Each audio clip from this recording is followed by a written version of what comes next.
Dr. Eric Kelly III and a host of phenomenal speakers from all around the globe for this 7-day virtual event that you don't want to miss. The mission of the Black Business Expo is to raise scholarship money from kids all the way from high school all the way from college. The Black Business Olympics is one of the largest Black business showcases in the world. It is an opportunity for businesses and companies to showcase their businesses globally. We are going to be giving away laptops up to $5,000 away to students. Again, I'm Olivia Appleberry, the founder of 2 Cents Finance and one of the speakers for the expo. I am so excited to see you there. For more info, go to www.blackbusinessexpousa.com or call 919-308-9090 and hope to see you there. I am Black Business. From the moment I wake until the time I sleep. Yes, I am Black Business. I am Black Business. Tell me, are you Black Business? I am Black Business. Do you support Black businesses? Listen, I support Black business because I am Black Business. Black Business Expo, one of the largest business showcases in the history of Black business in the world. The world! Sign up today at www.blackbusinessexpousa.com or call 919-308-9090. I am Black Business. I am Black Business. From the moment I wake until the time I sleep, I am Black Business. I am Black Business. Are you Black Business? I am Black Business. Do you support Black businesses? I support Black business because I am Black Business. Black Business Expo, one of the largest business showcases in the history of Black America in North Carolina. Join Dr. Eric Kelly III and a host of phenomenal speakers from all around the globe for this 7-day virtual event that you don't want to miss. The mission of the Black Business Expo is to raise scholarship money from kids all the way from high school all the way from college. The Black Business Olympics is one of the largest Black business showcases in the world. It is an opportunity for businesses and companies to showcase their businesses globally. We are going to be giving away laptops up to $5,000 away to students. Again, I'm Olivia Appleberry, the founder of 2 Cents Finance and one of the speakers for the expo. I am so excited to see you there. For more info, go to www.blackbusinessexpousa.com or call 919-308-9090 and hope to see you there. I am Black Business. From the moment I wake until the time I sleep. Yes, I am Black Business. I am Black Business. Tell me, are you Black Business? Black Business Expo, one of the largest business showcases in the history of Black business in the world.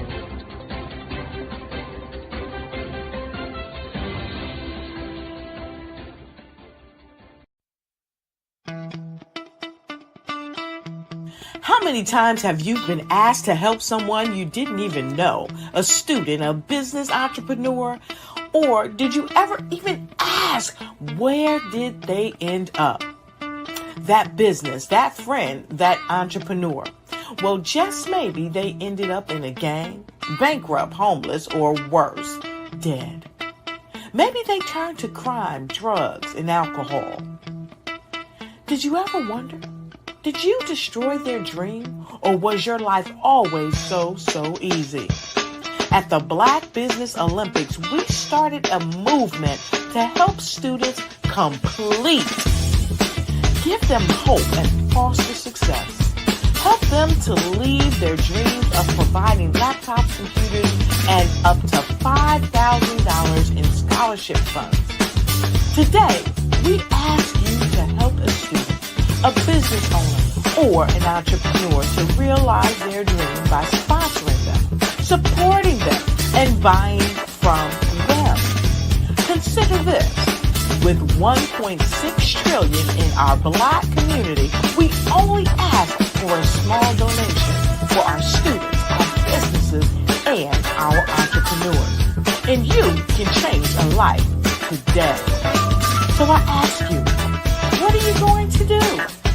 Sit on the sideline and watch our students in high school be losers, miss out on their dream from lack of resources? Or are you going to donate to the movement and change their future and yours as well? Give us a call today at 919-308-9090. Change their life by investing with action to the Black Business Olympic Fund. The Black Business Olympics, one of the largest business showcases of Black business in the history of the world.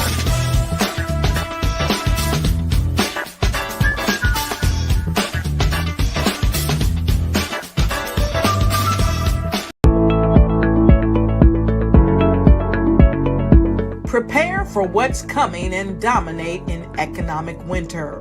Stand strong and thrive by showcasing your great products and services globally through the Black Business Network and Black Business Olympics. The Black Business Network has showcased over 2,000 companies with over $7 billion in sales each year. Over 10 million attendees have viewed the rebroadcast each month. Through the Black Business Olympics, unique styles of business training and mentoring are turning students into business owners and entrepreneurial warriors who will dominate in any economy. Gain the ultimate advantage of the Black Business Olympics, 7 days of unbelievable topics and speakers speaking around the globe. Donate your time and experience to provide expertise and scholarships to students worldwide and change the world. Now, more than ever, new insights, tools, strategies, and capabilities are needed. This is your chance for a major presentation to the world. Fill out the form and join the more than 2,000 speakers who have presented to over 200 countries.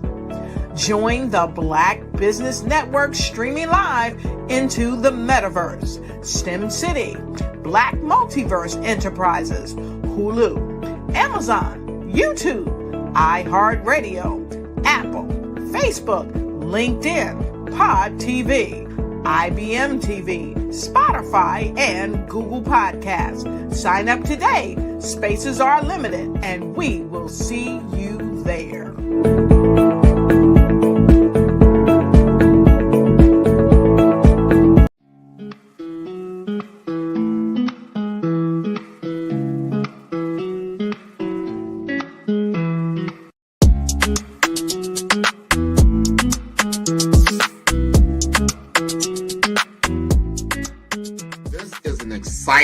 Exciting time to be in digital marketing with the advent, the explosion of generative AI chatbots. They're better known as ChatGPT. There's Bard, there's Claude, there's all kinds of this new one came out called Gemini. There's so many different tools that really what it comes down to is that it's made my business more precise.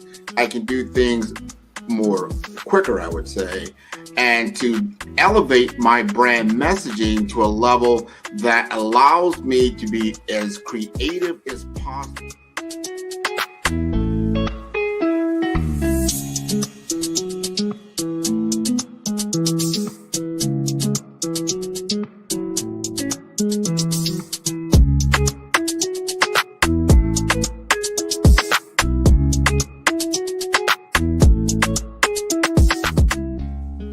digital market economy is taking the world by storm, probably over the last decade or so, but is really escalating now in the advent of AI, because it is a game changer for a lot of businesses. It's not just all the big boys that can play in this space because of cloud computing, because of mobile computing, and now you have these tools at your disposal. You've got a laptop, you've got a computer, you can now digitize yourself to a level and get your message out there, and that equates to business.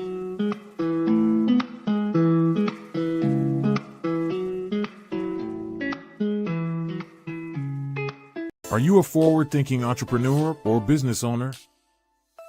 The world is changing faster than ever, and it's time to pivot and adapt to the future. Hello LLC is here to help you do just that. Hello stands for helping enterprises leverage leading-edge optimizations. Our innovative solutions can streamline operations, reduce overhead costs, and give you a competitive edge in a market projected to reach $5 trillion by 2030. By pivoting to the metaverse, businesses can tap into a rapidly growing market that is projected to be a significant part of daily life for 25% of Americans by 2026. As a full digital metaverse agency, the Hello LLC can help you create custom solutions to streamline operations, increase productivity, reduce costs, and drive brand recognition. Why should you pivot to the metaverse with the Hello LLC? By leveraging cutting-edge technology, you can provide immersive experiences for your customers, expand your global reach, and unlock new revenue streams. Contact us today to make the pivot.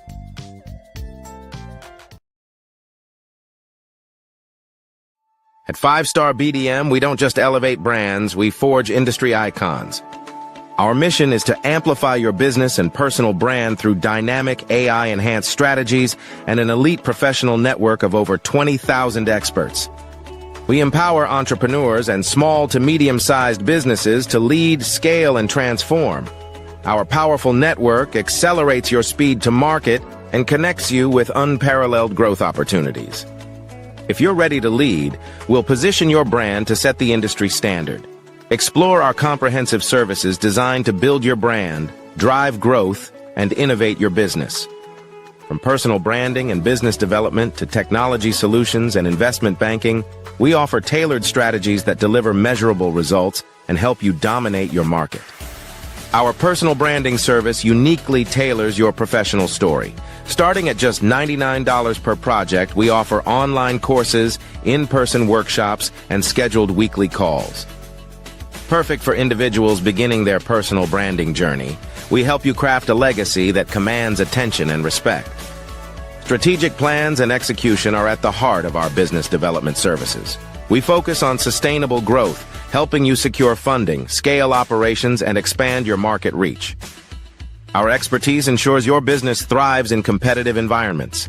Innovate with custom artificial intelligence, machine learning, and software solutions tailored to your needs. Our technology services are designed to enhance your business operations and drive efficiency, ensuring you stay ahead in the digital age. Discover real stories and real results. From healthcare startups to tech entrepreneurs, our clients have achieved extraordinary success. For instance, a healthcare brand transformation led to a 40% drop in patient infections, showcasing our impact in diverse industries. Did you know that only 96% of entrepreneurs ever reach that six-figure mark, and only 2% ever reach seven figures? We've helped high-level entrepreneurs with no systems, no strategies, no social media following, who used to make six figures in a year, make six figures in a month by working less. And we can help you do the exact same. Now, we're using a secret strategy that you may or may not know about called funnels.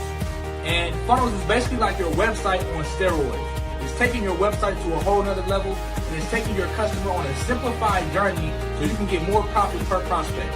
If you'd like to learn how this can be implemented into your business, schedule a free strategy session with myself or one of my team members at funnelsfinessers.com, and we'll see if we're a good fit to work together and how we can accelerate your business growth and take you to that next figure mark. I'm JL the Genius, and for the action taken, I look forward to working with you. You are a Black-owned business and you're looking for new ways to expand your reach. Or you're a creative and you have an amazing story that needs to be told, seen, and heard. Well, at Fave Unite TV, we're streaming the diverse and authentic narratives of Black American culture. At Fave Unite TV, you have access to product placement, feedback loops, promotional spotlights, and other ways to showcase your brand. And we have fans all around the world that can't wait to see what you're up to. So come to Fave Unite TV because we are showcasing the culture 24/7 with Black stories and Black storytellers. Subscribe to FaveUniteTV.com today. And for more information, email us at info@FaveUniteTV.com or call our hotline at 816-819-9939. Fave Unite TV, one of the largest platforms showcasing Black American content in the world. I was born in a little village on the island of Haiti. Many deadly diseases pounded me. It is as if they were on a mission to end my existence on this earth. I refused to give up. In 1983, I left Haiti and came to the United States of America. And I came with $5, 2 shirts. I didn't speak in English. I came to Atlanta. I got a job. I was a doorman. I was a doorman with a dream. What I used to come on stage. I'd rehearse this moment that I'm standing in front of you. That's the power of a dream. Maybe today is the day you begin acting as if you already have it. And then step out with full force. Take a risk. No condition is permanent. Don't let your situation distract you. You are chosen. You are called. You are born for a purpose in this life.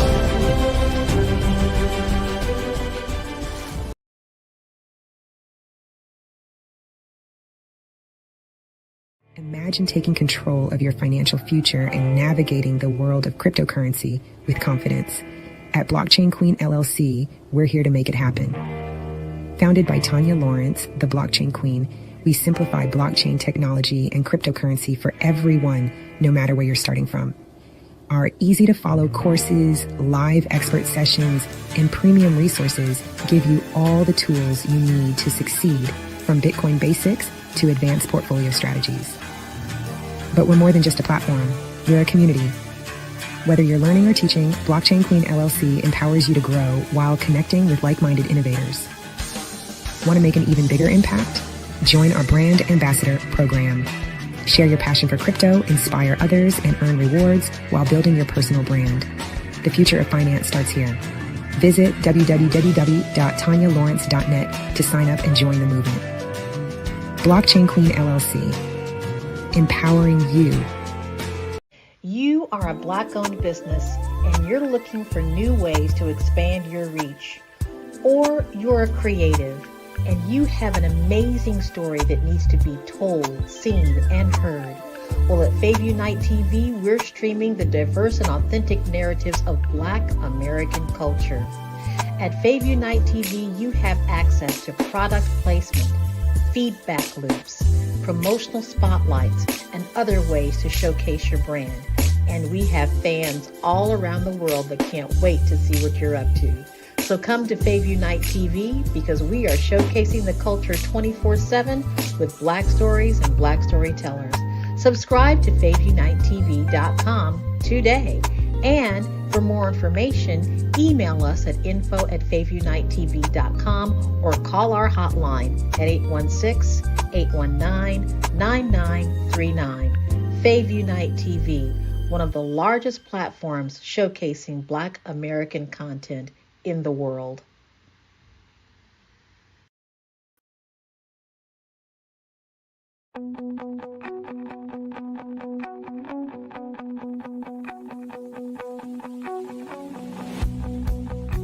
I am Black Business.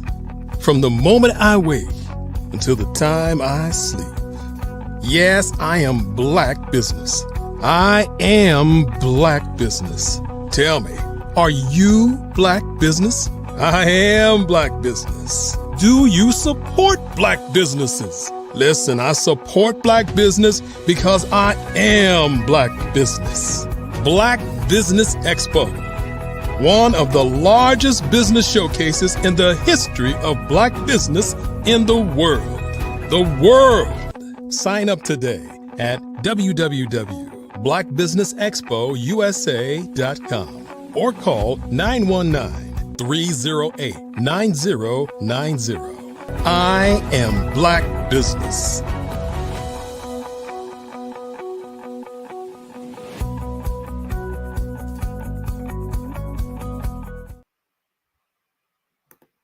Good day, business owners, entrepreneurs, thought leaders, and corporations. Welcome to the Black Business Network. My name is Darius A. Stanton, and I am your business moderator for this session of the Black Business Network. The Black Business Network is a 24-hour business network showcasing Black businesses, business owners, entrepreneurs, and thought leaders worldwide. We have speakers from North Carolina, London, Singapore, Africa, Japan, and cities all over the United States. The Black Business Network is a global community sharing business knowledge to empower, inspire, and educate businesses about business. We are with today none other than the dynamic Miss Rochelle Hemingway. That's right. Let me tell you a little bit about Miss Rochelle. She is also known as the Slay Queen. She's the CEO and founder of Slay to Success, LLC. Her dad served 23 years in the United States Air Force, so her family traveled all over the world. They retired in Kokomo, Indiana, where she attended Northwestern High School and attended 1 year of college at Indiana University of Kokomo Community College. At the age of 18, she joined the United States Air Force. She traveled and served all over the world and retired after serving for 30 years. She retired serving and leading in the highest enlisted rank in the position of Chief Master Sergeant, based with over 8,000 people. After retiring, she wrote her first book, titled Slay to Success, about her military experiences, and she completed her Master of Science degree in strategic leadership. She enjoys anything related to leadership, health, and fitness. Ladies and gentlemen, it is our pleasure to bring to you, to the Black Business Network, Black Business Olympics, Miss Rochelle Hemingway. Hey, good afternoon, everyone. Hi, Darius. Thank you so much for having me. Oh, we're so excited to have you. I don't know if people know it or not, but they better go get their ink pen and they better get their notepad because, and you better go get your fashion design too, just in case, because if you're in business, you got to dress for success. And if they never see you, you had to worry about it. But there's going to be a time, that time hasn't come yet. But thank you so much for being here. We're really excited. And, the work that you shared in our previous chat was really powerful, preparing people for the military and retiring from the military and shifting out and transitioning into society, into business, or for federal government workers who are now in the position or who have sought the position of starting their own business. So thanks so much for sharing that at the tail end of our 3 p.m. Broadcast today. Now, we are kicking off and talking about your business and all of the work that is done. So talk a little bit about, your business and image consulting and what made you, it's no question that you should be an image consultant because you're looking radiant in your attire. And so what made you kind of think, wow, people really need this and I want to get into this space. So tell us first, what is your business and a little bit more about yourself, and then we'll get into, why image consulting. Right. So this will be a loaded conversation, but I do know that sometimes we start out with something that we're not quite sure of in business, and then we start to pivot into what people are saying that you're really, really great at. And that is virtually how Slave to Success became to be. So I launched Slave to Success in 2022. But when I did, I really didn't know what I was doing, how I was going to go about it. I knew I loved to speak, and so I started out with the speaking. I knew I wanted to talk about leadership because it was fascinating to me, and I got my master's degree in strategic leadership. But what I really enjoyed, y'all, was the image piece to it. So because I was serving in the military for 3 decades, I realized that many times people were getting the jobs and the opportunities by how they were showing up.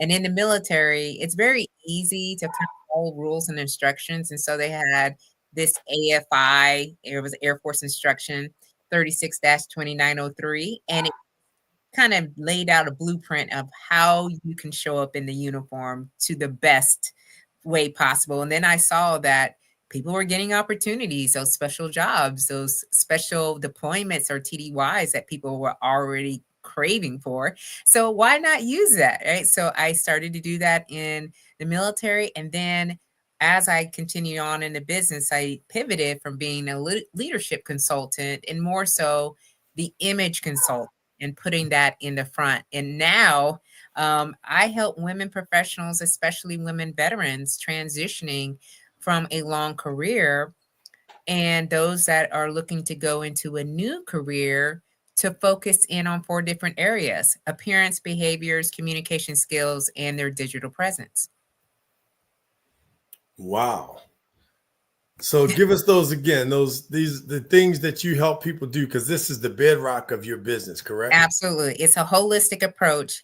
Yes, I can put clothes on and make you look really nice and shiny, but it's a holistic approach on how you're using the clothes to convey the message that you're trying to share. So the ABCDs: appearance, behaviors, communication skills, and your digital presence. If you can master those 4 areas, I can tell you that the growth and the expansion of your business, you will see it elevate significantly. And I started using it as a tool, and now I help other women in particular, and men. Men get to fit in where they can, but most of my clients are women, and helping them just to get to that next level of success that they desire. So I guess you got appearance, you got how they show up. How they show up, Right. yes. What's number? So appearance is number 1. What's number 2? Behaviors. Behaviors. So talk to us about behaviors. So when I transitioned, I really had to think about how I was showing up. For 30 years, I had my hands closed. I was walking like I was a soldier. Had my arms crossed. I wasn't as open. And I had to realize that some of the behaviors that I had been doing were repelling instead of attracting. So I had to relearn some behaviors so that way I can navigate all types of different environments. Because as an entrepreneur, if you are doing it correctly, if you will, like, you should have networking in your plan. You should always be networking active or passively. And so I realized that I needed to be a little bit more carefree. I needed, to explore my personality, express it a little bit more. My hand gestures, I have used my hand gestures for quite some time, but I needed to do it that was more empathetic, more connectiveness, because in military, I could do this. Okay. And that means a whole different thing, like get it done. And I could do that all day, but it doesn't translate. So that's why I help, clients, especially those that are transitioning out of conform environment, to look at their behaviors, their body language, their gestures, and see if there's anything that needs to be tweaked. I wouldn't say overhauled, but a little tweak. Communication skills, yet another. I realized that I just couldn't go and walk in the rooms and say, hey, I was in the military for 30 years. And then people would be able to carry on a conversation with me. They're like, what are you even talking about? what are you doing here? Right. And so I left that in the background and I said, well, what is going to be my statement?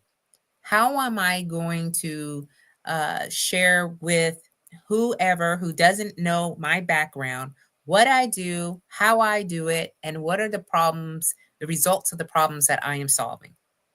And so you have to really understand and communicate, have a message. What is your storyline? Be consistent, making sure that people know what you do, because deals are made when you're not in the room. They're not when you're like, chumming it up, because they'll go, oh yeah, I know someone and I understand what they do and how they do it. And they can come in and they can absolutely serve and provide that type of service. And then digital presence is yet another channel. It's a tool. So we all have digital platforms, whether or not you are on, we're here on StreamYard, whether or not you're on LinkedIn, Facebook, IG, whatever the case may be. What does that presence look like? Did I miss the appearance behavior? Did I miss the C? Yes, you did. What was the C? The C is communicating in a way where people are understanding what you do and how you do it and what problems do you solve. Got it. Okay. So very clear. Yeah. Instead of this, I don't do that anymore, right? But it's the clarity, right? Having a deep understanding, and then you're able to articulate that, so sometimes people have such great businesses, but they're not quite sure how to say that they have the great business. So our communication level has to be at the highest optimal level ever. So that way your name can always be remembered because you clearly expressed it. And then the digital presence, of course, the D. And I was talking through social media platforms. And you should really use your platforms as a tool. These are leverage your platforms, but having a plan on what you're going to be doing on these platforms. So the way that I speak on LinkedIn is way different than I speak on Facebook or IG. And I know where my clients are. And so I'm speaking to them on the digital platforms and using it as a means to share the world who I am and what I do. So when you can have a optimizing platform, and this is just from personal experience, the way that people see and connect you in person, they will see and connect with you on the virtual platform. It is just the way that if you build it in the way that they can see you being the same person, right? Because we do have some people who have a photo, they present a photo and it's 10 years ago, right? And then you meet them and sometimes I'm like, I don't even know who this person is. And they try to describe it. I'm like, oh no, wait a minute. I apologize. And they're like, no, my picture is 10 years, old. I was like, oh, let's get that updated. So we got it. We captured on screen the holistic approach to how you show up, appearance, behaviors, communicating, and digital footprint, right? Yes. There we go. All right. Excellent. So who is the ideal client for, or let me, I guess before that, the image consulting business? Tell me about the industry itself, the image consulting industry. Like where does that happen? What does that transpire? It's a thing. Yeah, it's a thing. So I didn't realize it was that big of a deal until I said, hey, I'm a certified image consultant, because I took a certification because I really wanted to learn and understand it. People don't like to go shopping. There are a lot of people who are like, I don't want to even bother, right? That's when we step in. We go and shop. We make sure that they are wearing the clothes that are most fitting for them in the environments that they're going to. I like to do with the lifestyle. We all have different lifestyles and things that we are involved with, and setting that up. Also, I've had, women who have came to me who have lost their confidence along the way. Maybe, having children, as we have these families, they leave us, okay? They go on and have their own life. And then we're like, what are we going to do? And how are we going to, go to the parties or go to the events, right? A lot of times they say, I don't have anything to wear. And so it's okay. We step in, we do a little bit of organization, and then we do some wardrobe changes. I've had women who, are speaking now, and they want to show up in the speakers circuit, in the way that speakers show up on stage, because presence matters. I don't know of anyone who does not agree with me. And if you do, then, maybe we should have a side conversation.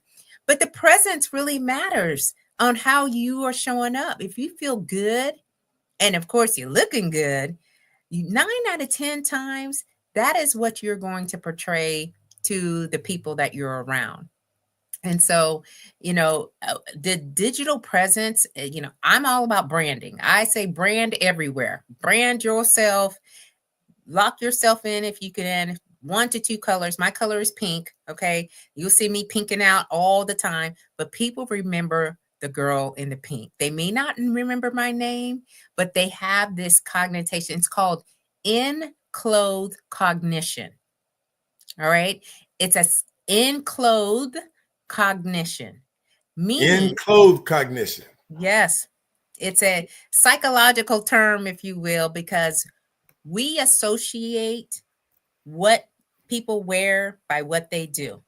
All right. Is it 2 words? In-clothes cognition, or all words. 1 word? 2 words. Okay. All right. And there was some research, forgive me, but I don't know who the individuals were that actually wrote a white paper about it. But when you see somebody in a certain outfit, you've already come up with whatever, your assumptions are. So, for example, if you are a doctor, you wear a white coat, right? A lot of times they wear a white coat, right? That's why they have the white coat syndrome, where people kind of a little bit freaked out, if you will, when the white coat comes in, and they're going to be very professional, and they may, your blood pressure may go up higher, or your anxiety level goes up, because there's an association with that. So, that's why, I believe in what I do. Not only do I do the image consultant piece and helping you find the wardrobe, I also help you to find the colors that are most, that can bring out the most out of you. And it is memorable because they'll see a theme. Wow. Well, I learned something new today, which is why I have my pencil and paper. I'm serious about those notes, Yeah, that's right. In-clothes cognition. Yeah. And it makes so much sense. Yeah. I think about just when I was first starting in my career professionally, and I was working in the county executive's office, and I was 19 years old, and I was the youth coordinator. But I thought it was real important for me to wear a suit and a tie, because I was 19. Yeah. I was Black. Yeah. And I was in this new role at the county executive's office, and I was trained always, dress for the role you want. Yeah, not the that's role right. you had. That's right. And so I used to wear my father's 2 big sport coats and stuff. Yeah. They were a little big on me, but I had my shirt and tie. So when I pushed that button number 4, they knew I was going to the 4th floor. I looked the part. Right. That's right. And I knew that I was going to communicate. So I had to make sure when I spoke, I was on point, because I'm young. I happen to be Black in a white dominated environment. And Yes. so, it was like, should they take him serious? Well, I got my tie on, I got my jacket. And when I communicate, my communication was on point. So to Absolutely. your point, maybe I got some sneak tips from you before You did. Listen, okay, that's where you're at right now. There you You know go. what I'm saying? There It's you some of go. your choices and how you wanted to set yourself out there. And, I think it's a code to ourselves too that we care. We care how we represent. And we're not just representing us, we're representing our family. Like, that's how I look at it. When I step out here, you can't say the Hemingways out here stepping, crazy, right? We Right. are fully fledged on how do we present ourselves to the world and what are they saying about us. I only want positive things said. And I know, you'll have naysayers or whatever, but for the majority, you have the positive attributes that are associated with you when your name comes up. So let's talk about thank you, first of all. You're welcome. Let's talk about who your ideal clients are. And we can't talk about who your clients are because we don't want everybody to know, that she's the one dressing me. All right, well. But tell us who would be some of your ideal clients who could really benefit. So my clients, they're women. Now I do have a man, and I'll just say one who was very courageous and was like, I need your help, but they are women who have transitioned from a long career and they're looking to get into a new career. There are women who are looking to go into a leadership role, maybe into the C-suite level. There are women who want to be in the public eye. They're looking to become an elected official. And so there is a way that you can start to develop your own image using those 4 areas.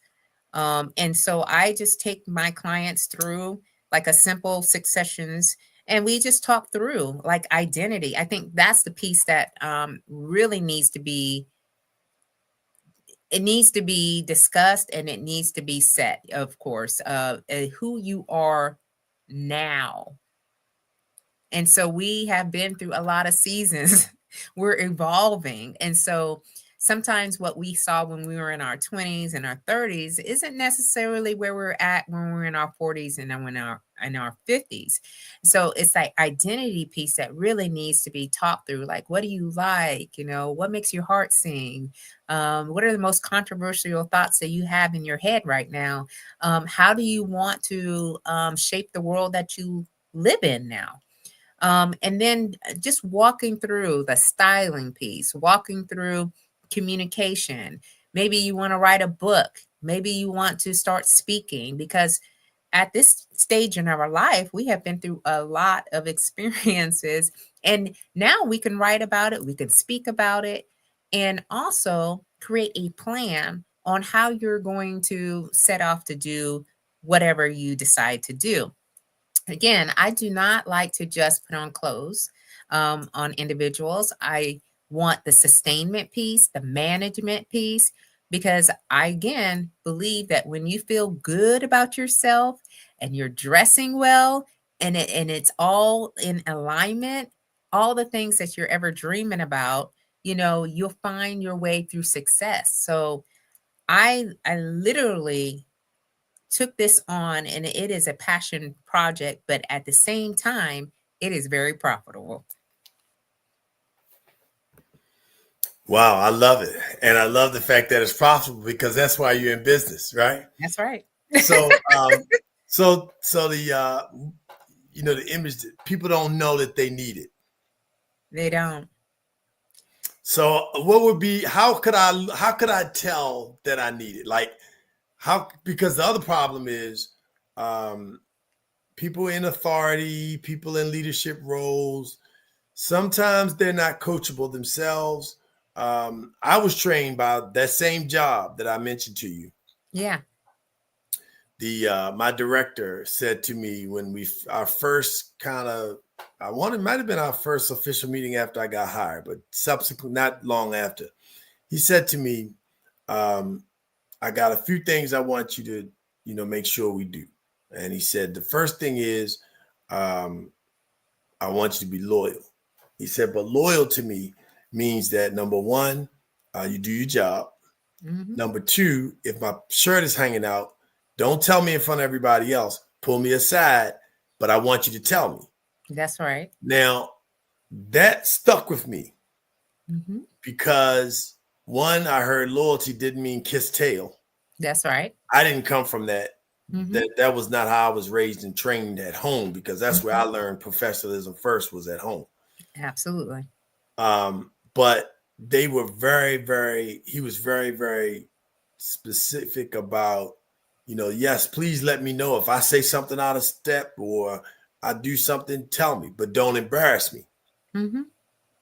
But some people don't want to know. They want the kiss. They want the yes man, no ma'am. They don't want that real feedback. Yeah. But aside from that, and even if they're there, but how do people recognize that they don't know, that they need you to come slay their wardrobe? Well, I started to get comments when I would show up into events. So let me just take it back to when I was in the military for a little bit here. After certain, events or whatnot, we would go out throughout the community and we would meet with community leaders. And I would take it so seriously. I'm like, okay, I'm out of the uniform. Now I've got to wear civilian clothes. What is it that I want to wear that will make a great impression, but at the same time, it's in alignment with what the room is doing? So I started to do, some little like testing, beta testing, and it was the comments, right?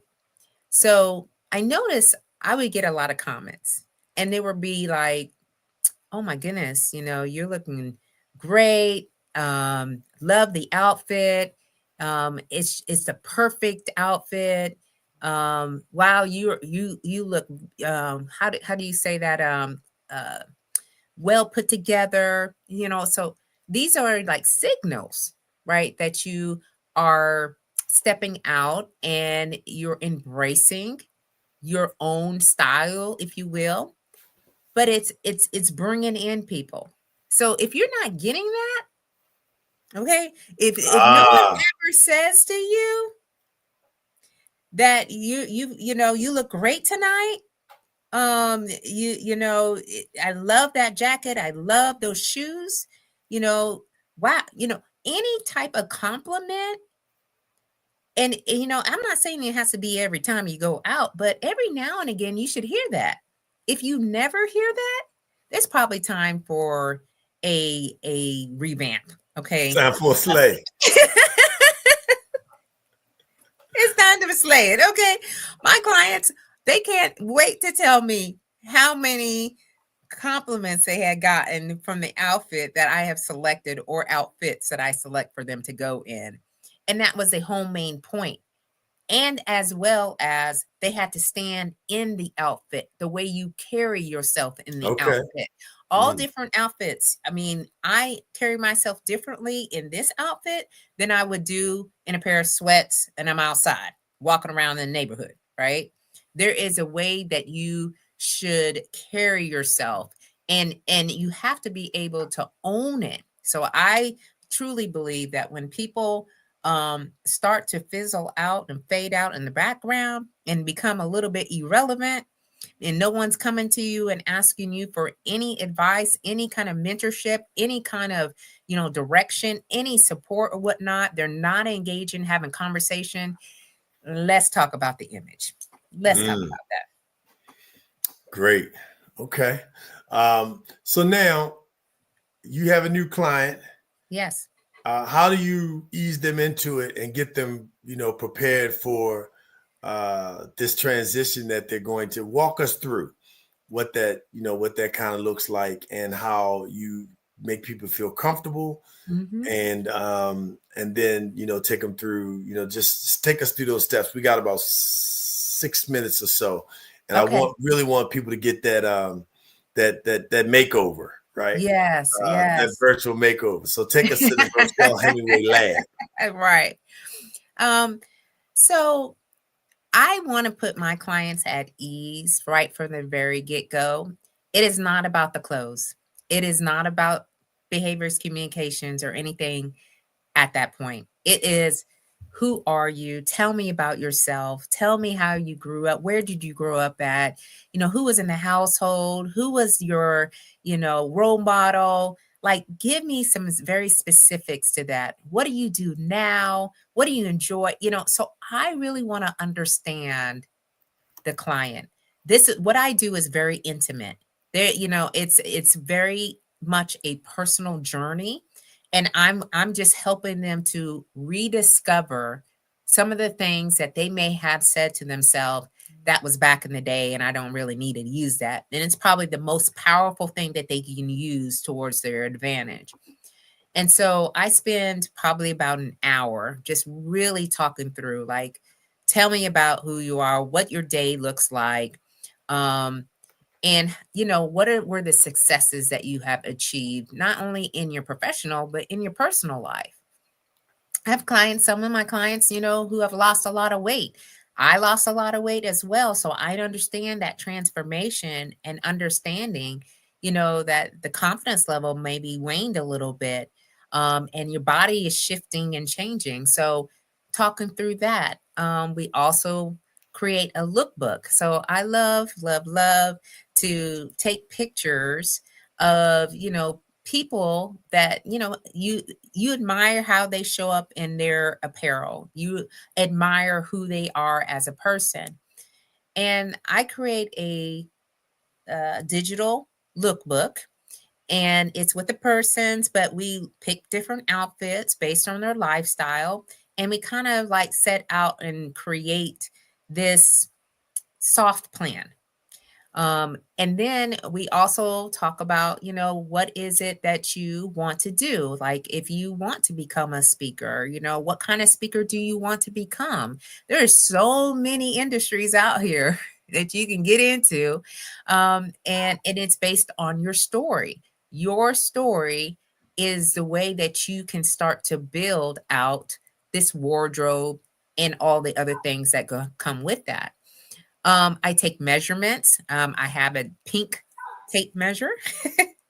And, I want to make sure that the clothes that I am selecting, that they select, are going to fit the body that you have now, not the body that you had, again, when we were younger, but the body you want to have now, the body you have now, because you don't want to, like, not get into the opportunities. You don't want an opportunity to come and go, oh, okay, I don't have anything to wear. I don't know what to do, what not. So that's why I take measurements and allow people to see where they're at with no judgment. This is not about a judgment. We don't even look at the size, if you will, when we were picking out clothes. I just say, hey, put this on. How do you feel in it? And then we kind of just create this maintenance plan, because again, this has to be sustainable. What you are selecting has to be something that you absolutely love. And that way, when you show up different. The transformation is real. I get real results based on just doing a holistic approach. As some other image consultants may just want to go to the store or buy things online. I'm different than that, because I really want people to realize their dreams.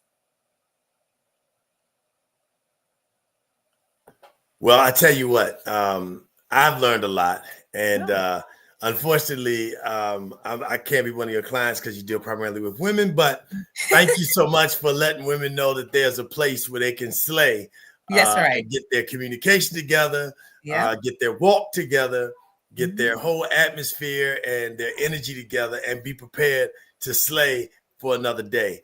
That's Rochelle right. Hemingway, thank you so much. Let people know how we can reach you. You can reach me at www.slaytosuccess.com, info@slaytosuccess.com. I'm on LinkedIn every day, so find me at Rochelle Hemingway Slays. I'm on IG at The Slay Boss Lady, and I'm on YouTube. My YouTube channel is Slay to Success, and in that area, I have 2 shows. I have 2 podcasts, one on Sunday night and one on Tuesday morning. All right. So, well, thank you so much, Rochelle Hemingway. We look forward to having you back on the Black Business Olympics. And as we always say here, genius is common, and we'll see you on the other side. All right. Well, thank you so much, Miss Rochelle Hemingway, for providing us with outstanding information regarding how to make us look better and make sure that we're prepared for success in business. The Black Business Expo's mission is to raise funds for high school seniors going to college or K through 12 entrepreneurs. This expo is a fundraiser for students. You may go to www.blackbusinessexpousa.com to donate to the scholarship fund, or use the Cash App that's on the screen, $BBX USA. Our goal is to give laptops and up to $5,000 to 10 students. You can register on blackbusinessusa.expousa.com. Every dollar counts, so make sure you donate. We want to thank our Black Business Expo USA sponsors: NC 100, Suede Soul, Carolina, Virginia Minority Supplier Development Council, Step Management, Margie McLean Foundation Incorporated, Genius is Common, Executive Women's Success Institute, The Quality Coaching Company, Superwoman Business Services, Creative Force Studios, Lee Entertainment, Black Business Olympics, Artistic App Design, Banks Law Firm, and Black Business Expo USA. Remember, genius is common, and I will see you on the other side.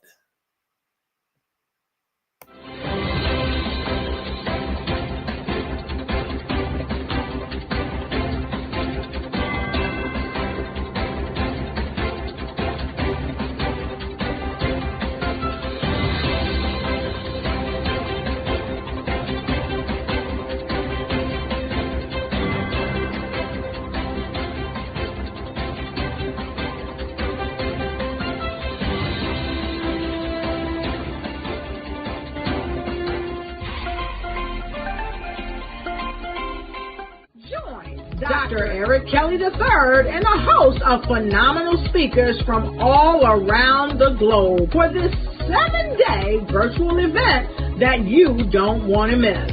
The mission of the Black Business Expo is to raise scholarship money from kids all the way from high school, all the way from college. The Black Business Olympics is one of the largest Black business showcases in the world. It is an opportunity for businesses and companies to showcase their businesses globally. We are going to be giving away laptops up to $5,000 away to students.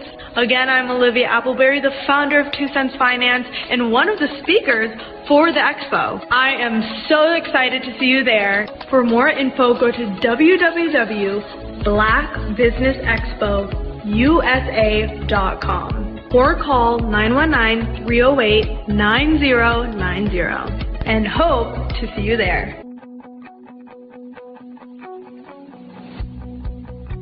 I am Black Business. From the moment I wake until the time I sleep. Yes, I am Black Business. I am Black Business. Tell me, are you Black Business? I am Black Business. Do you support Black businesses?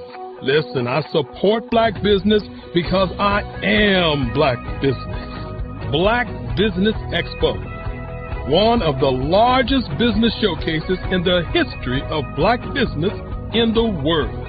The world! Sign up today at www.blackbusinessexpousa.com or call 919-308-9090. I am Black Business.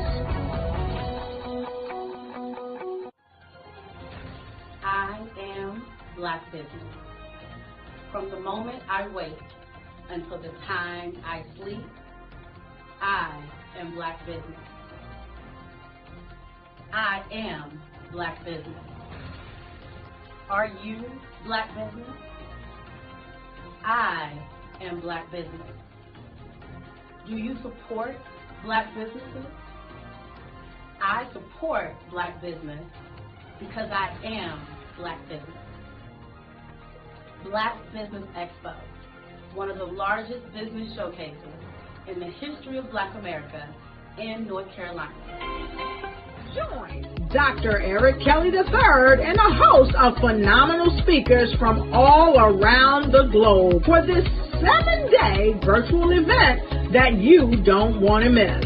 The mission of the Black Business Expo is to raise scholarship money from kids all the way from high school, all the way from college. The Black Business Olympics is one of the largest Black business showcases in the world. It is an opportunity for businesses and companies to showcase their businesses globally. We are going to be giving away laptops up to $5,000 away to students. Again, I'm Olivia Appleberry, the founder of 2 Cents Finance and one of the speakers for the expo. I am so excited to see you there. For more info, go to www.blackbusinessexpousa.com or call 919-308-9090 and hope to see you there. I am Black business. From the moment I wake until the time I sleep. Yes, I am Black business. I am Black business. Tell me, are you Black business? Black Business Expo, one of the largest business showcases in the history of Black business in the world.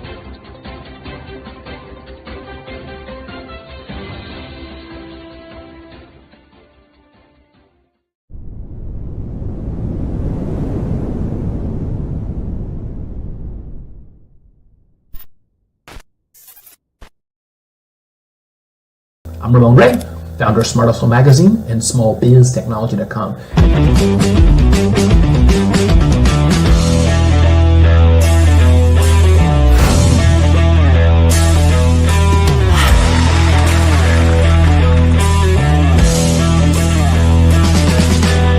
You're here today to celebrate small business success. Stand up on your feet. You rocked the house.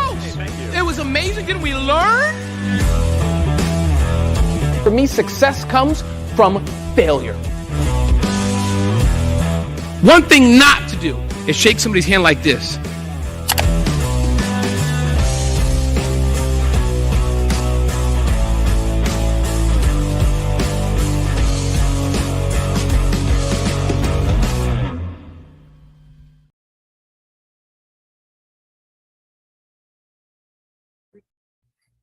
Hey, Ivanka Farabi here.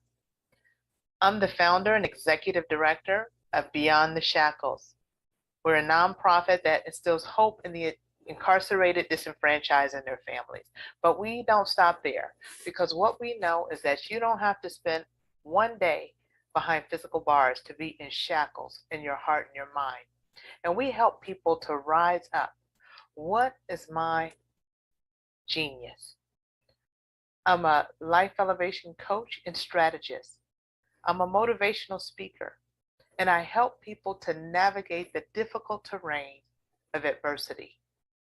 Do you know that you can build the most beautiful masterpiece from the rubble that might lie at your feet from the most difficult of times? Well, you can. And I help people to walk out their God-given plans and find their genius. Why? Everybody has genius, because genius is common.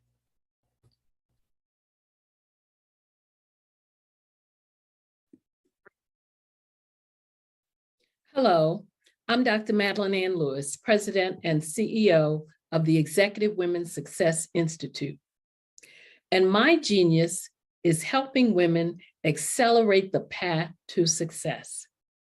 You know, I was blessed to have strong women in my life who encouraged, motivated, and pushed me to do my best and to never even think about giving up on my dreams. So I say to women, we must show up to rise up.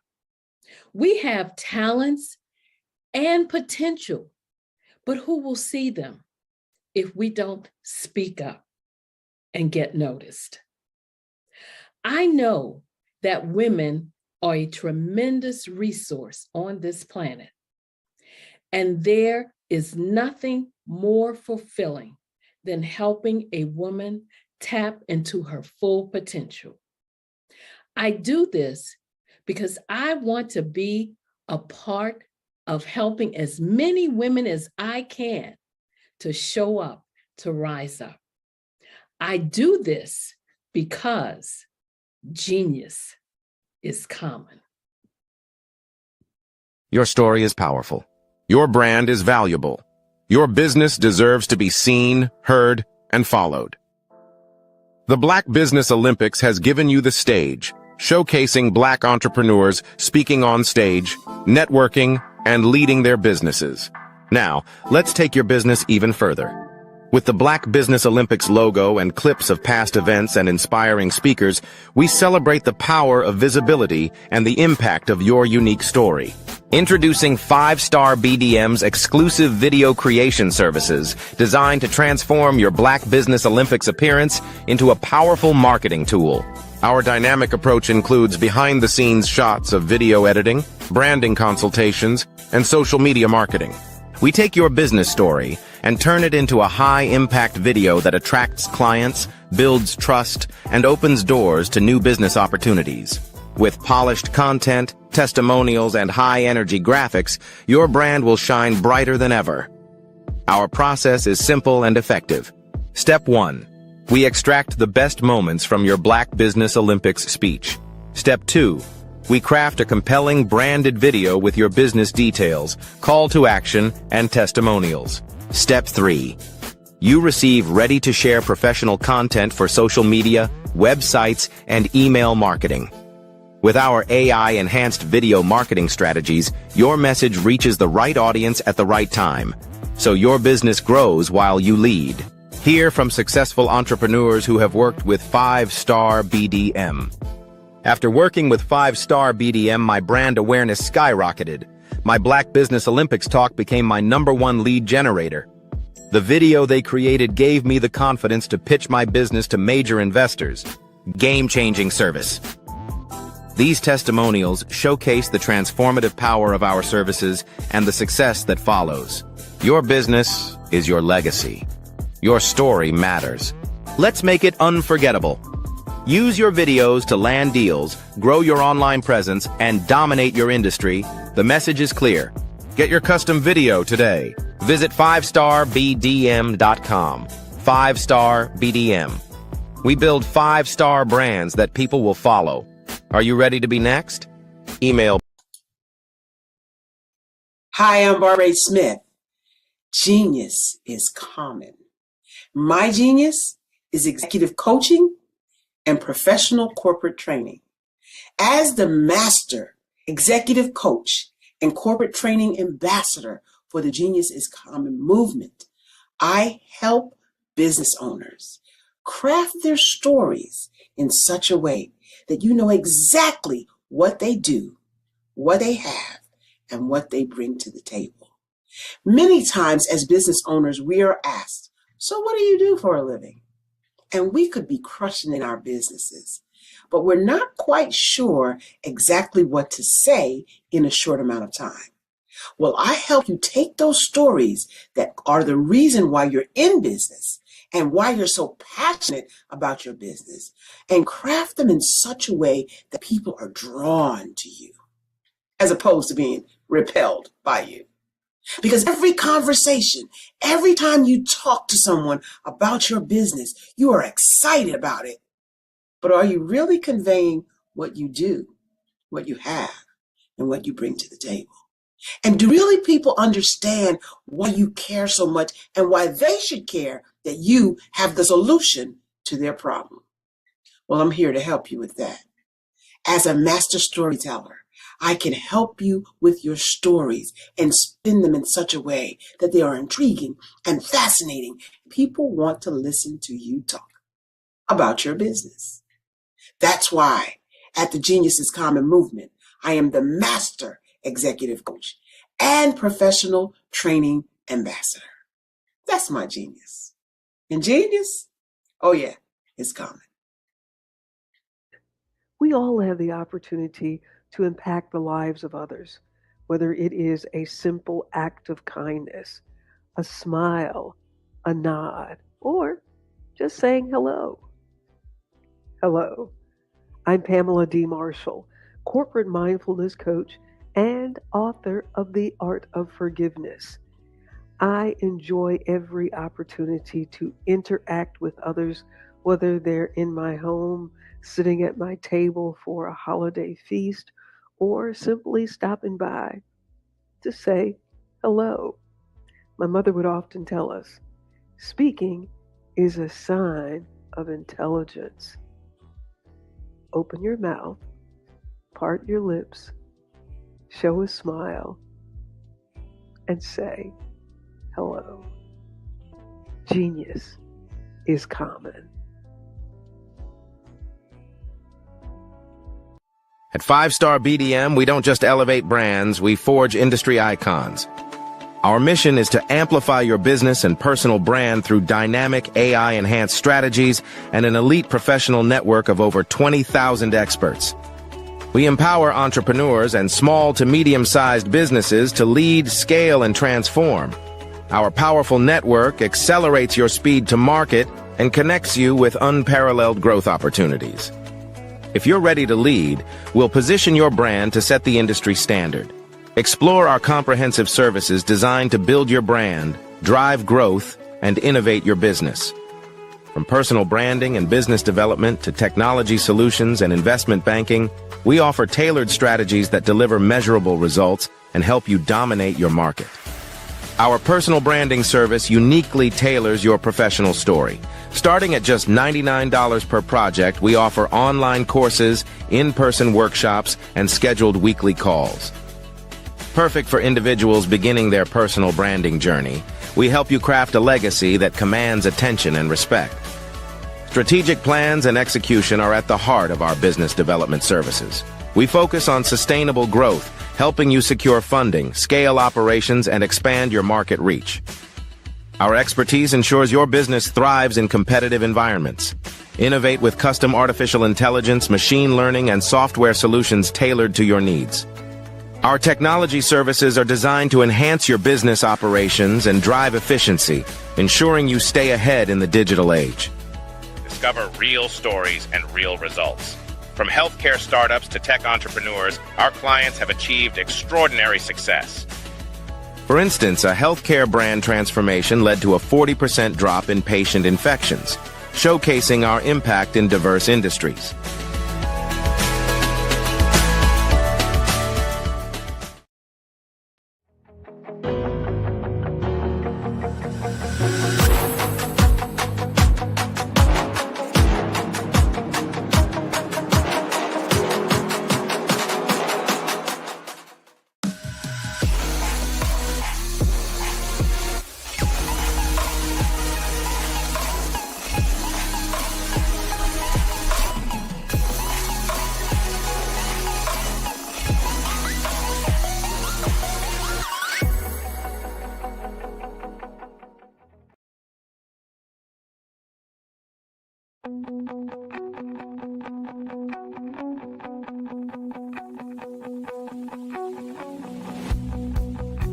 I am Black Business. From the moment I wake until the time I sleep. Yes, I am Black Business. I am Black Business. Tell me, are you Black Business? I am Black Business. Do you support Black businesses? Listen, I support Black business because I am Black Business.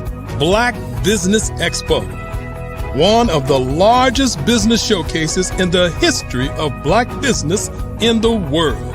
The world! Sign up today at www.blackbusinessexpousa.com or call 919-308-9090. I am Black Business.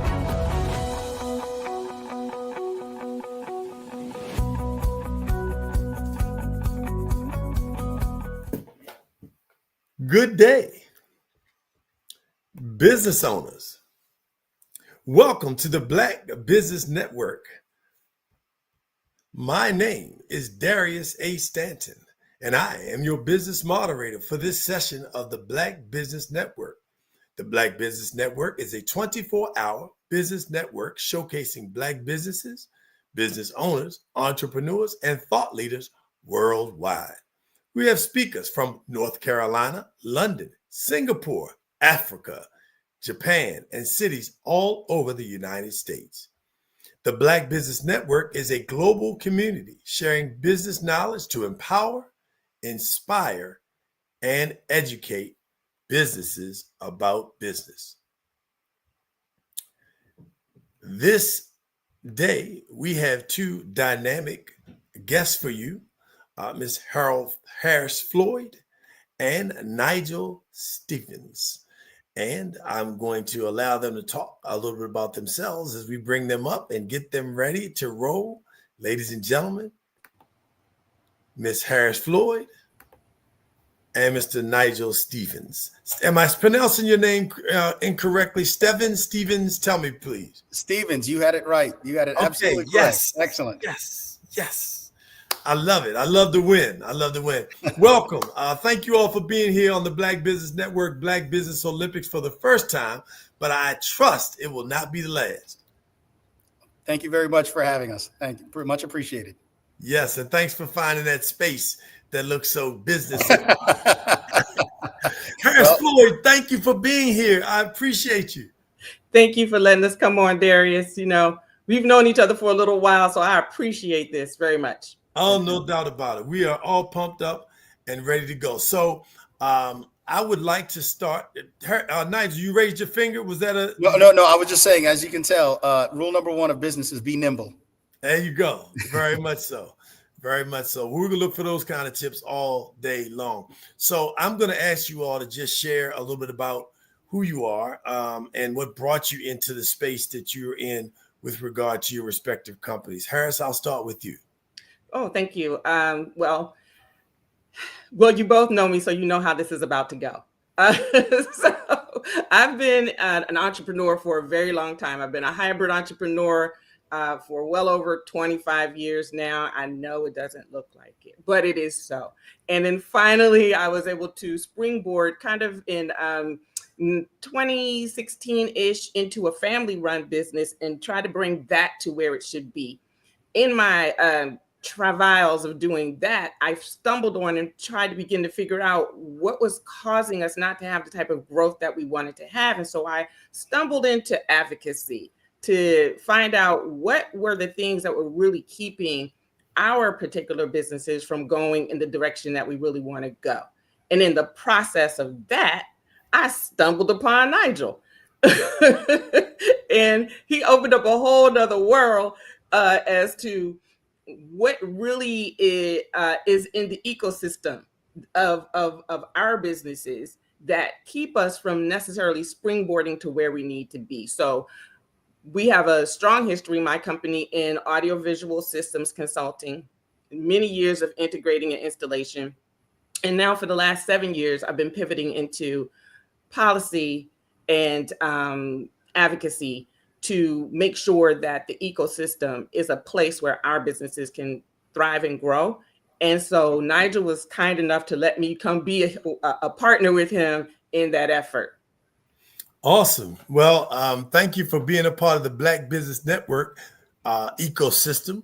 And we trust that you will use this as part of your vehicle to educate, inform, and enlighten businesses on how to tap in to their greatest assets and strengths. So thank you so much, Harris. We appreciate that.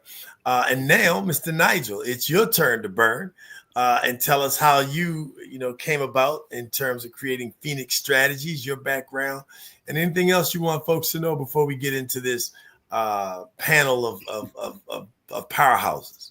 Well, thank you very much. And Darius, I hope you recognize that Harris just blamed me for her segue into politics and policy. So just understand now it's going to be my fault. I'm now responsible for all of this. She sure did. So on the World Wide Web, no doubt. Absolutely. Absolutely. So thank you very much for having me. My background in business really comes from my family.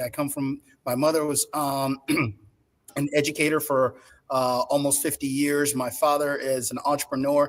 Like many of our family business stories, ran his business. He's an accountant, ran a CPA firm out of our basement for many years. So I have direct daily engagement with not only someone who started and ran his own business and runs his own business, but also his clients were entrepreneurs in the DC metro area. So I had direct contact with entrepreneurs, small business owners that were directly tied to, business development and all the benefits, opportunities, and challenges that come from being an entrepreneur and a small business owner. So I'm very passionate about that. I was directly tied into politics. I got an opportunity to intern for Ted Kennedy when I was very young, Senator Ted Kennedy, and fell in love with Capitol Hill and what the opportunities could be by leveraging government on behalf of people and on behalf of business, and never left.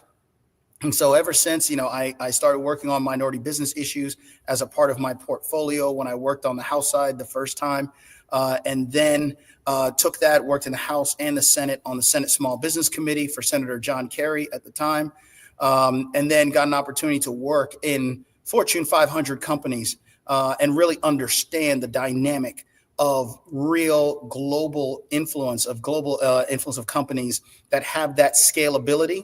So when Harris starts talking about the ecosystem, I'm very serious and passionate about that, about the role that the entrepreneur, that the innovator, that the startup plays, along with the small business, to the mid-sized business, to the large business, the large global business that's able to scale. And that ecosystem is a term that you're going to hear from us very often, because we need to find ways to make that thrive. And from my background and experience with Washington, D.C. and Capitol Hill, it's how do you leverage public policy? How do you leverage government engagement and government decision-making in order to facilitate the development and the success of that ecosystem, where we need all parts of it to be successful in order for us to benefit from it? So thank you, first and foremost. I love the fact that you will really focused on being able to create that intersection that's really needed. And the fact that you were, if you will, born and bred in business and had the luxury, which a lot of people don't have, to be able to, grow up with someone who's doing business from home, meaning that, that they're an entrepreneur and a business owner. But the other component, though, is the fact that, as you said, you were exposed to other business owners, right? So you heard the language, you understood the stress and the frustration and the joys and the pain, if you will, that comes with being in business. And so that's a very rare thing, for us to be able to have that as a backdrop. And, the fact that you and Harris have been able to collaborate. And I've seen Harris at the State House in Annapolis, having, delegates, shaking their feet. But the policy and the need to make sure that we understand the dynamics of being prepared, in business. So let's start there. Let's talk about, just so people know where we're going to go, and make sure that you have your pads out. We're going to talk about what businesses need to do to be prepared, to be ready, to build their capacity, to be able to then step into arenas so that when there is legislation that's created and opportunities that are created, that we're ready to step in, right? Because you could have the instance where things have, been legislated, you've got resources and contracts and things set up for businesses, but the businesses are not prepared and not ready to step into that threshold. And then the reality of raising their hand and saying, I'm not prepared, because people, the ego, myself in business, you don't want to, early on, you didn't want somebody to know, oh, I don't know that. Or you feel like if I don't know, then it's going to be held against me. Well, look at Fortune 100 companies that flop, look at banks. They got business owners. I mean, they got the smartest from Wharton, from Yale, from Howard University, from Morgan State, whatever the case may be. But the bottom line is it didn't work out. My point being that we all have something to learn, and we've got to be able to ask for help when necessary. So talk to me a little bit about business preparation and what that looks like in terms of being, having the capacity to be effective in business.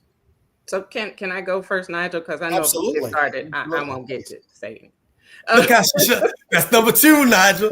That is number 2. I do have somebody in the back office that does that. He's got one of those, Apollo. I don't know if you ever seen that. The Showtime of the Apollo. Yeah, he will get. He will.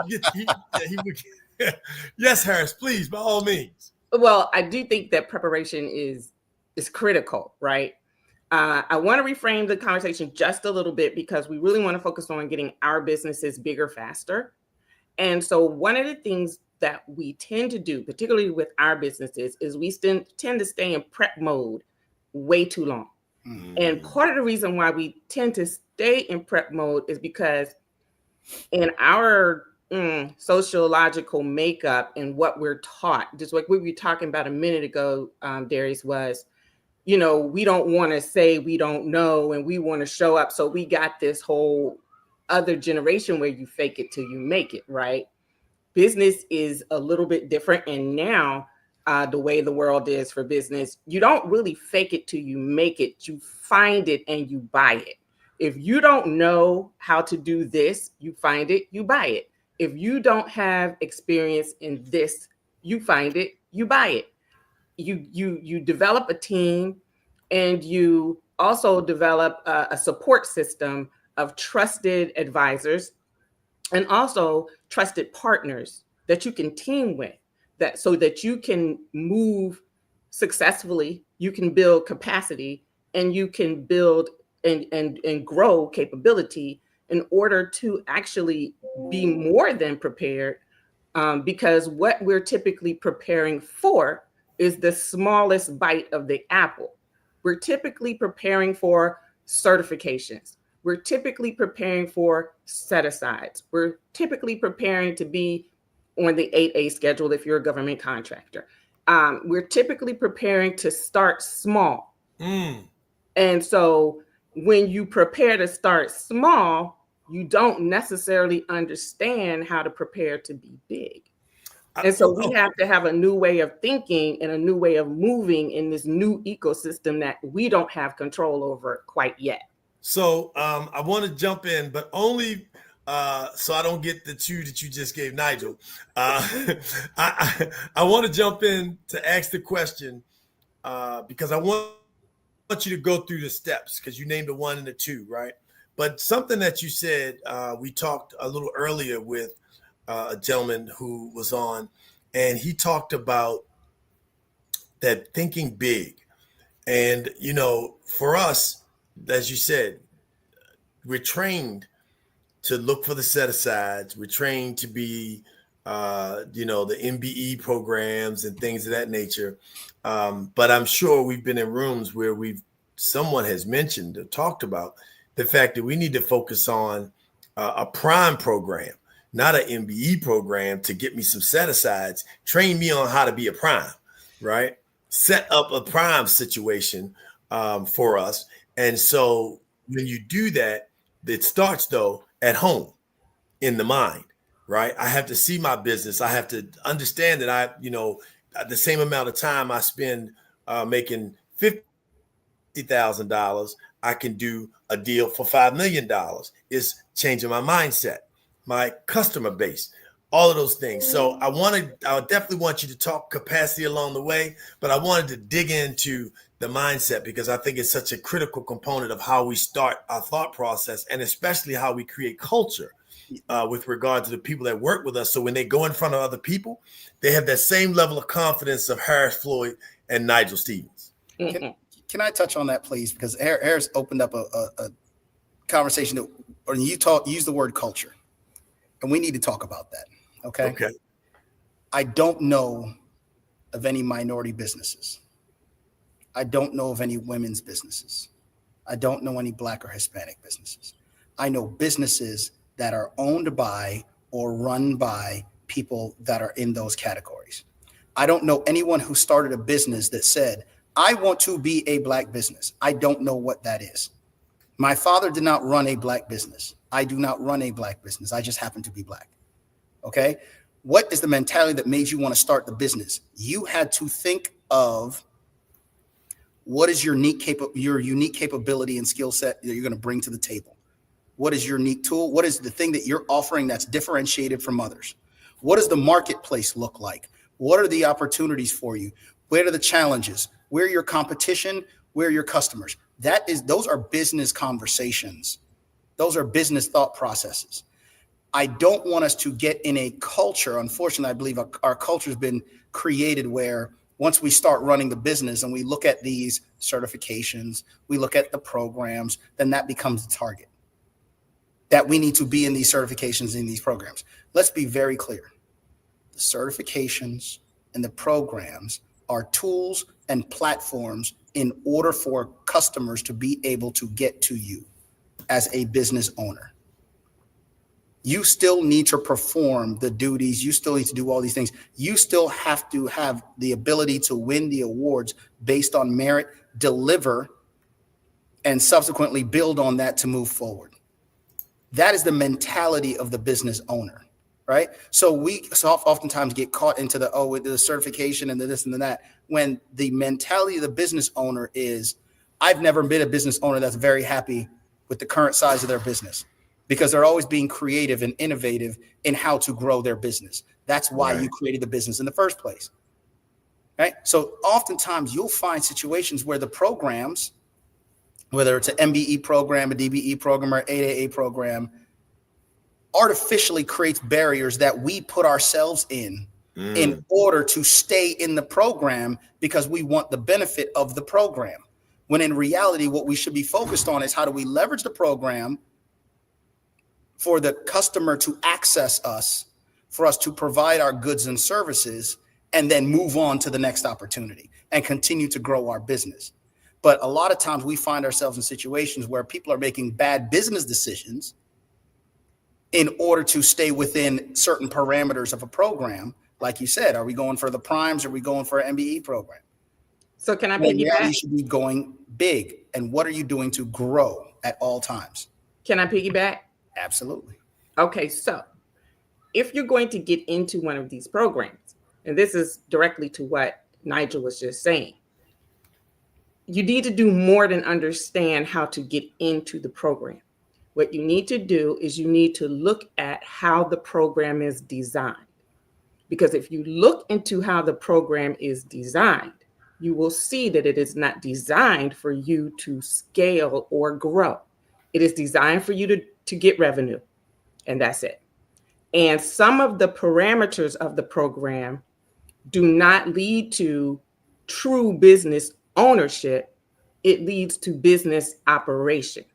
There's a difference between a business owner and operator, which is a person who gets up every morning and goes to work in their business, and they provide services in the business and they have clients, versus a business owner who owns the business and they have a president that reports to them. The president runs the day-to-day, and they read reports and understand what's going on with the business that they own. If you look at how certain programs are designed, they require you to actually have day-to-day operational involvement. And that is not true wealth building. That's a glorified job, since we want to talk about what's going on in the mindset. thought I'd share. Well, we're so glad that you did. As a matter of fact, it allows me to springboard to the next question, which is, as you move down, or you move up the rung with regard to business, and we talked about culture. What is it that you would encourage people to continue to do to make sure that their business is relevant, right? Because you start off on a path and you have a goal or goals, and you start to see some success. And after you start to see some success, then Nigel said that people will continue and they're always hungry. But remember, he grew up around entrepreneurs who were talking, they would talk shop, but shop for them was not somebody else's shop. It was their shop, right? So it was, when I heard that, I was like, okay. Because I think, I've been doing a few interviews, that when people get into the mindset, they do get somewhat comfortable, right? And because there's a level of, to your point, programmed or designed mediocrity that people subscribe to, that can be that can create a level of complacency. Am I wrong, or am I right? Tell me if I'm way off base. I don't mind, because I like to be. My parents taught me that, your friends tell you the truth. It's the people that don't like you that smile in your face and talk behind your back. So let me know if y'all my friends or not. Kick it out. Darius, I was told to stay away from religion, but you seem to be preaching right now. Oh no, yes. Right. So here's the reality. I would recommend, to answer your question directly, is constantly regroup and look at your strategy. Constantly renew and update your strategy. The benefit I had of watching not only my father's accounting firm, but also all of his clients, and going and picking up payroll. This is old school. This is old IBM dot matrix printers and things like that. That's how old I am. So just understand, I had to go literally pick up cardboard boxes full of receipts and payroll and enter it into a computer, those old school days. But those businesses were small businesses. So the corner store had to recognize when another corner store opened. Great for the community, bad for business. That's now competition. They had to readjust their strategy. The tattoo shop had another tattoo shop come down, open up a shop on the other side of Georgia Avenue. Now, all of a sudden, there's more competition. They had to adjust their strategy, right? So constantly looking back and adjusting your strategy. Well, how does that apply in the current environment? There's no such thing as standing still. Either you're moving forward or you're falling behind. So if you're not adjusting your strategy to address the constantly changing environment, what's the environment we're in right now? Let's talk about government contracting. We see the constant change and chaos and cuts and things coming from the federal government. We see the challenges being created by tariffs. We see the shortages and cost changes that are triggered by the tariffs and affecting small business supply chain, mid-sized business, large business supply chains, and so forth. Constantly looking and addressing your business strategy. This goes directly to the challenge that Harris was talking about, where some of us find ourselves in the role of, we need to, in order to stay into this program, we run a plumbing business, but we can't spend the time strategizing about where the next opportunities are, where the strategic plans are. How do we grow the business to transform out of our current classification code into another one to do facilities management? How do we acquire another business to expand our capacity? How do we acquire another business to expand our capabilities, versus being the person who literally has to carry a wrench? And that's what holds you back. That's the stuff that gets you in an artificial position that now, because you had a modicum of success, now you're so focused on holding on what you have, you're not thinking about growing the business as an entrepreneur. And that's a very dangerous place to be if you're not taking the time to look at your strategy and rethink how to reinvent yourself, how to leverage technology, how to leverage new ideas, how to leverage other companies and other partners to be innovative and grow your business. Can I weigh in? Harris, I see you. We'll come.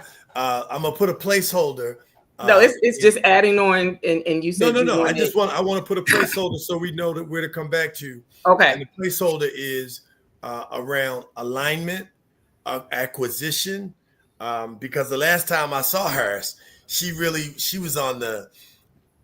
Nigel, I'm gonna tell you a little secret. She was on the acquisition kick. So obviously you all are in complete alignment. So go ahead, Harris. I apologize, but that's where I was coming back to. So to your previous question, like what do they need to directly do? Like what will make a difference? The first thing is you have to just completely face your fear, because a lot of this is about fear. To the first point that you made, I don't want to go out there looking like I don't know what I'm talking about. That's going to keep you from going out there. The whole thing about imposter syndrome, my focus is if I'm in the room, I'm supposed to be here, period. Now, it took some time to get there. I had to really think through some things, but that's the first thing. We really have to deal with the fear and how we got to the fear. The fear could very well have just been what you've been taught, what you've learned, what you saw. You saw somebody try it and they failed and they lost everything. This happens, and we have to stop with the whole everything is beautiful and wonderful and daisies when you go into business, and thinking that if it doesn't work, somehow it was horrible and you failed. You didn't fail. You had an experience. The second thing I would say is we have to go beyond the sound bite of icons and role models. We see on the surface, oh, so-and-so did this and so-and-so did that. But so I'm going to suggest YouTube University and the Black Business Olympics that will teach you need to go deeper and really get to some of those interviews that go in depth with some of the people that you hear about. And I'll just throw one out there. This is the Black Business Olympics, so everyone should know who Pinky Cole is. If you don't know who that is, I will say the creator, the founder of Slutty Vegan, and huge company, valuation to 100 million, but she lost control of it. No one knew all of that, and she has to buy it back. She had to buy her own company back. Carol's daughter is in the process of buying her company back from L'Oreal right now. So there's something there more than just the glossy magazine cover, which I'm dating myself now, or the podcast where, and then we did this, and then we did that, and then it just went so far, or the talk show, right? So you have to do some serious homework. And they always tell you, do your homework, but they never tell you what to study. I'm like, if you got somebody that you admire, dig deeper into what actually happened in their business. That's when you begin to understand maybe even some new strategic ways to do business in a way that you never thought of. And I've got some examples if we have time at the end. Well, actually, I was going to ask you, I might need, this seems to be an extended conversation. And I may need you to just spend a little bit more time on the other side of the hour if you're able to come back, because I've got time. I can't speak for Nigel. Right. Well, because what we're delving into, and I want to, we'll come back to the acquisition. But what you just talked about is so critical, because you really captured that. It is like this growth, this glossy, people got a title, they got a card, and God knows if they make some money, and, then they buy stuff and, all that. And you see that the social media does such a disservice because there's this image that people feel like they got to uphold instead of dealing with the realities. Then that makes people go who are following these people only to find out, oh my God, it's this much work. Or it wasn't never like that. Right. And then here's the other part though. How do you protect your assets? How do you protect your work? And what you just described in both of those instances are situations where, this was not intellectual. Well, it was intellectual property, but excuse me, in terms of the thought process. But the fact that they created a brand under the auspices, and I don't know about Carl's daughter, but I know in the case of the other young lady, they were working with people that look like us. To Nigel's first point, all we know are businesses. Right. So that's why it's so important to Nigel talked about being able to, to what was it? Regroup. He may have used another word. I like the word retool, but reimagine, constantly staying in that process. And part of that process is research. Part of that process is doing your homework. And the other part of that process is, which is probably uber most critical. So I take notes, right? And from one of my earlier sessions today, talked about these 4 things: mindset, team, change of business model, meaning that Nigel mentioned the flexibility, being nimble, and then leverage, right? But team, so equal to or better, surrounding yourself, diminishing the ego, putting that in your back pocket so that you're open and be an open system and not the know-it-all or afraid to raise your hand and say, I don't know. Can you help me? Right? Let me ask a question. Yes. We all watched the documentary about the 6 championships the Chicago Bulls won, right? You know this, okay? I'm a Laker fan, but yeah, we're not talking sports, but yeah. So my understanding, look, were Scottie Pippen and Michael Jordan friends? No. But they were great teammates, right? Right. They had a joint vision of a goal, and they understood the role that each one of them played in order to achieve that goal. And they gave their best efforts, and they could trust that they all were on the same page with regards to a specific goal. You're talking about folks that said, well, they work with people that look like them. We're in business. I didn't start my business. If you want to do that, there are roles for those things. Those are different types of organizations. Those are public service organizations. Those are non-for-profits. Those are civil rights organizations, right? This is business. Your core competency is your core competency. If you trying to be all of the things at all the times as your business is growing, and you're not going to, as Harris pointed out, like hire the right talent to do the right work, outsource the things that you do not know to the specific people that are the best at what they do, hire an accountant, hire a tax attorney, know the difference, hire a lawyer, know the difference, right? Hire the IT firm to build your systems correctly instead of you trying to do it yourself, right? Those are the things that, and then take a step back and look to say, okay, where's my next growth opportunity? Where's my next growth model, right? Don't get complacent with your success. One of the best pieces of recommendations I got when starting a business is understand that you will learn more from failures than you will from success. So part of what you said earlier were folks that were successful and then got stagnant.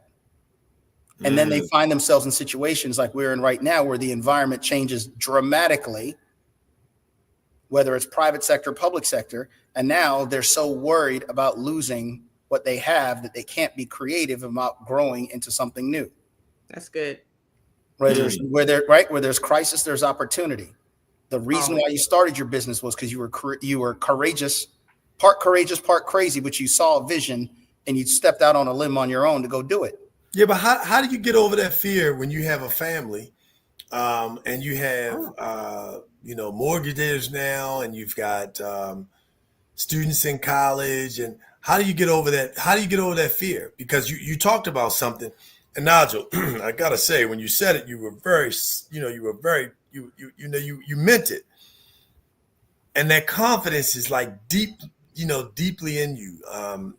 One of the things our company developed was a win cube leadership system, and the first win is how do you win in your personal life. The second is how to win in your business and career, and the third is how to win in your legacy. Well, it's clear that your family won in their legacy as a result of yourself, your confidence, the way you show up, But how do you get around that fear? Harris, I saw you chopping at the bit. Yeah. So the way you this is the way you get around fear in any universe is preparation, right? And so we do a whole lot of shoot, aim, ready. We just come out the gate. I'm a start me a if we come out the gate, because you said something earlier that we're gonna touch on the other side on, okay, which was we do a whole lot of prepping, but we afraid to push. Right. We do that, but we do a whole lot of, I'm baking cupcakes. Next thing you know, you done emptied your 401k and you have leased a business, leased a location without a commercial kitchen, mind you, but you've leased the location. You have not properly prepared. Now, having said that, I understand our culture and what have you, and you work with what you have. You bootstrap it, you bubble gum and string tape it. You do all those things. But we're here now, and many of us have resources we don't know how to use, right? So we have opportunities. Many of us, we have, not me, but we have 401ks that you can borrow against. You don't have to take it out. You borrow against it. That's an asset for you. And if it doesn't work out, you still have your job, or you go get one and you pay it back to your 401k. Somehow you're still able to pay your mortgage. You're still able to keep the lights on. You're still able to keep food for the babies. Now, I don't have any more small babies. That's Nigel's world. Bless him. But I remember, and I still have. Here's the thing. Once you get into business and you have people you have to pay, you lose sleep over their mortgages more than you lose sleep over your mortgage. Then you get paid by a client that didn't pay you for 90 to 120 days. Yeah. And you got to pay them. And you don't even have the money to pay your mortgage, right? I've seen clients in the hospital because they were worried about other people's bills. Yeah. So the key is to, and this is key and critical, and one of the things Nigel needs to talk about. We have to stop coming into the game undercapitalized. So that means we have to work patience, and we have to manage ego, because 98% of this is ego. I want to walk around. I want to fire my boss. I don't want to work for anybody. I don't. That's not the foundation for a business. That's a foundation to get a different job, right? So you got to deal with, so how you get past that fear is to, one, prepare, don't come into it undercapitalized, and realize a lot of what you're seeing, oh, so-and-so is a billionaire. That's their net worth. That's not their cash. And so they can't write a check for $1 billion because they don't have $1 billion in cash. You have to begin to do the thing you don't even like to do. And I can't tell you how many businesses I've talked to is like, but I really am not good at math. I'm like, what now? I mean, you don't have to be good at math. When it comes to money, you need to be able to multiply, divide, plus and minus. You have to begin to move into places that you're afraid of. That is how you overcome it. You move into the place, you gain understanding, you get a partner like Nigel, and you overcome the fear to the extent that you can, and then you have to take action. All right, I'm done. And then I go back to the strategy, right? So I have two things. We got about a minute and 30 seconds or so. Right. I want you to, Nigel, answer your point. You got 30 seconds. Then Nigel, I want you to follow up with how people can contact you at Phoenix Strategies. And then Harris, please let people know how they can contact you for those who are not able to come back, for our second hour. So I don't care what size your business is, you need to understand, what is your value proposition? What is your value proposition for your clients? What is your value proposition for your investors? What is your value proposition? How are you leveraging technology in this current environment to maximize your ROI? We're talking about AI. We're talking about machine learning, robotic process automation. If you're not talking about how to leverage these tools to make your business more efficient, more effective, more productive, and lower your overhead costs, you are already behind the game. There is no such thing as standing still. If you are not moving forward, you're falling behind because your competitors are taking the time that you're not taking in order to take your market share. So what are you doing to adjust your strategy every single time? Take time away to adjust your strategy. Who are your strategic partners that you're working with? If you don't have any, you're already behind the 8 ball. Who are the people that are providing complementary goods and services? Who are the people that you can partner with? Contracts are getting larger. You need to get larger. How do you play larger in a much bigger environment, even though you are a small business? So you need to find businesses that you can work together and go after these larger contracts together. What is your strategy with regards? What's your exit strategy? Okay. When you come into a business, you need to spend as much time thinking about what your exit strategy is, what type of businesses you want this to turn into, as you do thinking about me starting a business. You only have 3 options. You're either going to get acquired, you're going to acquire another company, or you're going to grow to scale, or you're going to die on the vine. I'm sorry, that was 4 options. That's all right. So I'm going to give you a 5th option. Tell people how they can reach you. Stevens at phoenixstrategies.co. NSTEPHENS at phoenixstrategies.co. Harris Floyd, how can people reach you? Thank you so much for being here, both of you. If you reach Nigel, you've reached me. All right. Well, as they say, genius is coming. I'll see you on the other side, literally. Thank you so much for being a part of this day 3 evening session, and we'll see you for part 2 shortly. Thank you. I can stay. Can't speak for Nigel. Give me 1 second. All right. Well, that was Nigel Stevens and Harris Floyd. And we are going to tap into our community and let you know how important it is to support our scholarships.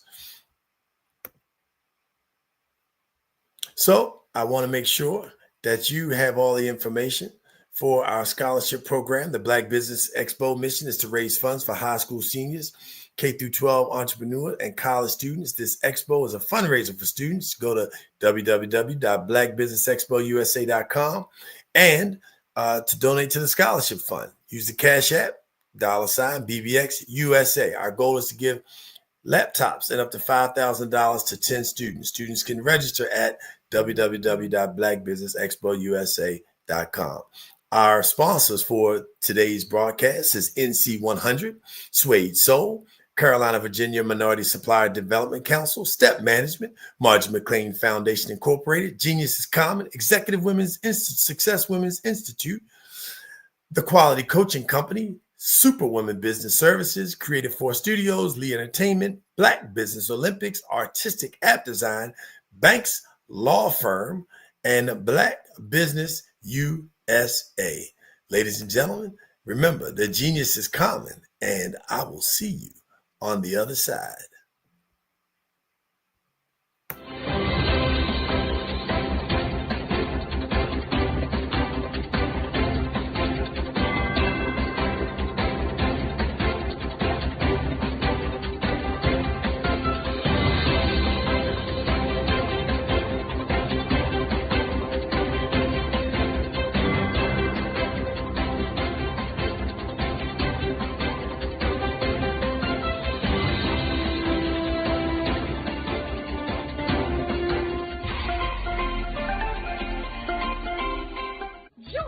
Dr. Eric Kelly III and a host of phenomenal speakers from all around the globe for this 7-day virtual event that you don't want to miss.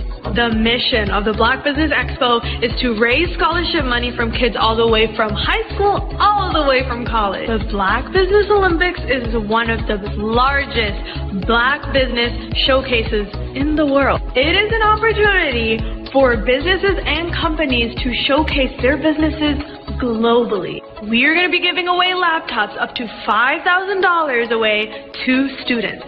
Again, I'm Olivia Appleberry, the founder of 2 Cents Finance and one of the speakers for the expo. I am so excited to see you there. For more info, go to www.blackbusinessexpousa.com or call 919-308-9090. and hope to see you there. I am Black Business. From the moment I wake until the time I sleep. Yes, I am Black Business. I am Black Business. Tell me, are you Black Business? I am Black Business. Do you support Black businesses? Listen, I support Black business because I am Black Business. Black Business Expo, one of the largest business showcases in the history of Black business in the world. The world! Sign up today at www.blackbusinessexpousa.com or call 919-308-9090. I am Black Business. I am Black Business. From the moment I wake until the time I sleep, I am Black Business. I am Black Business. Are you Black Business? I am Black Business. Do you support Black businesses? I support Black business because I am Black Business. Black Business Expo, one of the largest business showcases in the history of Black America in North Carolina. Join Dr. Eric Kelly III and a host of phenomenal speakers from all around the globe for this 7-day virtual event that you don't want to miss. The mission of the Black Business Expo is to raise scholarship money from kids all the way from high school, all the way from college. The Black Business Olympics is one of the largest Black business showcases in the world. It is an opportunity for businesses and companies to showcase their businesses globally. We are going to be giving away laptops up to $5,000 away to students. Again, I'm Olivia Appleberry, the founder of 2 Cents Finance and one of the speakers for the expo. I am so excited to see you there. For more info, go to www.blackbusinessexpousa.com or call 919-308-9090 and hope to see you there. I am Black Business. From the moment I wake until the time I sleep. Yes, I am Black Business. I am Black Business. Tell me, are you Black Business? Black Business Expo, one of the largest business showcases in the history of Black business in the world.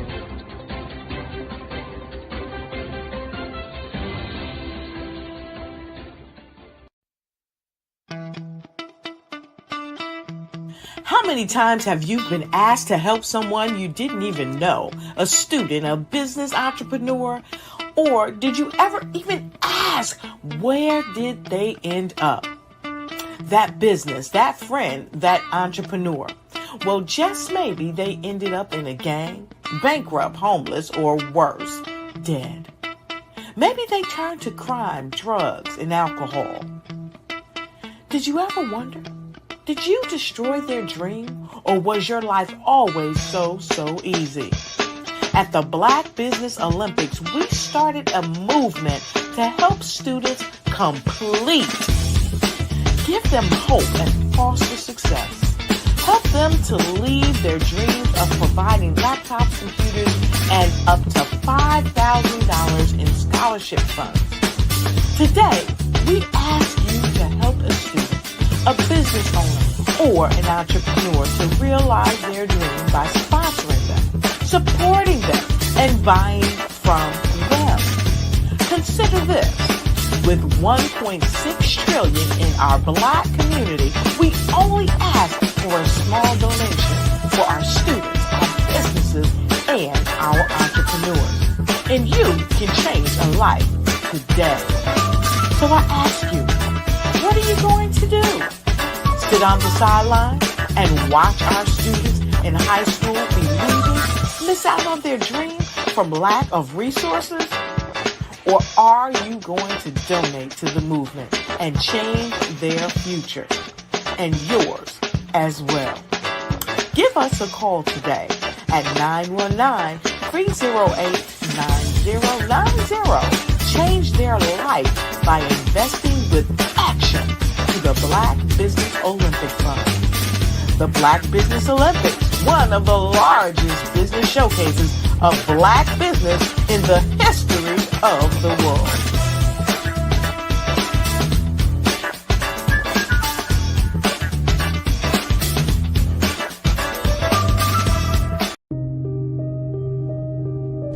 The Black Business Expo is changing my life. This year, they are giving away laptops and even $5,000 in cash to students just like me.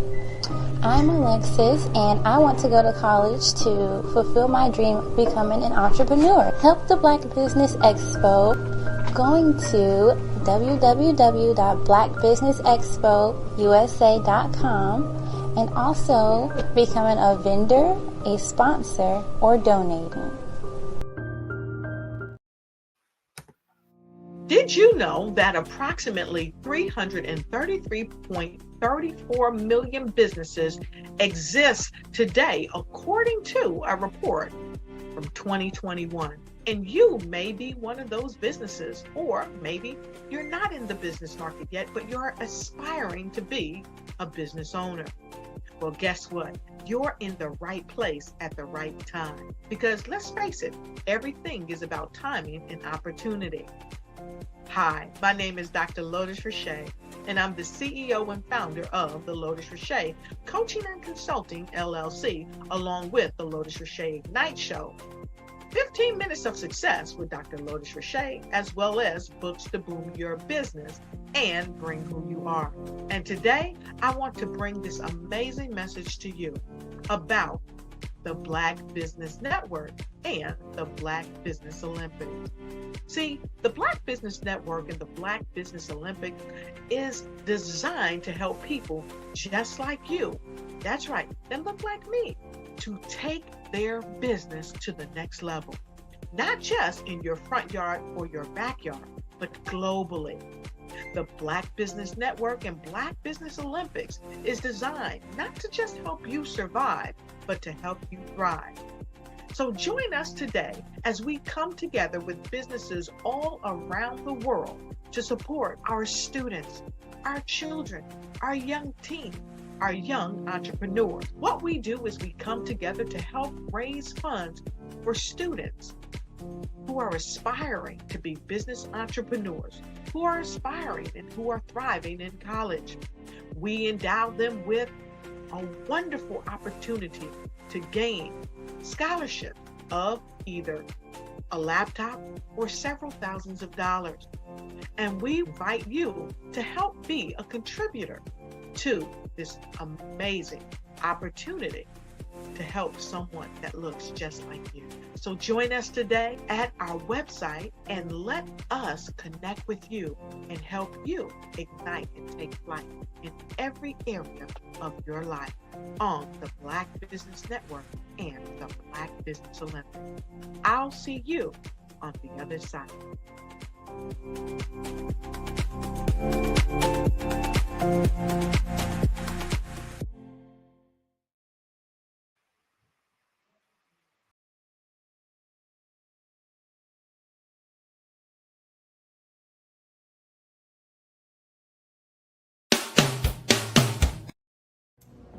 How hard is it to land on the front cover of a top-tier global publication?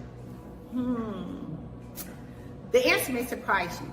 If you are a business owner, industry leader, speaker, author, or coach, this is your opportunity to get featured in a publication that reaches worldwide. We want to be able to tell your story, showcase your brand. We have made it so easy. All you have to do is answer a few questions and tell us a little bit about your business, and we'll take care of the rest. But why get featured? One, it gives you massive exposure to a global audience. Two, it helps to boost your credibility and your authority in your industry. And three, it helps you to expand your network and unlock opportunities. Now, right now, we are offering a special limited time offer. You can be seen by over 10,000 viewers and readerships each month. So don't wait. This is your time to elevate your business and get featured. All you have to do is click the link below and get started today.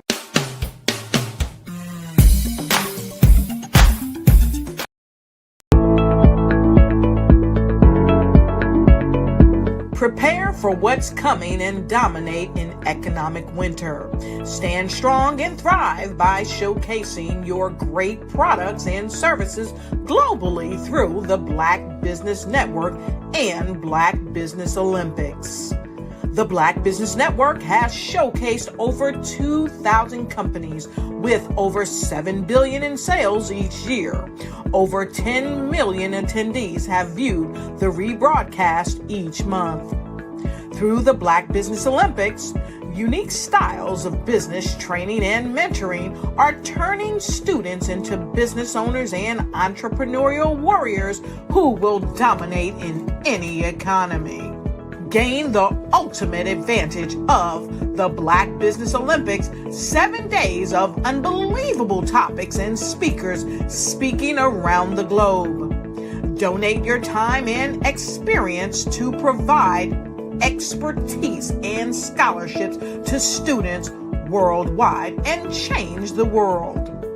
Now, more than ever, new insights, tools, strategies, and capabilities are needed. This is your chance for a major presentation to the world. Fill out the form and join the more than 2,000 speakers who have presented to over 200 countries. Join the Black Business Network streaming live into the Metaverse, STEM City, Black Multiverse Enterprises, Hulu, Amazon, YouTube, iHeartRadio, Apple, Facebook, LinkedIn, Pod TV, IBM TV, Spotify, and Google Podcasts. Sign up today. Spaces are limited, and we will see you there.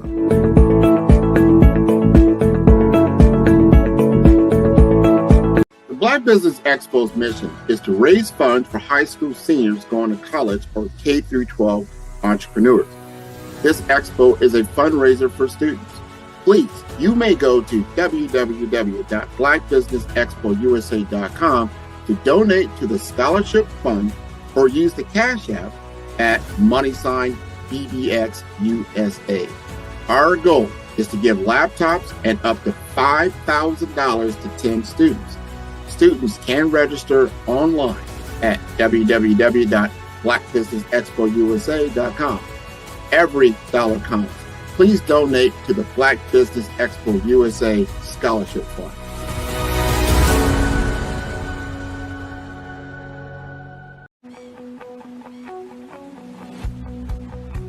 I am Black Business. From the moment I wake until the time I sleep. Yes, I am Black Business. I am Black Business. Tell me, are you Black Business? I am Black Business. Do you support Black businesses? Listen, I support Black business because I am Black Business. Black Business Expo, one of the largest business showcases in the history of Black business in the world. The world. Sign up today at www.blackbusinessexpousa.com or call 919-308-9090. I am Black Business.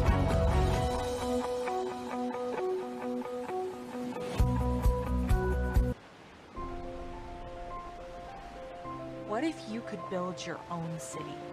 A place where every child can find nurturing people to help them achieve their full potential.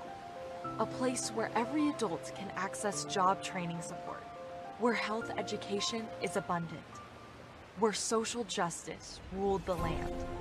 A place without limitations. Welcome. You have arrived at STEM City USA. It is what every city should be. A safe and trusted community where you find people and resources to help you become everything you are and beyond. STEM City is unlike anything you have ever experienced. It is a digital twin of the world around you, only better. STEM City is about energy and soul renewal. It is more than a digital world. You can almost feel the power of live cultural events, music, and theater. STEM City promises a better future for children with caring mentors and hands-on activities with dedicated tutors to support our youth. STEM City is your passport to a healthy lifestyle with weekly events addressing our community's many issues. STEM City is your financial well-being with helpful information on wealth management, career advancement, job training, and so much more. STEM City is the community you deserve. It is the city where your dreams can come true. STEM City USA, a place in the sky that is accessible to all who reach for the stars.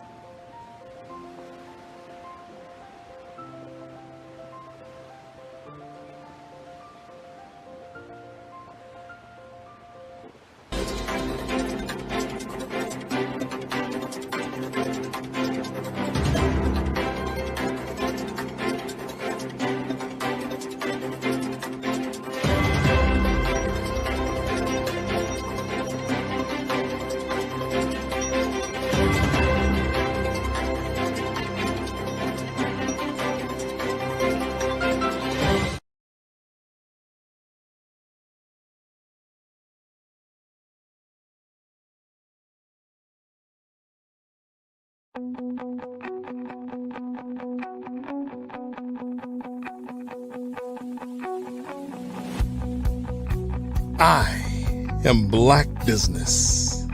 From the moment I wake until the time I sleep. Yes, I am Black Business.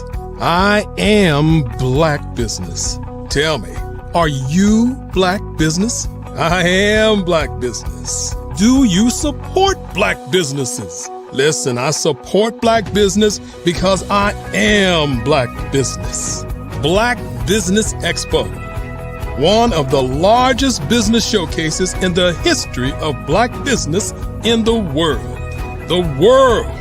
Sign up today at www.blackbusinessexpousa.com or call 919-308-9090.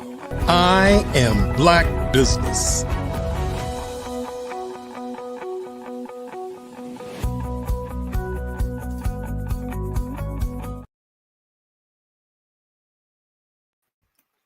Good day, business owners, entrepreneurs, thought leaders, and corporations. Welcome to the Black Business Network. My name is Darius A. Stanton, and I am your business moderator for the session of the Black Business Network. The Black Business Network is a 24-hour network showcasing Black businesses, business owners, entrepreneurs, and thought leaders worldwide. We have speakers from North Carolina, London, Singapore, Africa, Japan, and cities all over the United States. The Black Business Network is a global community sharing business knowledge to empower, inspire, and educate businesses about business. This evening, we are very fortunate to have two dynamic guests who are back for a round two, if you will. Ladies and gentlemen, let me introduce you to, there we go, Miss Harris Floyd. Welcome, Harris, to the Black Business Network again. So soon, you've graced us with your presence. Thank you for having me back. It was a pleasure. I just got off the phone with people who were called into the studio, literally, saying, I love those guests. They were so powerful. They were, it was just such a great, they were for the first time.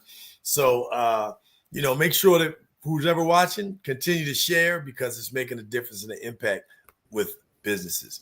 And also joining us this evening is Mr. Nigel Stevens.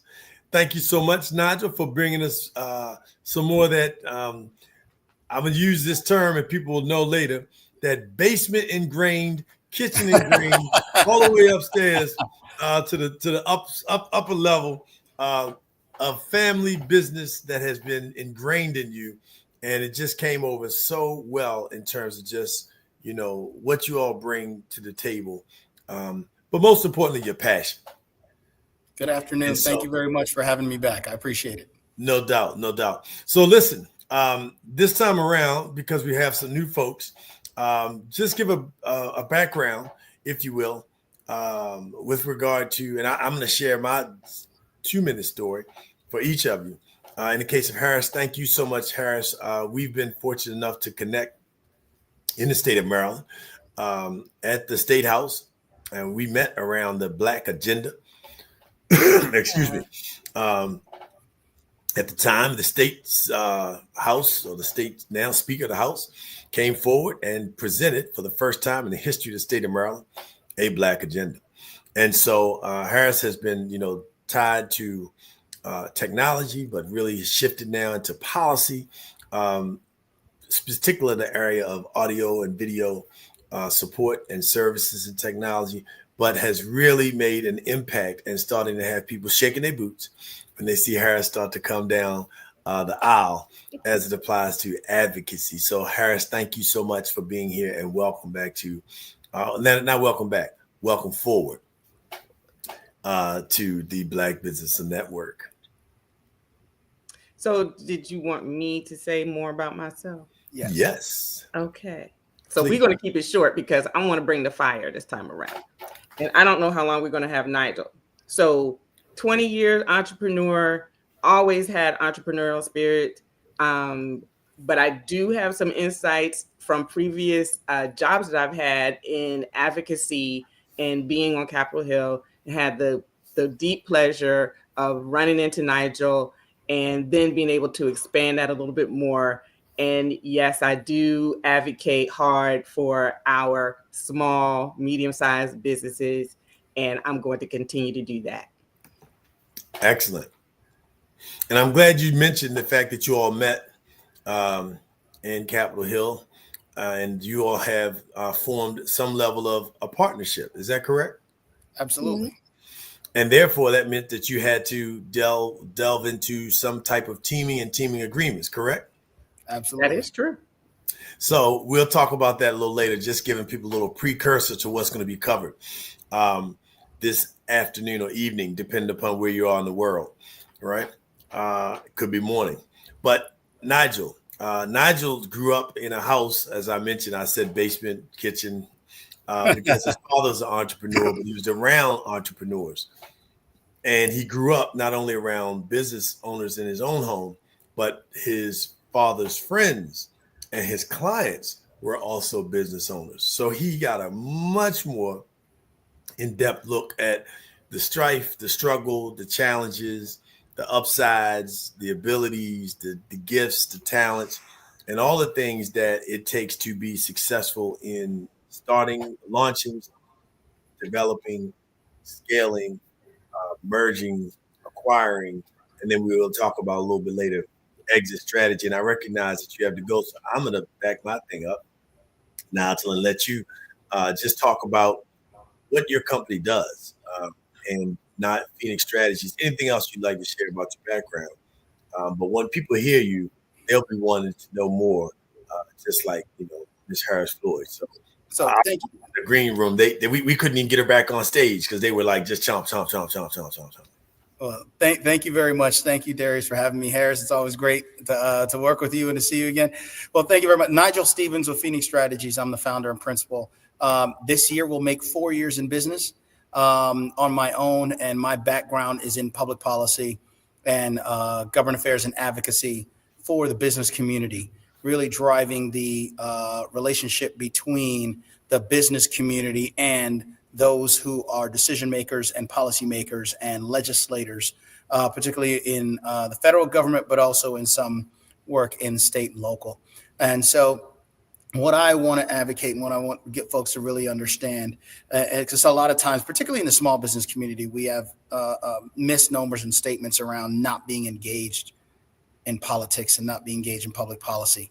And you need to understand that from tax policy to business programs to help entrepreneurs launch, to access to capital programs, to all of those things that are driven by public policy. You need to be engaged. You need to be represented. Your voice needs to be heard, because whether or not you decide to do policy and politics, it will address you if you're a business owner. So everyone from dealing with zoning laws to construction outside of your facility, to your ability to expand and grow your business, is going to be determined by folks who you either play a role in driving that message, or you simply are responsive to that. So as entrepreneurs, we all understand that we never want to simply be reactive and responsive. We want to be proactive and strategic. So that's what my firm does at all scales, for large businesses, mid-sized businesses, small, nonprofit organizations, governments, and so forth. So that's what our role is, in really the strategic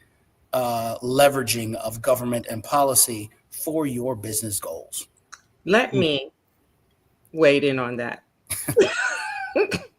We're already going.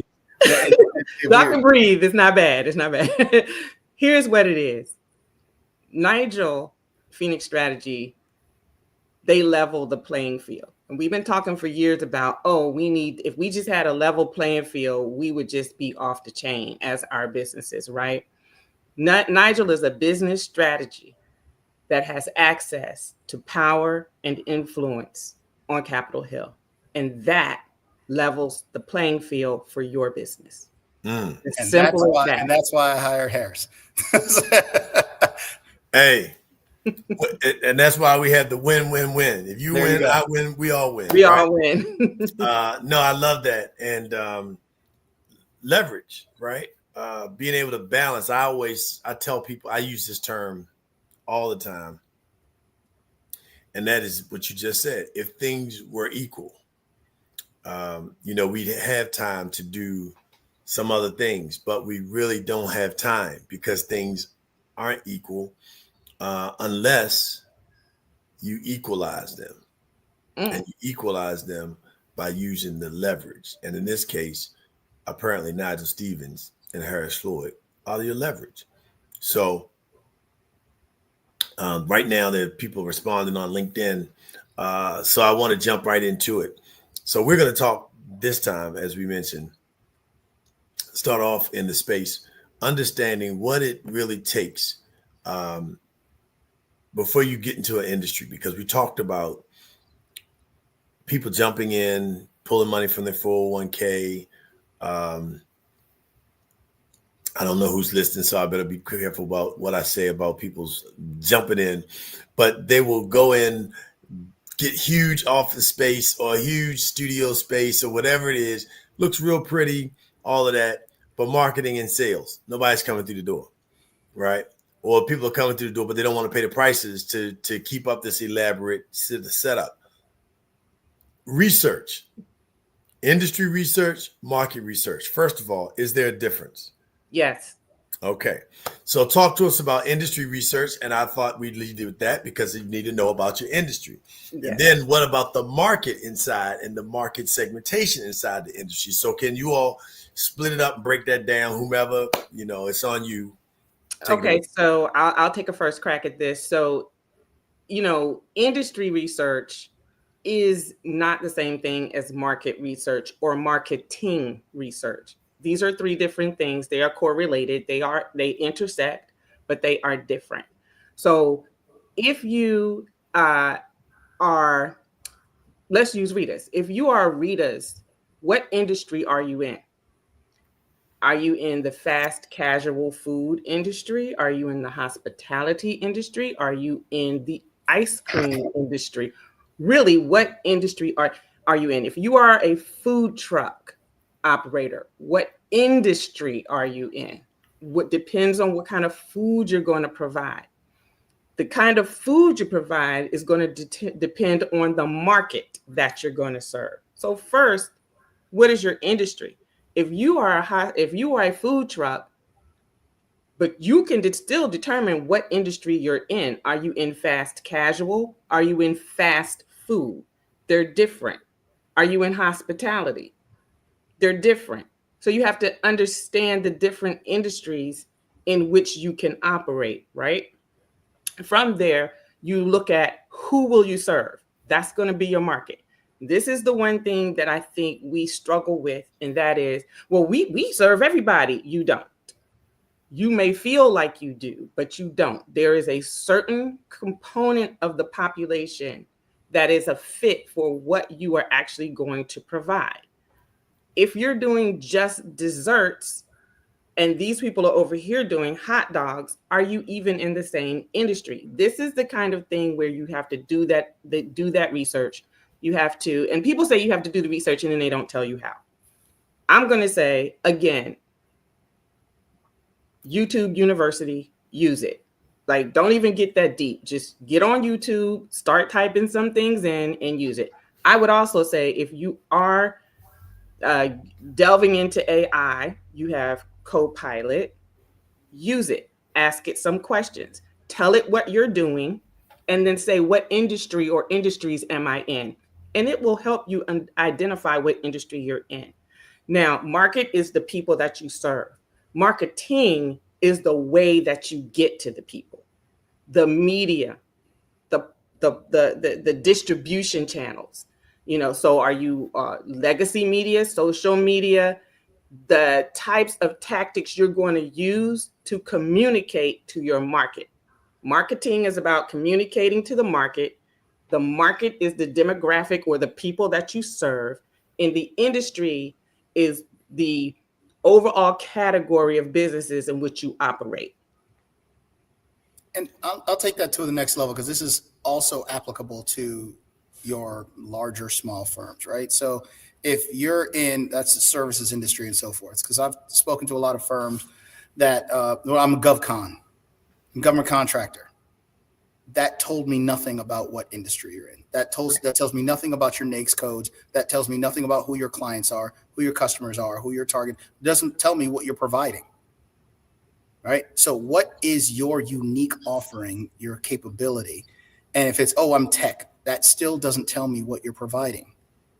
What is the service that you're providing? Technology is a tool, nothing more. So what is the technology that you're providing that's your unique differentiator that is going to make you be able to bring new commercial best practices, offerings, services, or tools to the government contracting environment, to the government as a client?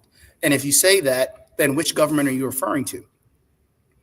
Because the needs of a city, of a county, of a state, and of the federal government may be similar, but they're not identical. So what is it that you're shaping with regards to your target audience, your industry that you are participating in, which also includes your competitors? So what is your competitive analysis of what is in the environment? But then what does your market look like? Who's buying your stuff? Who's buying your products? Who's buying your services?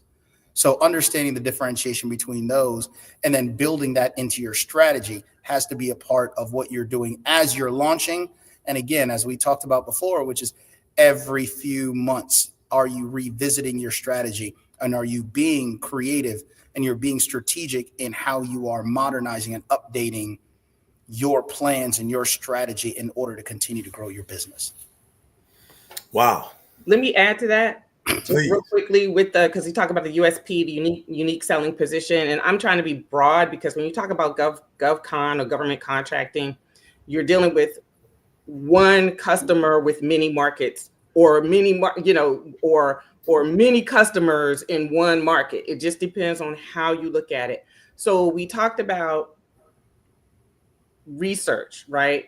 But a significant portion of this is not just research, but what you are deciding. That is what Nigel is getting at what is your unique selling position? So if you are in IT, all right, then you go, okay, and I'm going to do networking. Okay, that is what it is. So what is your unique selling position? Well, it might have to be how you deliver your networking, or a service that you provide in networking that none of your competitors, or you don't know of any competitor that does that. So don't get twisted up in discovering what your unique selling position is. Decide what it is and then tweak it as you go along. I just wanted to share that because people will get worked up about little things like that.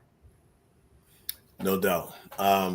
So let's now delve into understanding. Thank you for, first of all, giving people the delineation between market research, marketing research, and industry research.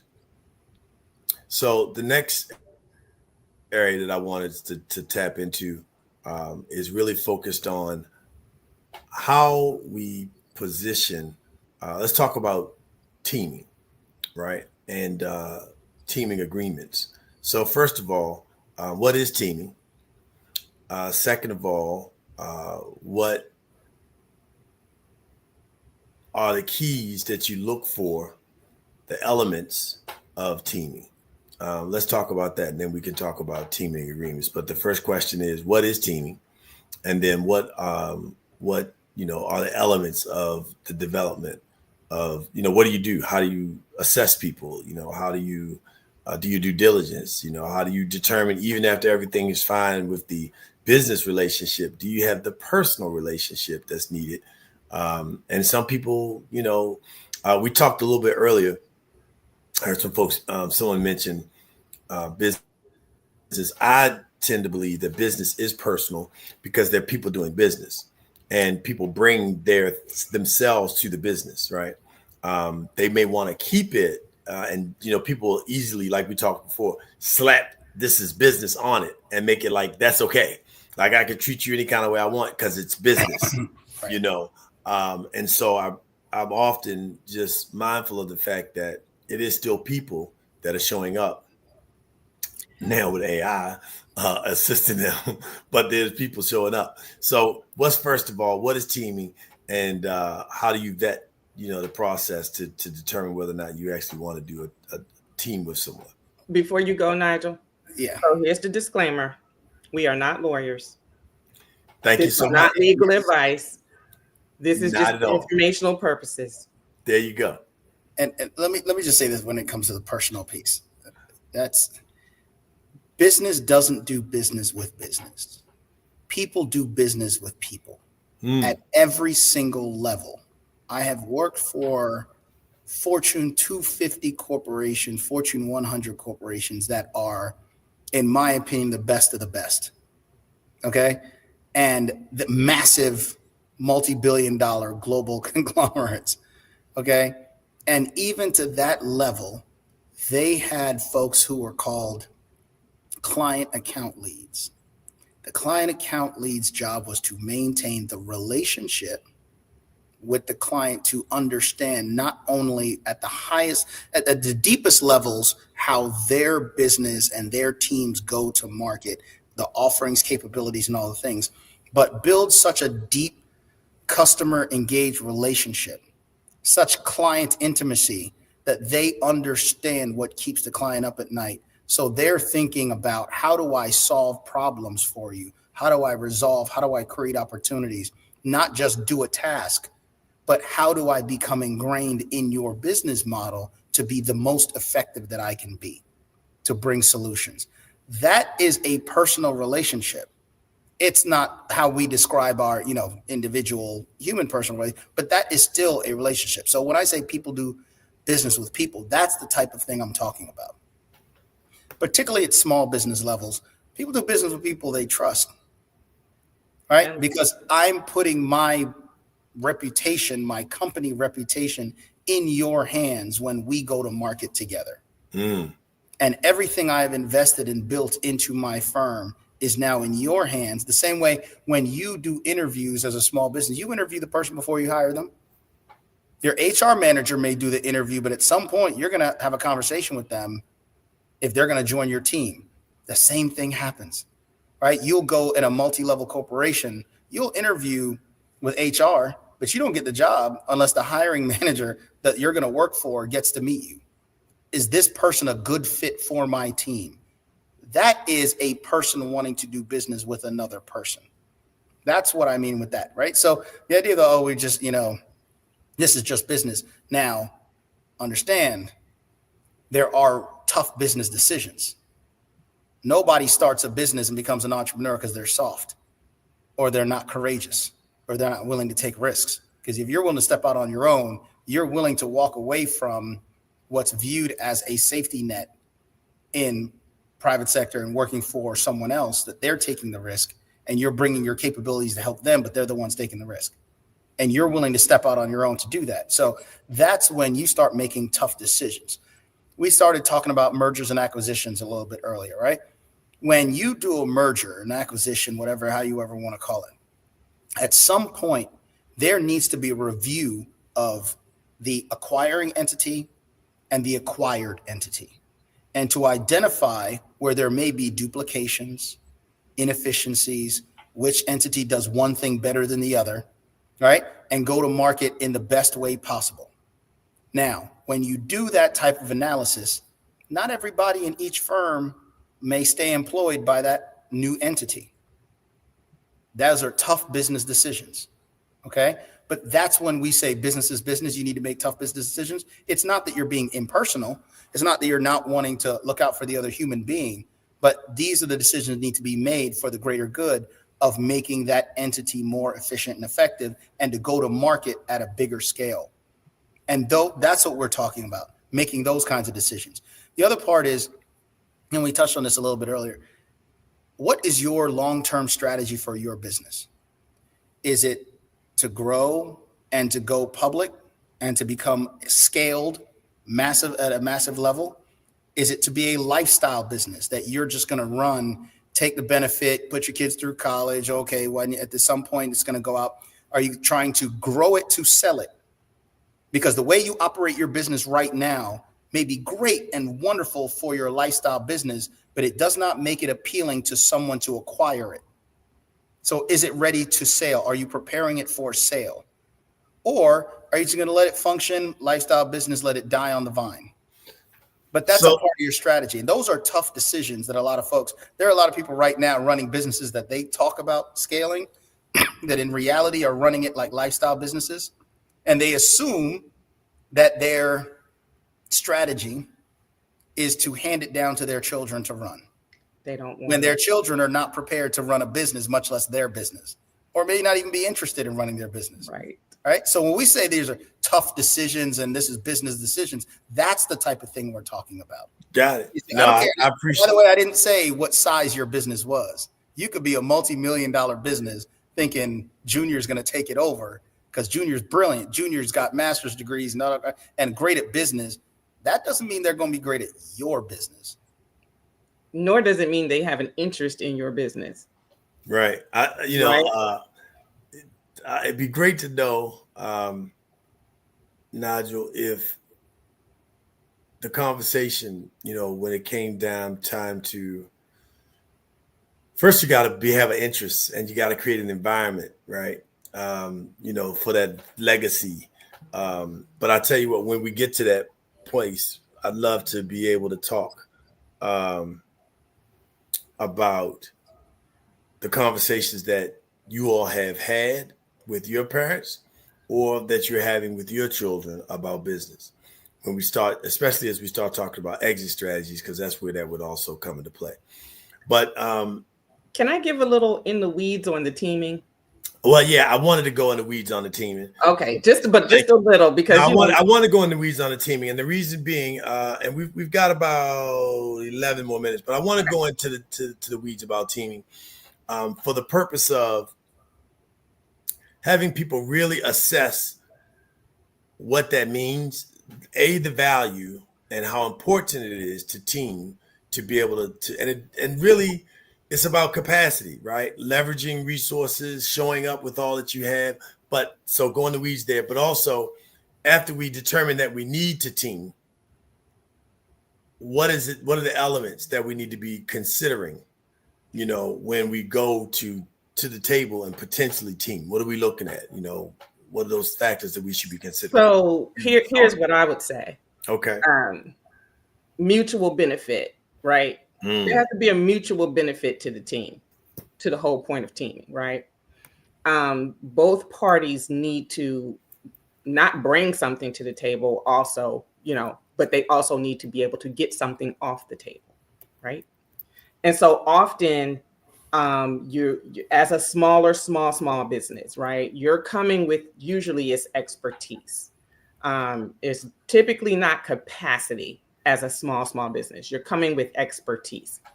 And so they think about you as, okay, we can pay them something like a salary. You're going to get a little bit of a bite at the apple. I want us to rethink that. And I want us to consider things aspirationally.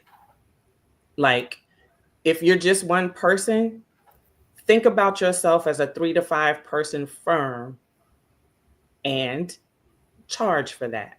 Because if you just charge for one person, you will never be 2 or 3 or more. Just won't work. Math doesn't math. So mutual benefit is something that you have to consider. The second thing is vetting.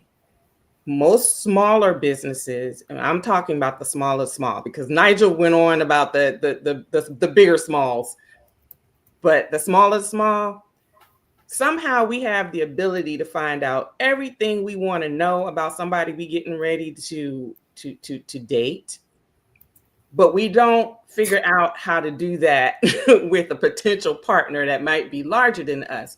So I would say get up on their social media, but I would also say check some public records. Some basic public records that you don't even have to pay for. Mm-hmm. The same kind you might check if your son or daughter were going to date someone. Find out if there are some court proceedings. Do that. Then you can come to the table with a conversation. But that goes back to the conversation, Harris, we were talking about market research, industry research, and so forth. I would expect you to do the same if you're going to be a subcontractor. No, it's not the same. It's not the same because if you're going to do that type of research, right? Then I don't want to go into competition as a subcontractor for a company that is known for treating their subcontractors a certain way. But how do you know that unless you first of all, you got to ask around. If you ask around, okay, welcome to the conversation, Darius. If you ask around, you're going to play your hand because someone will tell someone that you're asking. Yes. They don't need to know that you're asking that question, right? So how did you know that this particular company has a problem paying on time? Go check some public records. Correct. That's what I'm saying. And that's for the smallest of the small, because they don't know that this is available to them and that they can jump on certain public records and find out certain information. And from that, again, we're in the weeds when you're doing your teaming agreement, because, okay, you still like them. You feel good about it, but they have this little ding, this little problem. Okay. So in your teaming agreement, there's going to be a clause that addresses this little issue that you will be able to hold them accountable to. And I'm talking about general business. There's absolutely lots of opportunities or options in the government contracting space for compliance and ensuring that a prime does what they say they're supposed to do, as long as you know that you have the ability to do that. That goes back to teach yourself, because no one is going to teach you. So teach yourself. Get on YouTube University, get in Copilot, ask questions, look these things up. Don't take them for granted.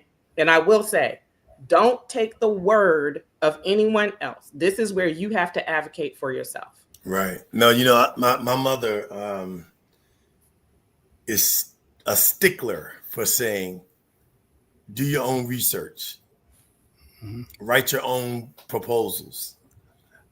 She's like, now that there's a benefit in having, we talked about this earlier, people who, one of my business partners, Kendrick Tillman, says all the time, we've got to do what's in our therapeutic space, right?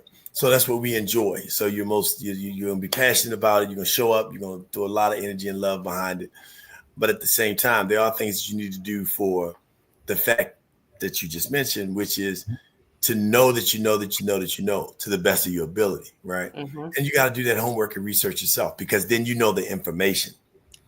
A great example of that Nah, it might not be the best example, but I'm going to use it because it's a slight example. Then I want to move on to mergers and acquisitions. And that is, and Steve Harvey ended up doing all those shows. I was like, what a genius, right? I was like, wow, he's one behind another. You see his brand here, you see his brand here now. But it was as a result of his tax attorney. I mean, his tax consultant. They basically he ended up owing $1 million in taxes, and he thought they were being paid and they weren't. Right? He was signing papers, but he wasn't reading. So you got to do your own research and due diligence, and don't turn your shop over to people without willing to be able to still do that. Doesn't matter what level you get in your company, you still read before you sign. These are some basic things that you have to discipline yourself about as a business owner. Just like, I'm always going to secure 3 bids, 5, whatever the threshold is, but so that you never slip on that disciplined practice. So let's shift. Let's talk about mergers and acquisitions. And as you go to mergers and acquisitions, we're going to shift from being teaming and the value of teaming, because you all have teamed, and it's obviously that you all have chemistry and that you all have, different thoughts and processes. I got a chance to see you battle it out a little bit, which is great because you need tension, but you do it with love, and so that's really important because, as I said, you need people to keep you, to tell you the truth and not just kind of like tell you what you think you want to hear so you don't get upset and your feelings aren't hurt. As George Fraser says, let me tell you and still be loved. So hence that, let's talk about team agreements, but shifting into mergers and acquisitions. Why is merging with other companies or acquiring other companies to build up those skill sets? Why is that so significant in terms of us being able to really grow, especially in our community? Let me take this from a macro level. Please. Right? This is the environment we are in today. You could like it, you could not like it. This is the environment we are in. In order to be able to compete in the marketplace that we are in and going to be in, your firm needs to get bigger faster. I don't care what industry you're in, you need to have capacity and you need to have scalability in order to compete, even as a small business. Small is not as small as it used to be, okay? We literally are in a government contracting space right now where, since the Clinton administration, the number of government contracting officers has been diminished year after year after year. We now have seen a complete gutting of the federal workforce. A lot of those folks were in acquisition, and they're going to be using AI tools in order to identify your skill sets and capabilities. But at the end of the day, small business contracts are getting larger. Now, that's the federal level. The same thing is happening at states. The same thing is happening in private sector. Okay. Mm-hmm. So you need to have more diverse capabilities, expansive capabilities, offerings, tools in order to be able to provide the level of value and scalability to your clients that you need to do. The other part is, are you able to weather the storm? Are you large enough? I'm not going to say too big to fail, right? But are you large enough to weather a storm when one client is delayed in payments in order to be able to do what we said earlier, make payroll, pay your bills, pay your rent, do all those things, right? Are you large enough? Is your client base diversified enough in order for you to be able to survive those environments? Are you able to weather the storm of delayed deliverables of your products, or hypothetically a tariff that may hit that may increase the cost of your products? Are you able to put things away and be resilient even in times of hardship? That's what I mean by size and scale and capability. Love it. What you need to be able to do. So I didn't know we were going to need a part 3. Let me say this real quick before you do that. So what Nigel is getting to is economic resiliency, and you must get bigger now to be resilient. So we got about 2 minutes. Just give me what you see as high level must. I don't know if I can give that justice with that period of time. Rather than do that, let's do this. First, share how people can reach you all. Nigel, go ahead. nstevens@phoenixstrategies.co. Got it. Okay. And again, if you reach out to him, just if it's for me, just say, hey, it's for Harris. All right. Make it easy for everybody. And also, as you close, 30 seconds for each, and literally, what is it that you would want to share with businesses at this time? Giving them 2 points, 15 seconds each. 2 points that you want people to know at this time that they should really be focusing on in business. Strategy and resilience. You're going to need it now more than ever. You need to sit down with your team and be strategic, particularly if you are in government industry, government contracting, if you're in any of these services where you have to provide products that are being brought from overseas. You need a resiliency strategy. You need a maintenance strategy, and you need a growth strategy, and you need it yesterday. Got it. Thank you, Nigel Stevens. It's been a pleasure having you on the Black Business Network, Black Business Olympics. We look forward to having you again. Harris Floyd, it's your turn. Get bigger faster. You just have to get bigger faster. That means you cannot grow slow alone. You have to get bigger faster.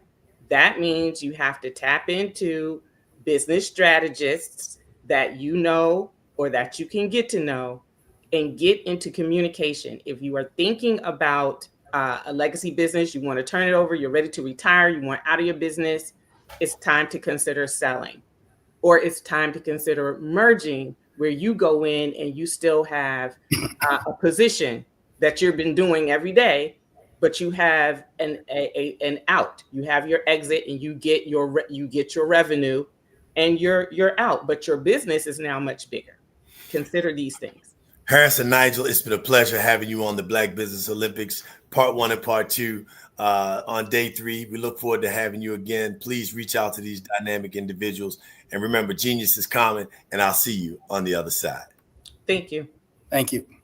My pleasure. So listen, I want to just, one more time, thank that dynamic duo of Harris and Nigel for their contributions and shared so much. I mean, people are still tuning in and tapping in, wanting to know more and more about them.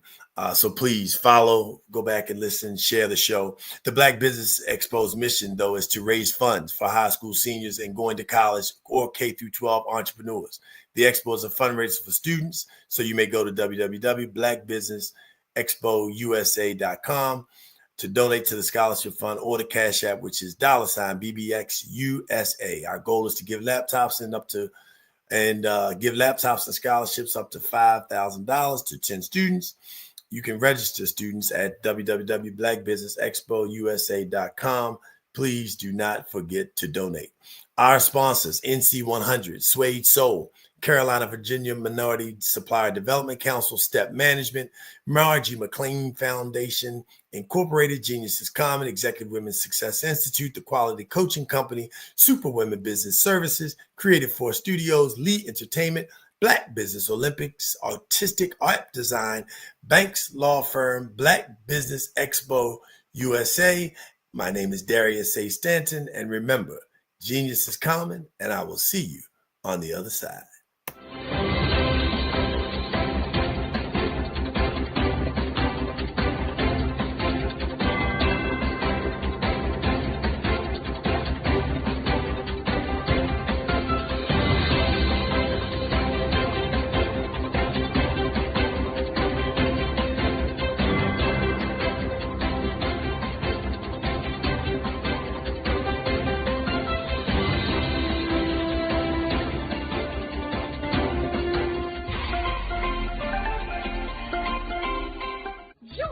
Dr. Eric Kelly III and a host of phenomenal speakers from all around the globe for this 7-day virtual event that you don't want to miss. The mission of the Black Business Expo is to raise scholarship money from kids all the way from high school, all the way from college. The Black Business Olympics is one of the largest Black business showcases in the world. It is an opportunity for businesses and companies to showcase their businesses globally. We are going to be giving away laptops up to $5,000 away to students. Again, I'm Olivia Appleberry, the founder of 2 Cents Finance and one of the speakers for the expo. I am so excited to see you there. For more info, go to www.blackbusinessexpousa.com or call 919-308-9090 and hope to see you there. I am Black Business. From the moment I wake until the time I sleep. Yes, I am Black Business. I am Black Business. Tell me, are you Black Business? I am Black Business. Do you support Black businesses? Listen, I support Black business because I am Black Business. Black Business Expo, one of the largest business showcases in the history of Black business in the world. The world! Sign up today at www.blackbusinessexpousa.com or call 919-308-9090. I am Black Business. I am Black Business. From the moment I wake until the time I sleep, I am Black Business. I am Black Business. Are you Black Business? I am Black Business. Do you support Black businesses? I support Black business because I am Black Business. Black Business Expo, one of the largest business showcases in the history of Black America in North Carolina. Join Dr. Eric Kelly III and a host of phenomenal speakers from all around the globe for this 7-day virtual event that you don't want to miss. The mission of the Black Business Expo is to raise scholarship money from kids all the way from high school, all the way from college. The Black Business Olympics is one of the largest Black business showcases in the world. It is an opportunity for businesses and companies to showcase their businesses globally. We are going to be giving away laptops up to $5,000 away to students. Again, I'm Olivia Appleberry, the founder of 2 Cents Finance and one of the speakers for the expo. I am so excited to see you there. For more info, go to www.blackbusinessexpousa.com or call 919-308-9090 and hope to see you there. I am Black Business. From the moment I wake until the time I sleep. Yes, I am Black Business. I am Black Business. Tell me, are you Black Business? Black Business Expo, one of the largest business showcases in the history of Black business in the world.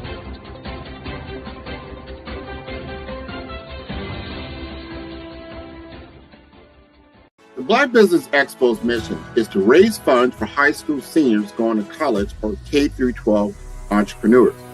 This expo is a fundraiser for students.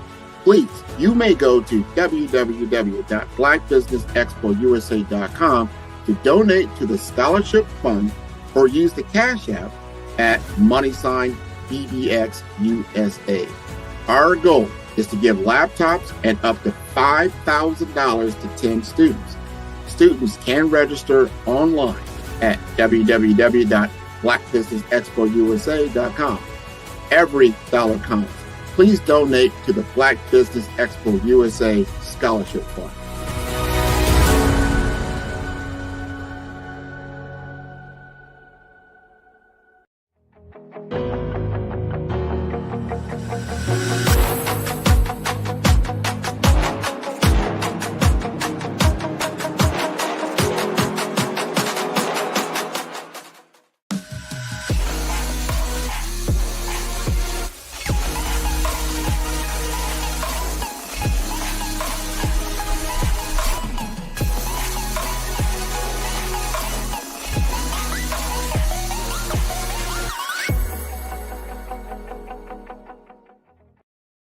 I was born in a little village on the island of Haiti.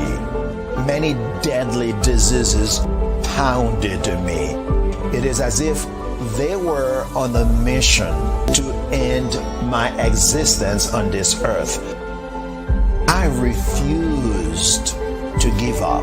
In 1983, I left Haiti and came to the United States of America. And I came with $5, 2 shirts. I didn't speak in English. I came to Atlanta. I got a job. I was a doorman. I was a doorman with a dream. What I used to come on stage. I'd rehearse this moment that I'm standing in front of you. That's the power of a dream. Maybe today is the day you begin acting as if you already have it. And then step out with full force. Take a risk.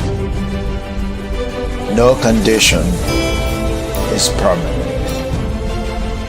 Don't let your situation distract you. You are chosen. You are called. You are born for a purpose in this life. Social media is evolving. It's more vibrant, more colorful, more energetic, and so are you. It's not just photos anymore. It's video, it's audio, it's subscriptions. And now there's Fanbase, a new monetized social network. Fanbase delivers the complete native app experience with full content monetization for every user. No algorithms that shadow ban your engagement or growth, and no ads. Follow anyone for free and subscribe directly to your favorite creators for $4.99 a month. Plus, show some love by tipping on any post. Also, make a Fanbase page and monetize your content the same way. Finally, connect with your followers by posting the amazing content you already create. And now, get paid for it. It's time to energize and monetize. Because everyone's a fan of something, and everyone has a fan base.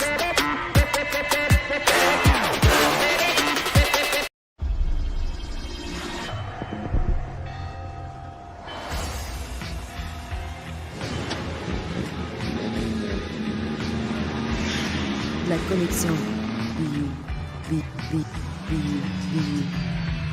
La connexion.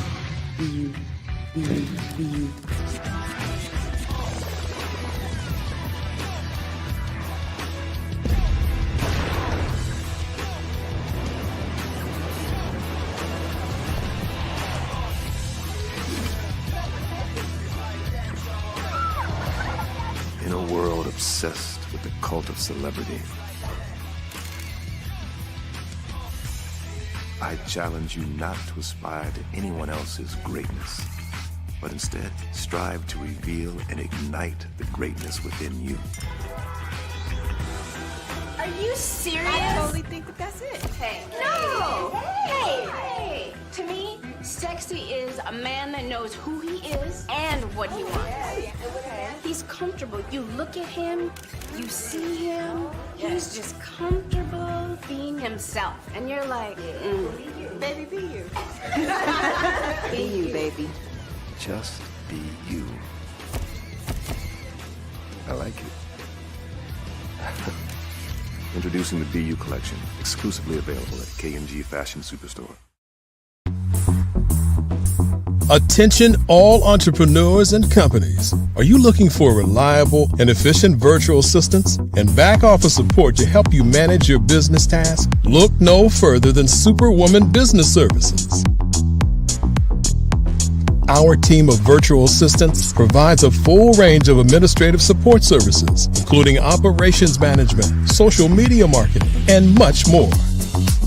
We also offer website design services to help you create a professional online presence that reflects your unique brand. In addition to administrative support and website design, we offer business development and structuring services to help you grow your business and achieve your goals.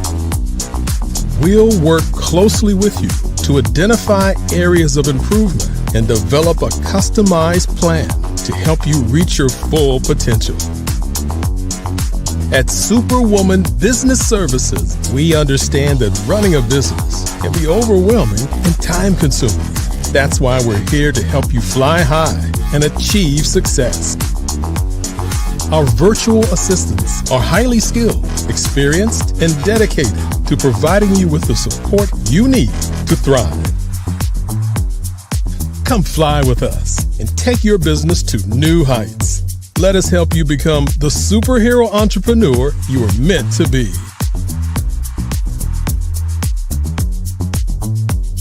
Contact Superwoman Business Services today to learn more about our back office support services. Come fly with us and take. Absolutely. So our coaching program help people that have the lack of time, that lack strategies, and lack the confidence to go after their dream life. So we help them implement tools. We help them implement. I love to leave the inherited lack of finances or the education behind finances. But it wasn't until I lost my firstborn, my only son, that life changed for me. And where I was going after it all, living the corporate life, hit my 6-figure income, and living in my dream house with my dream man, driving my dream car. Wow. I nearly lost it all when I lost my son. And so I realized it only takes one financial catastrophe that can change your entire life. That's what made me start All New Beginnings. Because no matter what's going on in life, there's a new beginning. And because of that, we develop a program called Wise Minded. My little slogan is, don't just dream it, let's live it. If they want to connect with you or work with you, what is the best ways for them to be able to do that? Well, for my social media guru, you can connect with me on every single social media platform as Tanya T. Wells.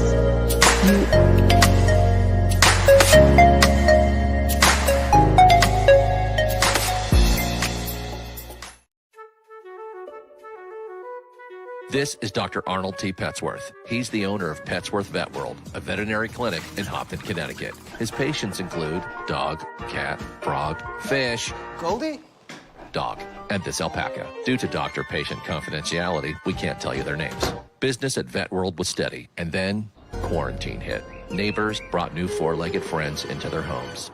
Bunnies. Bunnies everywhere. Dr. Petsworth welcomed these new patients with open arms. The only problem? There were more appointments than he could manage.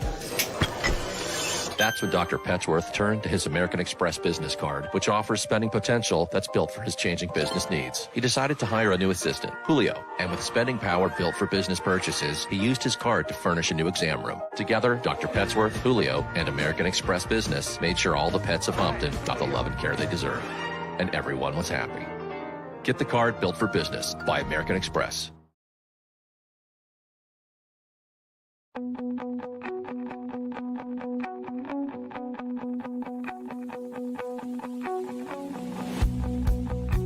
I am Black Business. From the moment I wake until the time I sleep. Yes, I am Black Business. I am Black Business. Tell me, are you Black Business? I am Black Business. Do you support Black businesses? Listen, I support Black business because I am Black Business. Black Business Expo, one of the largest business showcases in the history of Black business in the world. The world! Sign up today at www.blackbusinessexpousa.com or call 919-308-9090. I am Black Business.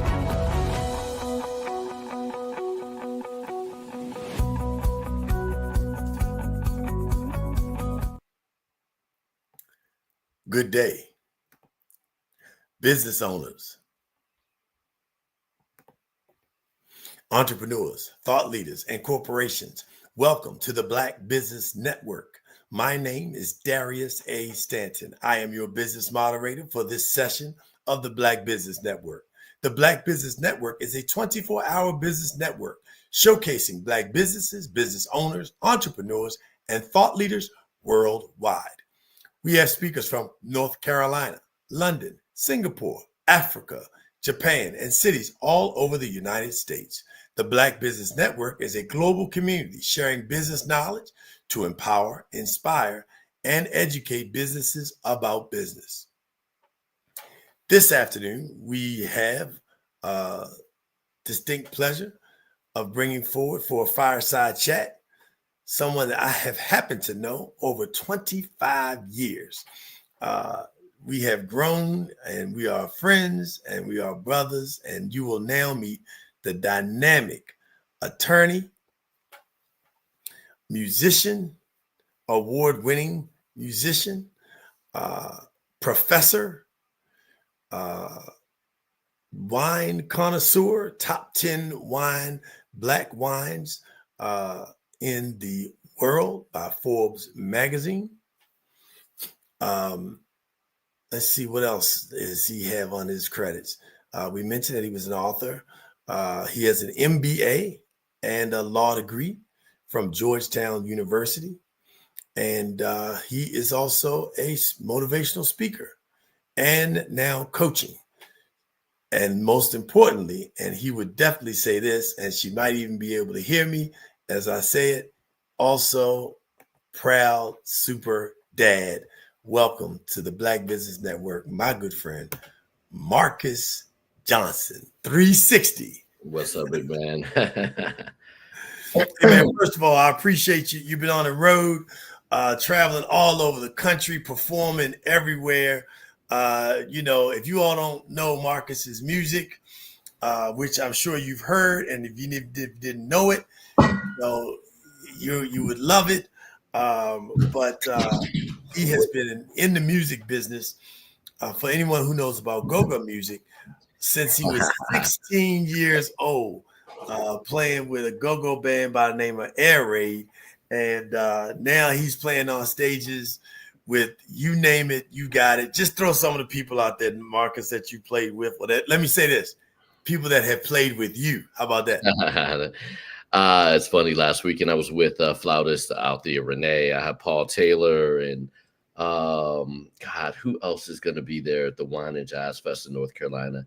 Well, that's enough. Paul Taylor and myself, and everyone from Diana Krall and Boney James to George Duke, Patty Austin, a lot of the big jazz festivals, Capitol Jazz Fest, Newport Beach. Recorded with have Najee on a couple of my projects, Mesa on a couple of my projects. So yeah, man. Yeah, it's a huge list. I mean, you're talking about, this is an international jazz artist, and we're really glad to have you. But tonight, we're not really going to talk too much about jazz, with the exception of the fact of how you were able to leverage your relationship with Bob Johnson, the former owner of BET, founder and owner, Sheila Johnson, who is actually, as I have on my desk, your book, For the Love Of. Mm-hmm. All right. And none other than the billionaire Sheila Johnson wrote the foreword for that book. Congratulations on that. And so we're going to talk today about your progression in business and how you've been able to continue to leverage, the relationships and the opportunities, but also talking a little bit about just the family and how it impacted you, because you do your own research. We spend a lot of time talking strategy, talking skill, we talk talent. I mean, the list goes on.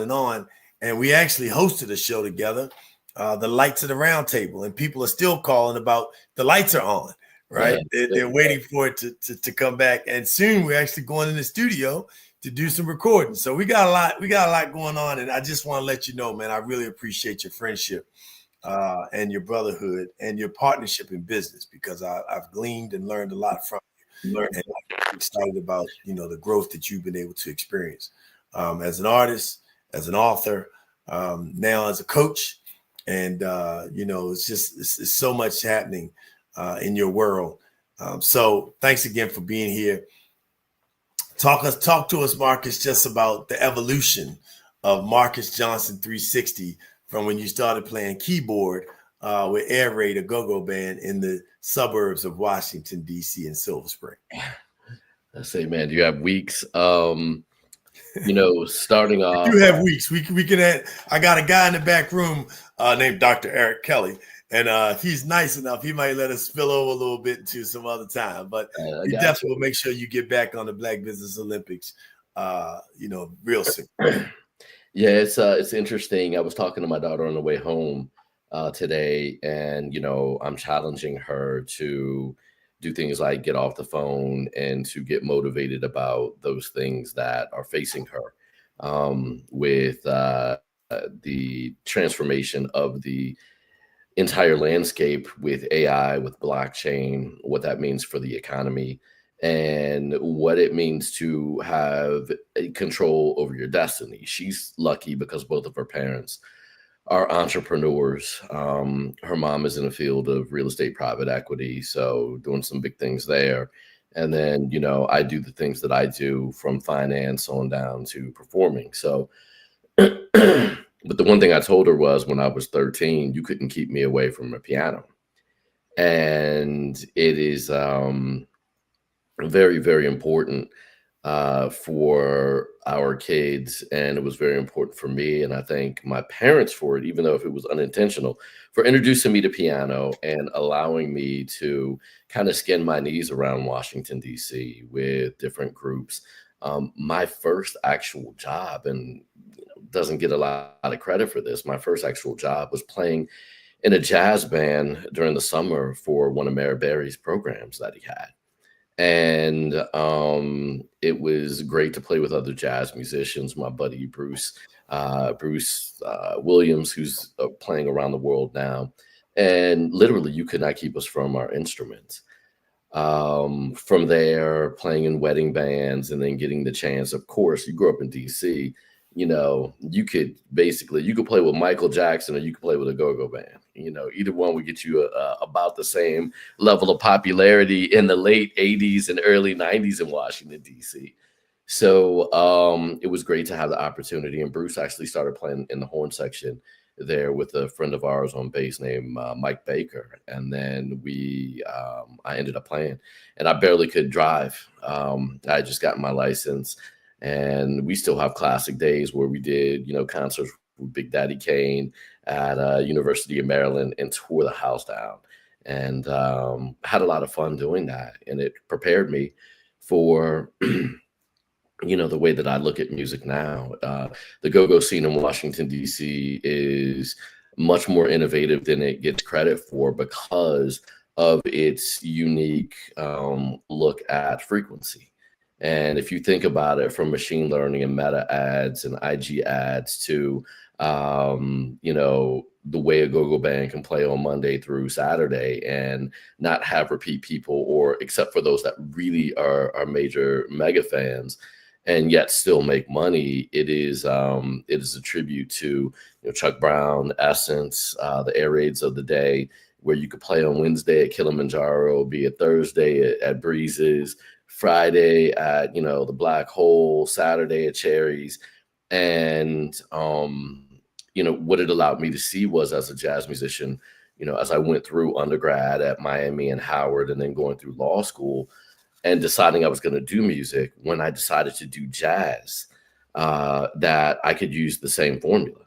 And that was playing, Wednesday night at OZO, Thursday night at Republic Gardens, and then Friday night at Dream once it opened. And then I would do my national or international, or Thursday at the 21st Amendment, Friday night at Dream for a while, and then would do my national gigs. And DC is a very unique market where the traffic is so bad. You can play in Hyattsville one day on Wednesdays and have a unique crowd that is totally different from playing, Busboys and Poets in Columbia, and we're doing something with them right now.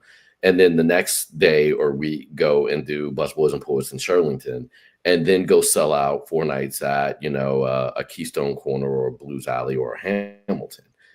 And I just think that I wish that the cats, or more of the cats, really understood the business model that they're using in go-go, and how you can take that and how others have taken that and used it as a foundation to develop frequency, machine learning, and then giving the right audience what they want when they want it, and bringing the message to them, not making them come to you. So Learned all of that just by keeping my eyes open, watching what the Chuck Browns of the world did, the Trouble Funks of the world, the Tony Terrys of the world, the Kenny Lattimores of the world, and then groups that were local to DC like Spur of the Moment. And that's what was, got me to the point, along with my dad, of, son, you can do this on your own. I'm putting out my first CD, my second year of law school, and kind of the rest. I'm working on CD number 24. NAACP. Wow. What did you say? CD number 24. And wow. Then, Heck, I got a long way to go then, huh, man? Yeah, I mean, and now it's really interesting now that we have these other avenues to distribute our product and to fill the lifestyle of our listeners. You have Pandora, you have Spotify, you have Amazon, you have Apple Music, etc. And again, it's about making sure that we're filling a void and or a need or solving a pain point for our consumers. Whether you're in music, whether you're coaching, whether you're a pilot flying a plane, it's about the comfort of your people and making sure that once they leave your input, they're better. And that's what value added is. So what's been your greatest like joy and pleasure with regard to what you're doing? Because music, of course, is important to you. You love it. You just talked about, how it shaped. I mean, you left what could have been a comfortable corporate $1 million, $2 million partner job annually as a graduate of Georgetown Law. But instead, your family is full of doctors, and you decided, nah, Dad, I'm gonna jump over here and I'm gonna do this music thing. And that doesn't always get the rah-rah treatment, but you did it and you've been successful at it. But what is it that, really drives you? What are you passionate about? All of it. I mean, I was different when I was younger. I was the guy literally in my high school yearbook that was voted most likely to succeed. And I was I wasn't a sports star, but I was good at football. I was very good at soccer. I was very good at music. We had this rock and soul revival where we did contemporary music and kind of a review of like 60s, 70s, and 80s music at the time. And I started leading that whole project in the 10th grade. So you have, basically a 15-year-old kid, running a 2.5-hour show in production, doing that. But, I was just different. I was the guy who could talk you into getting A's on your exams. I had a friend, I talked to her straight in an A, getting A's in history. And we were friends, always after that. I was the one who was, giving the speech of what's possible. And here's some ways to do it, but it's not easy. And I would argue, I definitely had the conversation about, some of the things that we can and can or should stay away from, even as we're talking, because it's a very tumultuous time right now. But I mean, there are a lot of people that I wonder if they would say that being a partner at a law firm is comfortable right now. I have many friends that are general counsels or were general counsels at major firms. I have friends that are partners that are, very concerned about, let's say they're shocked. I mean, a lot of them are just shocked because they thought that they were doing something that was comfortable. And now 30 years after the fact, they're finding out maybe not. And so what's comfortable and what you should be doing and, the things that motivate you and allow you to share your passion are very individualized and personalized and idiosyncratic. They're who we are. And finally, with social media, blockchain, and the different components of entrepreneurship, people are starting to understand that the true power is in our ability to deal, directly with one another. I just saw a TED talk on blockchain and how it can cut out an intermediary, and I can get you money anywhere in the world in a matter of minutes versus, days with the, current SWIFT system. And these large institutions are working to make sure that they keep they're trying to keep their thing together. I was always taught, yeah, well, maybe not, maybe my way is better.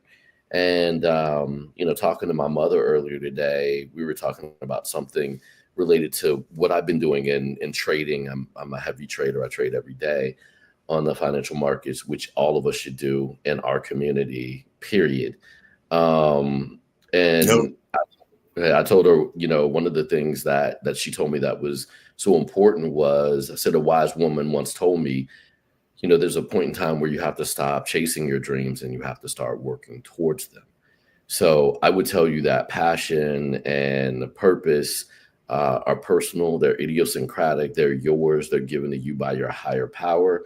And they're created, if you're made in the likeness of the creators, then you have the ability to create. And, with that, you have to bring your passion and your purpose to the things that you end up doing. Because I'm going to tell you, some people's passions, they won't make you money. They will not make you a living. Right. So, well, Marcus, you shouldn't say that.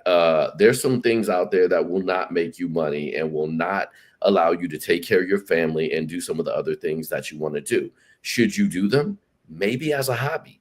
But then what do I do? Well, then you find some other things that you're good at and you bring your purpose and your passion to that. And I think that is one of the things that I've been able to do over time where, I love music and I love playing. I do not like traveling. I do not like being away from, my daughter. I love chilling with my daughter. I do not like driving her everywhere. You know what I mean? I'm just being honest, there are things in the community that, that are cool to do, but, sometimes it's like, but you bring your passion to it, because the other thing we don't talk about is with rights come responsibilities. And, whether it's a God-given right or a, constitutional right, you have to show up, and you can bring your passion to whatever you show up for.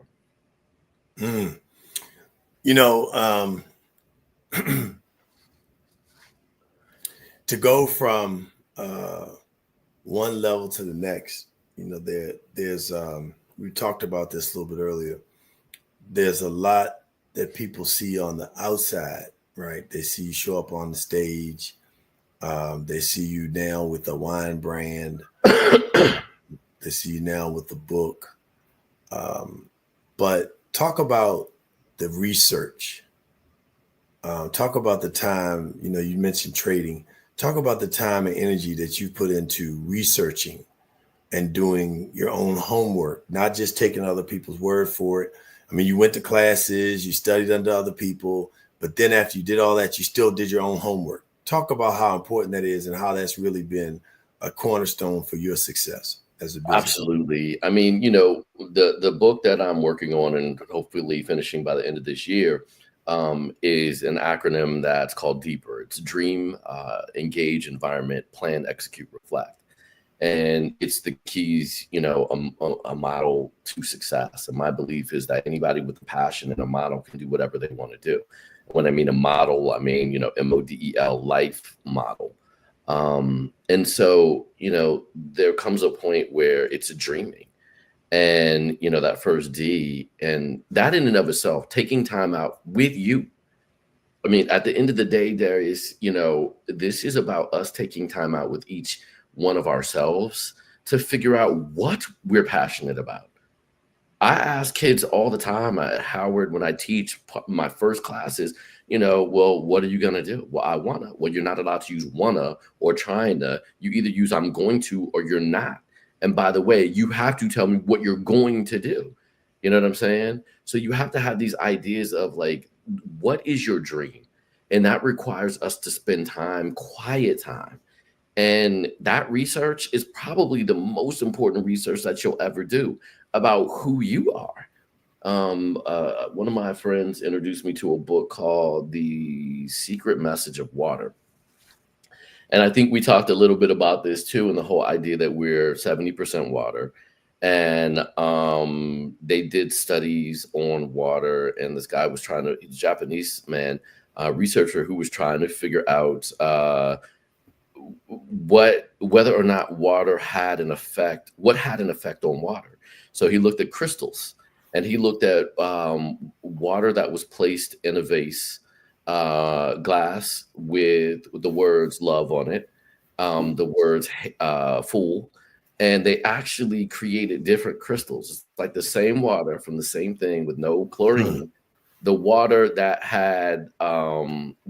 actually had full on it made less distinct crystals than that water that had the loving term on it. They did different types of music, and based on water and the type of music that it was exposed to, it had different qualities. So I'm thinking to myself, and I often think about this too, like when I feel off, and we've talked about this as well. Well, if we're 70% water, I mean, if you're a majority owner, if you own 70% of the company, then you own that company. You are that. So if you're 70% water, and the moon has an effect on the entire Atlantic, Pacific, Indian, etc. ocean, then what makes you think that it's not going to have an effect on you? So what I've been doing lately on my shows is telling people to pull out their phones, put it on selfie so that they can have a conversation. Because not only is the research, which all that is, right? You have to do the research to be able to figure out the possibilities and what may be our bounds today that we can push even further. But get your selfie out, turn your phone around, and start loving on you. Because if love words affected that water, and you're 70% water, and the moon affects you the same way, and gravity, et cetera, then it would behoove you to have these conversations with yourself. And to speak in such a positive way, in a loving way, where you can't help in the vibrations that are 70% water inside of you are like, God, I'm getting shown love. And I have literally been holding my hands and saying, I love you. And people can be like, yo, that's crazy. Don't care, because I'm doing my thing. You know what I mean? You can do whatever you need to do, and that is your journey. But like for where I am, I felt it, and I haven't felt the best over the last couple of days. But sitting and saying like, yes, we're sore, but I'm so proud of you. Hey, I had some great trades today. I am so proud of you. Hey, eyes, I know you're a little achy today, but you seeing through the glasses and looking at these terms and putting the time into research, going into the engagement part of deeper, right? But to do the research to find out, well, what market am I going to be in? Am I going to be in Forex? Am I going to be in options? Am I going to be in indices? Am I going to be doing credit spreads? Am I going to be doing bonds? Then to go down and say, well, what kind of strategy am I using? Am I using exponential moving averages? Am I using volume weighted average price? Am I using anchored volume weighted average prices? Am I using stochastics or stochastic RSIs? When I put that together, how does that work? Then am I using it over a multi-time frame approach? The only way that you can figure that out is over time, and putting the time and seeding into yourself where you're like, I got that wrong. I got that wrong. I got that wrong. Oh man, I got that right. And then I got all the rest of it wrong. So check and journaling. So we have the dream, we're engaged in it. You figure out, I got to figure this stuff out. Man, when I got into trading, I didn't know what a candlestick was. When the first time I opened up Logic in my computer, which really was GarageBand in my Mac, it's a software program to create music. I didn't know what I was doing. You know, when I first opened up Microsoft Excel to do spreadsheets, I didn't even know what a spreadsheet was. And one of my friends at Georgetown was like, hey, Marcus, you got this. Here's how you can put these equations in here and then do this. And I was like, wait a minute, you gave me that? You gave me access to this where I can create my own business models? And so it's time. And it's time without the idea of like, I want to be Big Willie. You know, for me, that may be what you do.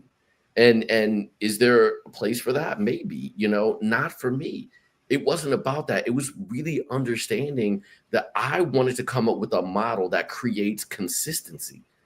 This is how I can show up consistently for my daughter. Here's how I can show up consistently for my fans. Here's how I can show up consistently for the people that I work with. And that's been, that model. So dreaming, engaging in it, knowing what you need, signing a letter with a witness, because you do that for your accountant or your lawyer. Why not do it for yourself? And then your environment, very important. Environment is supremely important because it's the only thing that you control. Oh, well, Marcus, I was born to this family. Yeah, so was I. And they didn't want me to be a musician until I was a successful one. And I understand why. Because people do things that they try to get you to do things that make them feel comfortable, not what you need to do. So you have all of that you put in for environment, and you promote positive things, critically, constructive things, or constructively critical things, and you eradicate negatively, constructively critical people.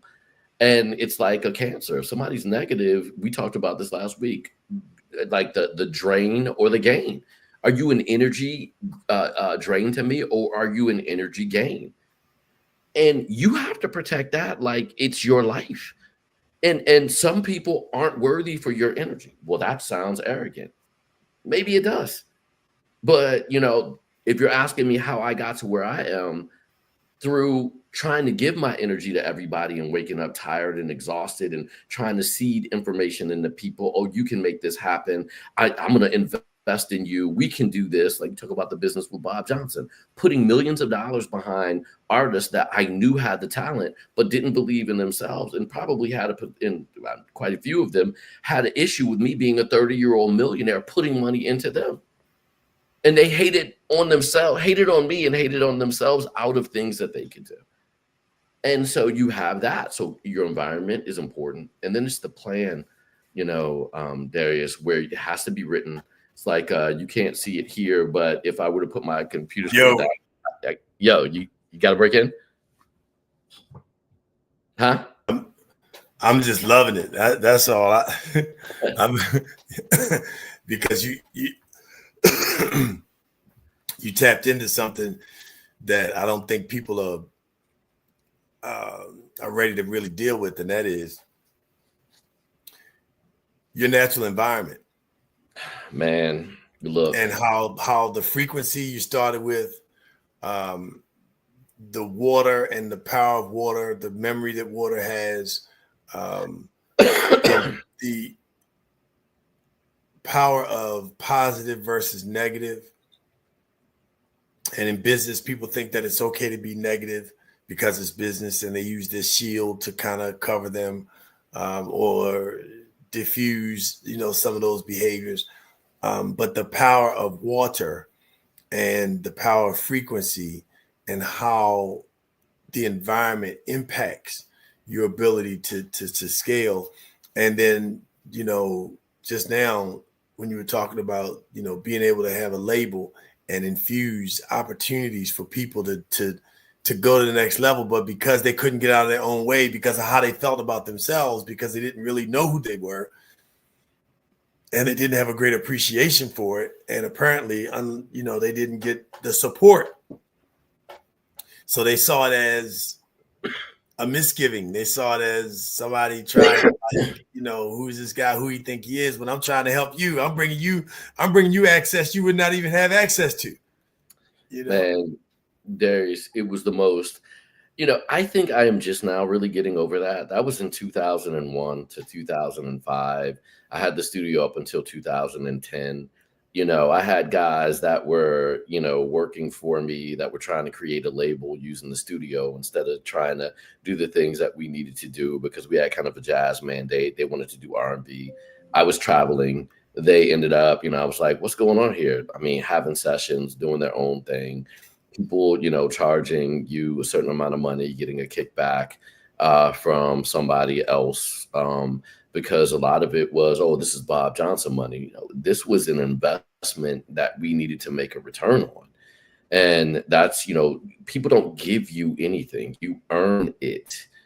And I just think that, that I can go down on the people that even were people at BET that were not very nice to us, actually very mean and harsh with us because they felt that they should have had that type of deal versus me. Nobody really knew my story. And from where I had come, they didn't know I went to Georgetown, Howard. They didn't know I was the president of my student council 2 years in a row, or the executive board, policy board, or a law fellow teaching law students at 21 at Georgetown, teaching people that were 50 years old, legal research and writing, or getting the JD and the MBA at the same time, or winning the Phillips Entrepreneurship Prize, or putting together a business plan, and refining it over time to figure out how to actually get someone like a Bob Johnson invested, or getting business plans and getting family members to give me money, invest money, And, and most of them they did end up giving it because they were like, we're so happy and excited for you. Go do your thing, right? You've earned this from us because we want to promote people like you. And I went out there and I did it. So, when you put all that stuff together, people, they start trying to equate themselves with you. And it's human nature. I'm not knocking people for doing it. It was a learning lesson. And that's what we're here about, right? We're here to discuss that. So don't care about other people. Take those I care glasses, put them over here, go over here and reach up and put on these me glasses. And when I say me, it's about that energy. Who's providing love from my water, right? Are you poisoning my water, or are you putting things in it to actually make it more alkaline? Are you making it acidic where it's not doing good things for the body? If you are, you got to go. And you have to protect this with kind of like that's where your passion needs to come in, because you need to passionately protect who and everything that you are, because we only have one time in this place, man. And so when you put all that stuff together, man, it's very, very, very important to again, go back to the life model, the plan, and putting it together, the business plan. Bob's words to me this is the best business plan that I've ever seen. He's like, Marcus, I have seen people from this school, that school, whatever. He's like, I know you went to a top school, et cetera, et cetera. He's like, but this is the best business plan and presentation that I've ever seen. How can I be involved with this? People think I went and asked for money, right? It was more of a perspective of like, how do I get involved with this? Because I see what you're bringing to the table. And so these are, when you have that plan, there are so many different things that you can do with that, because again, I go like this and I go down. This is my yoke for my flight simulator, because I'm finishing my flight lessons for my private pilot's license. You can't go up, especially around DC, without a filed flight plan, or you will get blowed up, not blown up. You will get blowed up. An F-16 will come right off your wing. You have to have your flight plan. Why? So that we don't crash into each other. So we don't crash into life. You need a life plan. So all that stuff comes together with dreaming, figuring out what you need to do, making a commitment to yourself, being engaged in it, having a fertile environment, having a written plan, then executing on it. And that is any legal way you can. And then here's the part. Most people go deep in DEEP. They dream, they're engaged in it. They have an environment. I got the right people in, right people out. I just written plan and I'm going to do it. And then they do it and they don't reflect on it. The R, going deeper versus deep, is so important in this whole, framework. And so when you look at that and then you say like, okay, what does that mean? Journaling. Looking back at the pain that you just went through to say like, yeah, maybe I won't lift that much weight tomorrow or next week, right? It's the same thing with, in trading. My trade journal, one of my friends was like, that is one of the things I love about you, because you go deeper. You write down where you made your mistakes. You write down where it worked. And therefore, you start finding ways to make money every single day. And those are things that you can do in anything in life. If you take that model with your personal relationships, it works. That's what I'm trying to get my daughter to do, with her life at 12 or 13. Hey, look, what are you going deeper here? Are you just doing? You know, are you on YouTube? Are you only texting your friends? Why not read a book? You say you want to be an actress. Tell me something about a famous actress that you like. That's the research. Malcolm X said it in his book, right? He's like, yo, if you want to be successful, find somebody who's successful and copy him. Autobiography of Malcolm X, one of the most poignant, memorable phrases in any book that I read. But you need the environment to tell, like telling my daughter, get off YouTube. You know what I'm saying? Get off your computer. Get on these other things where you can actually find these things to do. Well, Dad, well, my daughter might not like me. I don't care if Chase likes me. Chase knows I don't care if you like me, right? I don't care if you love me. What I care about is whether or not you respect yourself. That's my job, period. You can be like, I hate that over here. So long as you look in the mirror, you look in your selfie and you're like, yo, look, I love you. That's my job. And that should be everybody's job for themselves as well. As you know, you talked about Chase and setting the stage for her.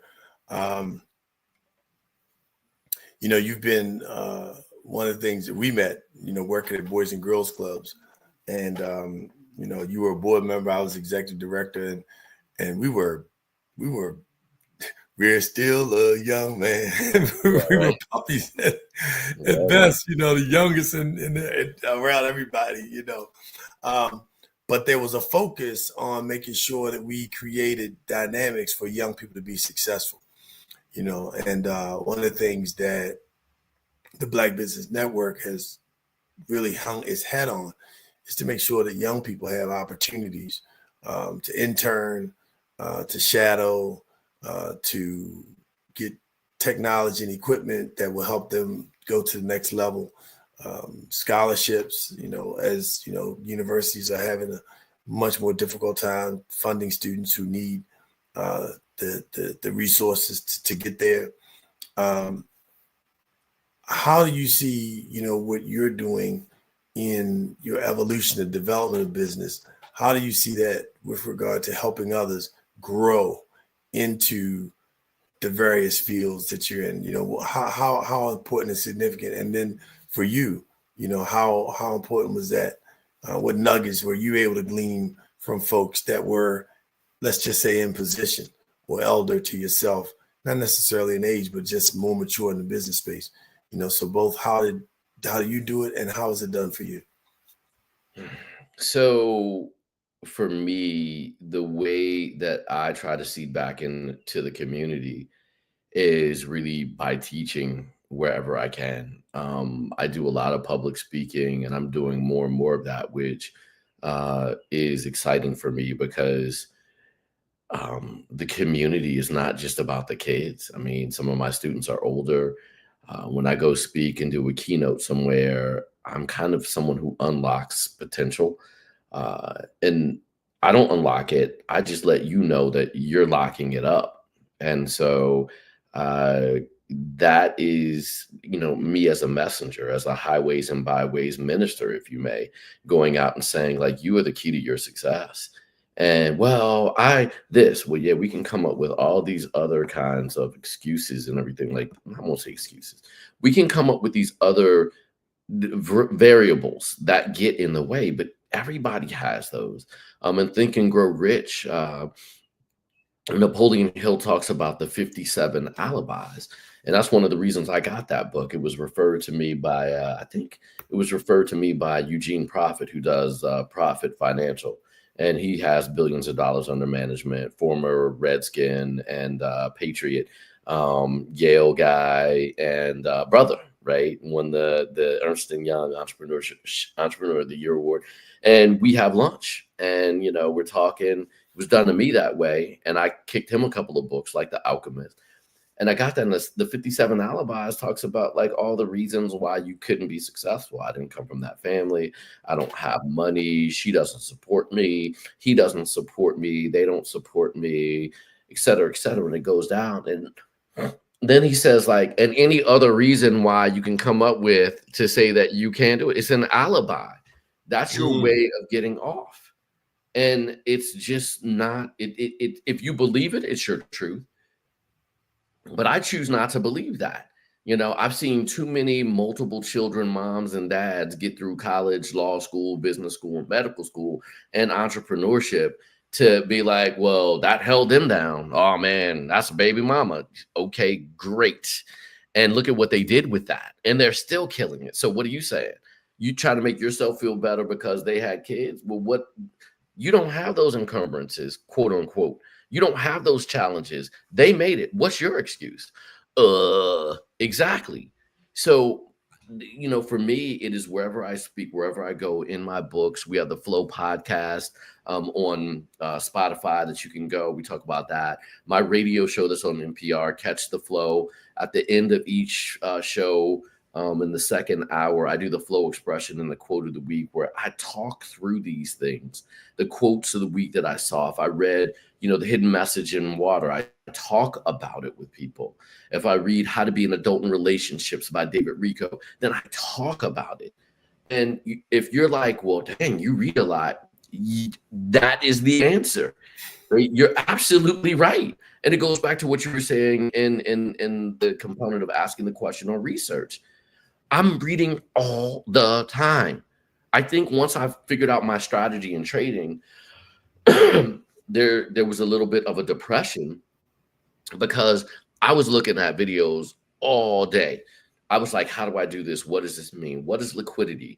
You know, what is momentum? What is divergence? What is price action? What is a change of character? What is a break of structure? All these things I was looking and looking and looking. And then you get there and then you're like, man, okay, now I have my strategy. And it's like, okay, so what's next? Well, this yoke right here, so I can get up and fly around to these places and teach. So, you know, and making it fun. And that's another thing I tell them. So, you know, I always end, or in some part of my speeches, I always say, if you like what you see here, if you like the smile on my face from me performing, anything I can do, you can do better.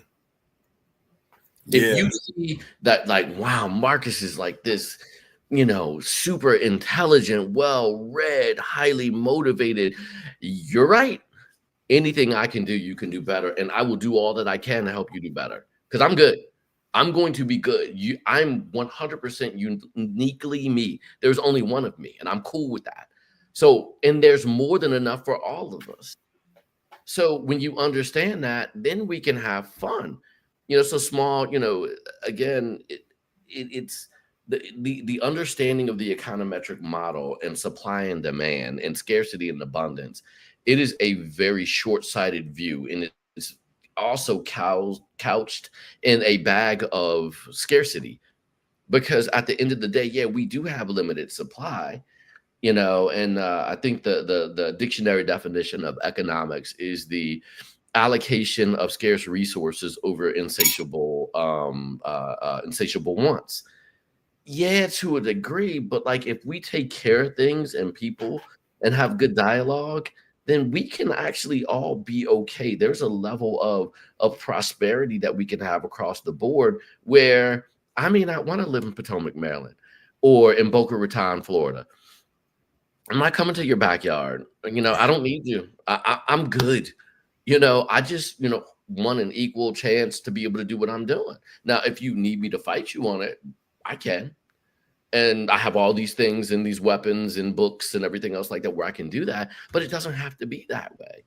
So the best friends that I've been able to create, 25 years, was based on a board that I wasn't getting paid to be on, that I was getting, you know, that I had to come up with $2,500 to $5,000 a year to help create and close a delta that we needed for the Boys and Girls Club of Montgomery County. And out of that, I got great relationships. You, Greg Wims, you know, God rest his soul, Sonny, you know what I mean? All those kind of guys that were in that, and gals, excuse me, that were also in that. Regina Riles, you know, still buying, supporting, and pushing us today, right? How about that, man? How about she opened the door for us over down at the Marriott, down at as a matter of fact, Analia Shumanek, she runs the Radisson. The Renaissance Hotel in Baltimore, right there in the harbor. I'm sitting there with my wife. We having breakfast. Analia rolls up and she's like, "Oh, Darius, blah, blah, blah," you know, and just open the door, throws out the red carpet. 25-year relationship. How about that? Because we gave. Right. And so we have to talk about those seeding qualities and or the process.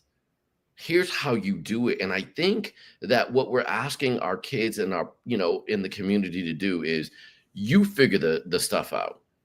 And I say stuff lightly, right? You figure it out. I got mine. Well, maybe not. That's not the way to do it, because our kids, like Chase is 13. Now I can give her some guidance and give her some tools and say, go give it your best shot. But then I need to do deeper. I need to get the R. Now that you've done it, how do you feel about it? Here's what you did kind of different than I would do it, but let's evaluate this. You just got a different outcome. It may not be better or worse than mine, but it's different. Because I learn things from that 12-year-old every day, right? So who am I to say that I know it all, but I can guide her? And these are the things that we need to do. Those of us that have the expertise in trading, in education, in intellectual property, in business management, in supply chain management, in AI, in marketing, in behavioral sciences, in business behavioral sciences, in music, in distribution, in all these things, right? I mean, on to health and wellness. I mean, it's kind of selfish and kind of it's really sad for you to die with all that in you. That's insulting? If you claim to be, here from a higher power, isn't that an insult? You got all this stuff to die with it? You want to be the only one with all that information? Get out of here, man. And you know what I really want to say. Get out of here. I was watching a young lady the other day, and so she sent us a note, and the question that was on the table, basically, she felt because what she had been through, she witnessed, and she just had a total different feeling about what was transpiring in our space today. And it was because she was around a lot of people that did not understand her brilliance. And so she received a lot of pain from, just like you experienced, like you expressed when you talked about the studio. You got a studio, you got an opportunity to you get $1 million, you can get 5 million. You get 5 million, you can get 10 million. You can get a piece of this billion. Ride that wave. All you got to do is show up, do your job, and because they could not get beyond the fact that, how'd you get this deal? Let me get my side cut. Instead of just taking the time and the energy. And even when tension arises, how do you work through the tension, right? And not get caught up in self or ego or whatever it is that won't allow you to move beyond. But what I've learned just for myself is the importance of being comfortable with being uncomfortable. Stepping into that space when I question myself about some things, when I talk to my therapist. But when you have a therapist, bruh, that's come exactly on, why I repeat step one. I knew what you were doing. Therapist, right? Men's mental health. We don't talk about that, right? And not only being like uncomfortable, be okay with being alone for a little bit on at least this part of what you're doing until you do it. And then as you're doing it, start looking around. It's like, I want to do like a book or something on like, how do you find your clan? And it's really simple. Spend the time with yourself, use the deeper model. And then every once in a while, when you're reflecting, look up and look around. Those people around you, that's your clan. I look up all the time. You're somewhere near, me or, something I'm doing. You show up to my performances. Darius is my clan. I can call you with a stuffy nose. You can come up with something, elixir. You're like the alchemist. Put this in the lime and the coconut and shake it all up. I try it, but you're in my clan. But then when we're alone, sometimes it's only us, and that's okay. Now, when you look at it, I did an article in Fast Company magazine talking about self-sabotage. And when I did that, the thing that I noticed is it's really genetic. And it goes back to the memory of water and the memory and trauma of being human hundreds of thousands of years ago and what it meant to be alone. It meant death, right? If you were on your own, you were going to die as a human being 200,000 years ago. Now it's different. Now, are we social beings? Yes, we are. But when you're doing your thing, do you. And then every once in a while, look up and look around and then say, that's my client. And the other thing, Chase and I were listening to The Alchemist today by Paulo Coelho, and one of my favorite books of all time, about like a love story in so many different ways. It's a self-love story, and it's a love story about, like, you know, he meets a woman of the desert who's like, you have to live your personal legend. I will send you my kisses and hopefully they will reach you on the wind. And this has all kind of, man, trust me, when I was younger too, I was like, ooh, where is, what her name was, Fatima, right? Where's Fatima? Let me find her. And you read a bunch of, you read a bunch of 100 Fatimas now. Are you the Fatima? Hey man, right? So when you look at that, and then the guy, the young kid goes on this journey, and he has these different experiences, and you know, at the end, you know, he learns these lessons, and at the end, the beginning was where his treasure was, in Spain, not at the pyramids, but he had to go through everything, to go through dreaming, to go through people telling him he would never realize his passion, or personal legend, to realize that he would have to transcend failure. And then you get to the place where you meet Fatima and you're like, yo, this is the one. This is the one. And you're like, I'm going to give it all up. But that's where your clan comes in. And she said, no, I will be here. And the alchemist talks to the boy like, yeah, you could be here, but in a year you'll be here. And then 2 years you'll be here. And by 5 years, you will have lost your connection to the desert and the soul of the world, and get kicked out of your clan and then be worthless. Follow your passion, follow your personal legend. And one important thing, and not tell everybody what you're doing, because they won't understand. And that's why that there was a part of The Alchemist at the end, and we were listening to that this morning on the way to school. And I was like, Chase, you have to listen to this. She's like, it's like, what does it mean? She's like, well, you have to keep some of the things, your superpower. Sometimes you have to keep your superpowers to yourself. Well, I want so-and-so to be on this journey with me. Some people aren't worthy to be on that journey with you. And if they are energy drains, they will drain. They are energy vampires. They will suck all your power away. And then you're going to look up and be like, well, what happened to my power? Well, you wanted them with you so bad, even though you knew they weren't good for you. Right? Oh, well, that's admirable. You know, I stuck with my friends. I stuck with the people that were with me. Well, just because somebody was with you, did you go through the deeper model? Did you go through the environment? Is this person constructively critical? Are they putting energy into your field? If not, they got to go. Or they have to be in this compartment here. These are my hangout folk once a month, whatever. You know, maybe, you know, I catch you when I catch you. So you want to see you. You know what I'm saying? But these other folks, right? But the other folk are the folk that you, this is how I build forever. This is how I build a kingdom. This is how I make a difference. And sometimes it's a time. I've been using this term. Now is the time to cleave, not to leave. You know, but Darius, yes and no. Well, I guess yes and no in terms of who. So it's a time to cleave to those that. So what struck that for me was when you said that this is my tribe. Yes. Right. And you got to cleave to your tribe. When I was running the Boys and Girls Clubs, and this was when I was at the VP level, and my number 2 was a retired principal. And, you know, we had 5 boards, 18 clubs, just a lot, just a whole lot. They were selling the clubs at the time. So we talking about DC, Prince George's County, and Montgomery County, all at the same time. All those personalities, Dick Marriott, you know, just all of that. Just, And we used to meet, she and I would meet for our weekly meeting on Thursday mornings.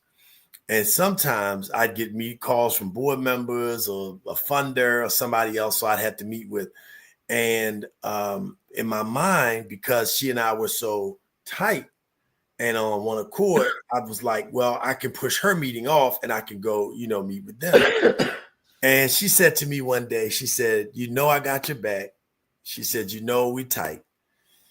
She said, but I need you too. Yeah. And it clicked for me, yes. Because we can sometimes take for granted that the close ones we're close to don't need that, but they need that, right? And the other part of it was you even needed more because that's who's running your ship. Yes. So you got to spend that time, and so you got to cleave to that. Now, there's the leave part. I mean, you said it, and that leave part is the fact that I gotta separate because it's time for me to roll because you just don't get it, and I can't keep trying to tell you because I'm gonna end up missing the train because you're not getting on. And no matter how long I talk to you out here, you gotta go because I'm not gonna miss the train. Right. Sorry. Well, you can all you want to. Go read a book and bring something to me. Bring some value add to me, or else you got to go. But I don't care what you are. If you're not bringing something to me, no, I can't. That's why I've been training my daughter since the age of pop out. When I got her first, I was like, I am your dad. My name is Marcus. Your name is Chase. I'm your dad and I will love you forever. That was our first conversation. Not, oh, my little cutie baby. No, shawty, that was not how we work. That's not how we function. I started doing P90X back then. Chase was right there with me doing tummy time. And I'd look down and she'd be passed out because she was trying to lift up and was wearing herself out. Examples of that so that I can be like, yo, look, here's our deal. You're my daughter and I love you to death. But if you're doing something where you're going to get in the way of me doing my things, then we're going to have some serious issues because I'm not missing my train. We love Hamilton. I'm not giving away my shot. I'm not. Are you going to be there with me? Are you going to take the shot? What is your shot? Are you focused on the things that you want to do? How can I help you with your shot? But you have to take the time to go in and research that stuff. But like put the brakes on it. I'm not missing my shot. I'm not doing that anymore. I'm going to do the things that I want to do. This is mandated from my creatorism, made in the likenessism. I'm not going nor giving away my shot. I will not be missing the train because of you. Ain't happening, shawty. Me, I'm human. I'll take my mistakes and everything else like that. But then I'm going to figure out how to get on another plane because I'm going to the destination. Once we've set that and we know that's where we need to be, I will be there. If I have to get in a car, because I missed the plane, if I have to rent a plane, if I have to fly my own plane, I will be there. But if you're not there with me, you're not going to get in my way. And I think that we need to have that kind of radical self-compassion and self-love to be like, I love you, but I love me more. And that was something in the past relationship that I told you I had to say. I love you. I love you so much. I've not loved a person like this. But through therapy and hard work, I love me more. I got to go. Cried, everything else like that, was depressed until I wasn't. And then I was like, wow, you radically, hey, body, hey, selfie, I love you, man. You're awesome. I'm so proud that you did this. Oh, Marcus, that's crazy. Then I'm crazy as whatever. Because if you're not doing that, man, I'm not missing my train because of you, period. So as we wrap, man, because I pulled you away from getting it together, and I really appreciate you showing up in the midst of not feeling your best. But one of the things that we want to just leave people with is how to be successful in this current environment in business. And you did it tonight, and that's called showing up. We had some folks earlier, they weren't able to make it. We showed up. It's about showing up. That's the first thing. We had a dynamic duo earlier that were, they talked about teaming, and Harris Floyd, said the what gets you out of fear is planning, is preparation. It reduces that. And what it does really is preparation gives you confidence because you know what you got already set up. It's when you don't know. And you can still succeed with fear, right? Because that's called courage, right? Courage is not the absence of fear. It's the ability to work through fear. You are not going to get rid of fear. Just like I tell people, I have a yoga practice and I have a mindfulness and presence practice, right? You're not going to ever quiet your mind. The Buddha barely got to nirvana. You know what I'm saying? You talk to these monks, they're like, I'm working on it. I have not reached nirvana. But what can they do? They let it go through them. The idea is not to shut it off. The idea is to take it, let it become one with you because you are one with it, and to keep stepping anyway. Right? You want to be successful in business? That's how you do it. You take your lumps, you take a break, right? The Art of Power talks about, Thich Nhat Hanh talks about, how lions, when they get in a battle, if they get injured, their metabolism slows down, everything slows down, and they go and rest. They disengage from the community. People, the other people in their community take care of them. And then once they heal, they come back. But you got to take a break, right? But besides that, you know what I'm saying? Besides that, no, man. Hey, brother. Well, listen, you mentioned yoga, you mentioned meditation, and, just want people to make sure that they stay tuned. I put the Marcus Johnson 360. That's your website, correct? Yes. And so, you can go there and find out where Marcus is performing. Buy his book, Flow. We're about to, I'll just give you this little nugget. We're going into the studio and we're coming out with some things that are going to make you think and make you wake up and make you sleep and make you rest and do all kinds of good things. But you can look forward to some really, really productive energy coming from Marcus Johnson and Darius A. Stanton. So, hey, man, thank you so much. Give Chase my love. The last time we were together, I think was last summer. She was the bodyguard. She had everything locked down. Like you need to put in a taekwondo class because she's sure enough gonna step to anybody that steps to daddy. They got to come through the daughter. No doubt. She is protecting. She is protecting the kingdom, man. Well, listen, Marcus. Always a pleasure, man. Really appreciate you. Continued success, and the Black Business Network is a new home for you. So anything new that you have, please, by all means, let us know so we can get it out there and push it to the folks that are centered around and pushing Black business through the 22 countries around the world. Our scholarship program, making sure the young people get computers and technology to start their businesses or continue their education, and just making sure that we continue to push and promote the values that help us be successful. So with our personal life, in our business, in our career, and in our legacy, the win, win, win, and flow going deeper. That's it. I love you, brother. Thank you so much. Love you too, man. I appreciate you. Thanks so much.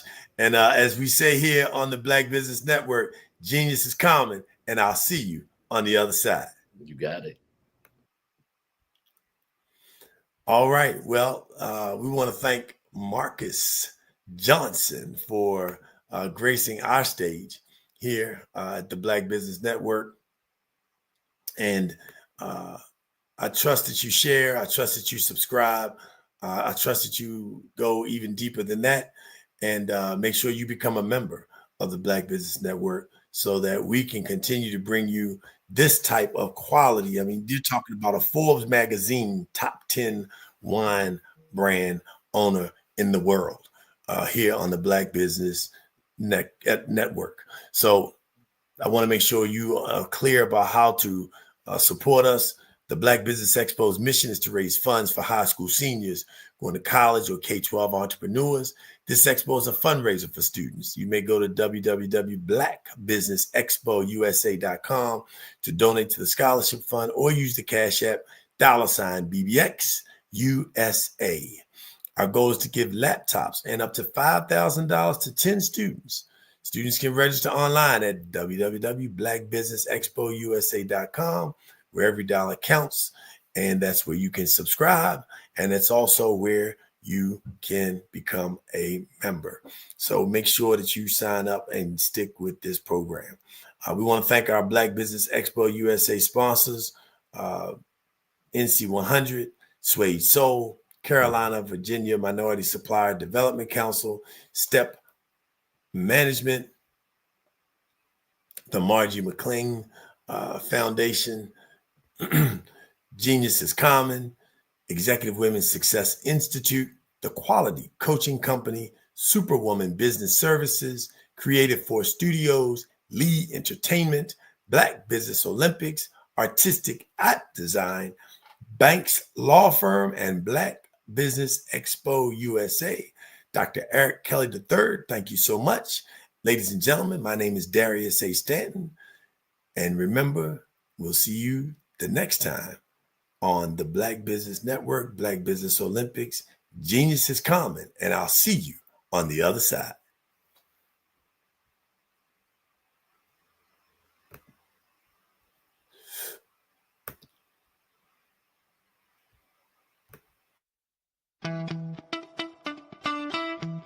How many times have you been asked to help someone you didn't even know? A student, a business entrepreneur?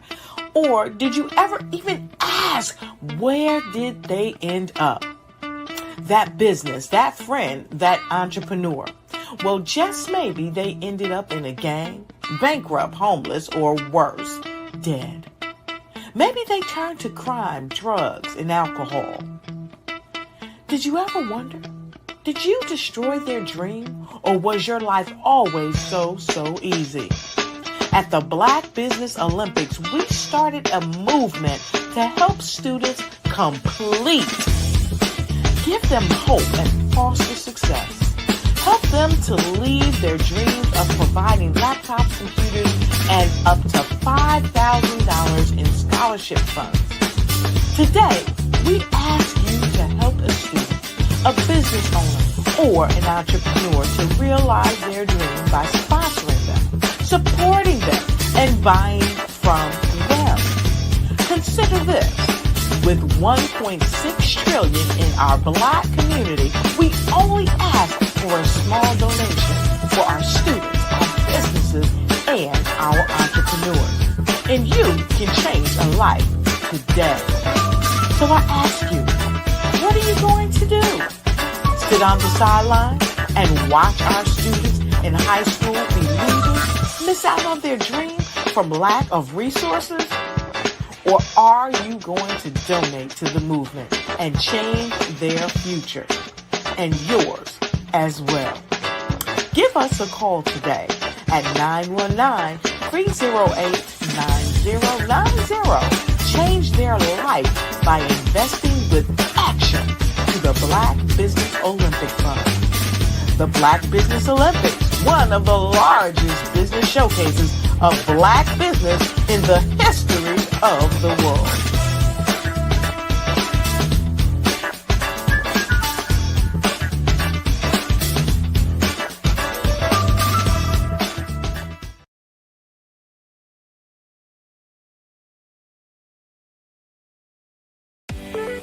Over the past few years, we've seen the growth of existing and new initiatives focused on financial inclusion, building global networks, and reducing the wealth gap in response to the idea there's not enough seats at the table. Whether their outcomes are to increase the representation of Black executives on corporate boards, ensure an inclusive global economy, or to create new U.S. African commercial pathways, the strategies are often carried out by separate programs. The question is, should they be? With the continent of Africa being home to more than half of the world's fastest growing economies, the youngest workforce, over 400 companies generating more than $1 billion annually, 700 generating more than $500 million annually that are poised for growth, and being the destination of nearly $5 billion in venture capital in 2021. The diversifying U.S. and Africa commercial engagement by building bridges between African businesses and their U.S. diaspora should begin being seen as mutually beneficial. From helping to reduce Africa's enormous capital gap to catalyzing two-way trade opportunities, the COVID-19 global pandemic hopefully has taught us that global challenges and opportunities are more interconnected than we thought. During the pandemic, African companies like Unicorn Flutterwave, insurance provider Reliance Health, ride-hailing app Yasir, and 54Gene, the continent's first bank of DNA on people of African descent, prove that when African companies have access to networks, capital, and information, they grow big, grow fast, and create solutions that are valuable to the world. This is why Be Direct was created. We are the first U.S.-based but African-centric board preparedness and board search company designed to connect U.S. Black talent and corporations to African businesses. Unique and fundamental to Be Direct's success is our process of helping board candidates adapt their experience and networks to an African context before they're connected to high-growth companies that are looking to locally and globally scale. From our focus groups with African business execs and government leaders, we don't ignore the sentiment that business is easy, but people are hard. Having a pool of board candidates with hard-to-access networks and extensive experience across the business life cycle, including successfully raising capital, is table stakes for an initiative like this. So yes, we have that. But corporate or entrepreneurial success in the U.S. does not guarantee success in Africa. Developed alongside industry partners on the continent, our training program, Be Direct Prep, is designed to transpose their experience to create cultural comfort, understanding, and a commitment to helping businesses in Africa scale. Our board governance sessions are African, continental, and country-specific, integrated with cultural awareness and dexterity training, masterclasses led by African industry execs, and mentoring and coaching from African continental-based facilitators. But even more unique to Be Direct Prep, we cap off our training program with an immersion trip to help candidates that have not been to Africa before see and feel Africa's complexity and opportunity from African soil. We all know traditional network-based board placement has historically left a lot of us out of ever really being in the paid board pipeline. Our strategy supports the work of many great organizations that are successfully filling seats at U.S. board tables by creating more tables for those that are still left on the sideline. It's time to start seeing the role and value of U.S. Black talent and businesses on the continent of Africa differently. Old perceptions and habits limit economic inclusion. Let's transition Black talent and the African businesses they will support from the periphery of the global economy to its core. Living in a global lockdown, we all know now how fast local and global economies can change, and see the value of having businesses that hire, strengthen local value chains, and even grow globally. Status quo in any form holds back progress. We must democratize U.S.-Africa commercial engagement by socially and economically connecting cultures that have long been disconnected. It's time for Africa's U.S. diaspora to redefine their global value by helping African businesses scale continentally and globally.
Hi, I'm Eric Kelly III, and today I'd like to introduce you to my art.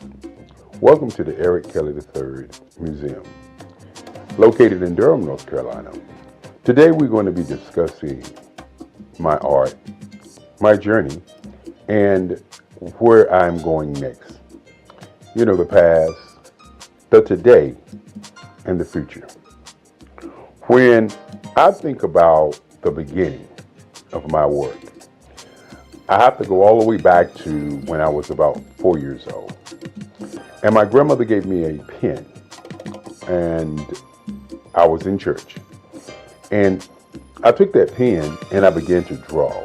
And as I was drawing, later on, my grandmother said that the picture that I drew then looked like the choir that was in the church. And so my affinity for utilizing the ink pen to do work still happens today. Now, many times when we begin to talk about art, the question always is, what is the intent? Why do you do art? What makes you an artist? And so, as we look at my early years, I was not thinking about what I was drawing. I was just in love with drawing. I remember in the 5th grade when a young man, one of my friends, came to my desk and saw me drawing, and he said he'd like to draw. And so I said to him, anyone can draw. Because in my mind as a young kid, my art was just a way of, I would say, expressing how I felt. And so each day I would give him triangles and squares and show him how to draw. And so in my mind, I wanted to be an art teacher. And being an art teacher, I thought I could give back to other young people, other folk, how I felt about art. And so as we moved through my timeline and moved past the 5th grade, I began to draw, I would say, comic book figures, you know, a lot of figures, a lot of pictures of what I saw in comic books. And one of the things that I noticed about me at an early age, maybe it was because my grandmother was a civil rights leader, maybe it was because my great-grandfather wanted me to be a lawyer, and he took me each day from Scarborough Nursery School down to the courthouse to watch what was going on at the courthouse. And maybe it was me watching television and seeing the civil rights movement happening and seeing things that was going on. But I remember when I was about 12 that there was this thing called identity. You know, say it loud, I'm black and I'm proud. And the music that I was hearing was just so different until I began to change the white images that I looked at to black images. I can remember the Incredible Hulk that I changed into the Incredible Bulk. You gotta understand, I was a kid, you know. Tarzan. I did Tarzan wrestling with an alligator in the jungle with an afro. And so this whole thing of black identity was prevalent on my mind as a young artist. Many times people say artwork is political. And I continue to say that not only artwork is political, art is what is your identity, but more importantly, what is your intention. And so as I moved through those years, 5th, 6th, 7th, 8th grade, I began to look at the difference between how I felt and how I saw things.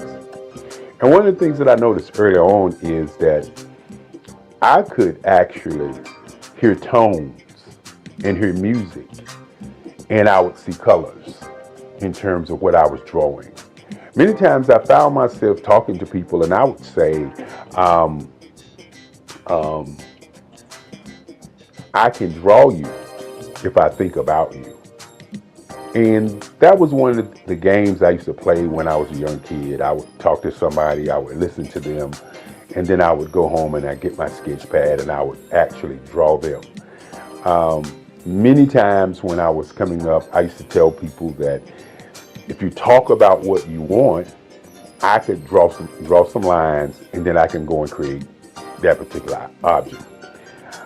Intention, identity, and color was very prevalent in my work at an early age. I remember my first paper mache dog that I did. It was white. And my teacher kept the paper mache dog. And my great-grandfather used to say to me that don't give my artwork away. And so he said, only sell to collectors.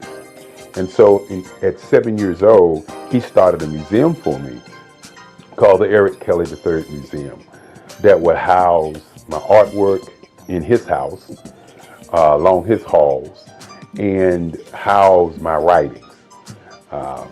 I'm also a poet. I do poetry, 3 portrait CDs that I've done in the past, along with some more interesting writing. My work, again, as I said before, is about identity and intention.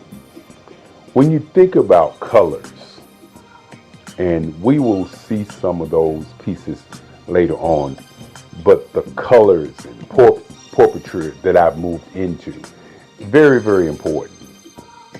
Initially, I was doing a lot of figuration, and that figuration was a lot of history pieces. Now, fortunate for many artists, they have what I would say, some guidance, some leadership. When I was growing up, once I got to the 12th grade, 3 of my teachers, Sandra Dowd, Miss Corbett, and Miss Cousins, pulled me into the teacher's lounge. And my art teacher, Sandra Dowd, said to me that I was cheating the world because I was not doing enough art. And she said each day that she give out a project, that I would come in the day of the project and do the best piece in the school. And I used to think about that because I wasn't really aware in terms of my art. I just was doing art. And so my English teacher said that, well, this year you're not going to graduate. And my history teacher says, that is correct, you're not going to graduate. And so you got to understand, back in those days, graduation, senior year was very important. And so what I did was I said to them, y'all can't do that. And they said, yes, we can, because we control your grades. And so I sat there and I listened to them as they began to tell me what they wanted me to do my senior year so that I could do more art. And many times when you have people that come into your life and say they want you to do something and you have your own mission and ideas of what you want to do, sometimes you just, don't do it. But in those days, I was the guy who was very popular in high school. So I thought to myself, this is only a challenge. And so each morning, I would draw for my English class, the Macbeth, the Odyssey. For my history class, which was a Black history class, I would draw about the transatlantic slave trade, great African Americans who went on before, like Crispus Attucks, Martin Luther King, Marcus Mosiah Garvey, Malcolm X. And these are the kind of pictures that I was drawing. They were historical figures.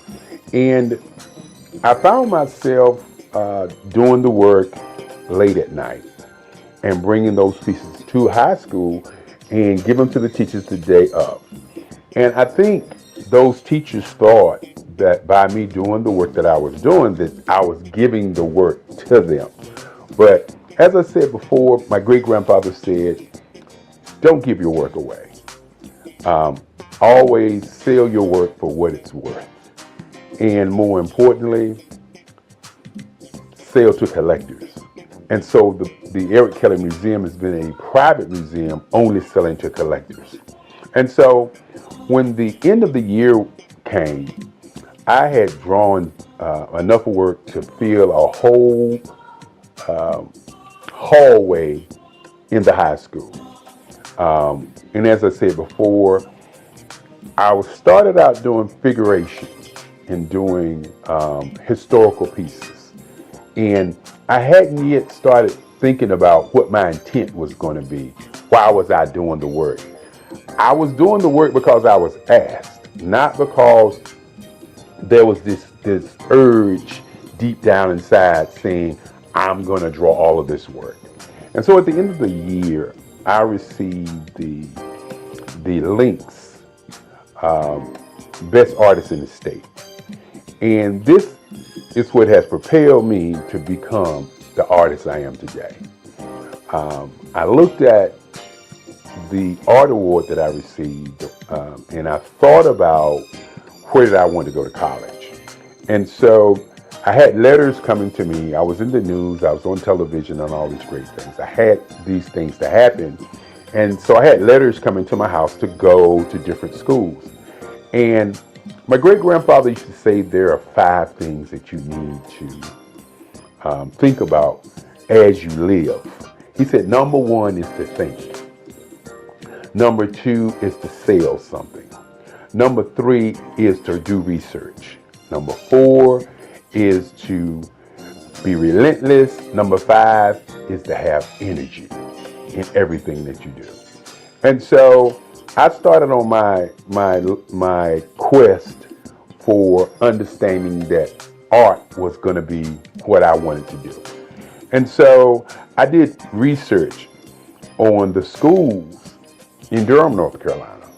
And for those who don't know about Durham, North Carolina, Durham, North Carolina is a space where black people, 49% black people, were engaging in economics everywhere. You know, Durham was the tobacco capital of North Carolina at one time.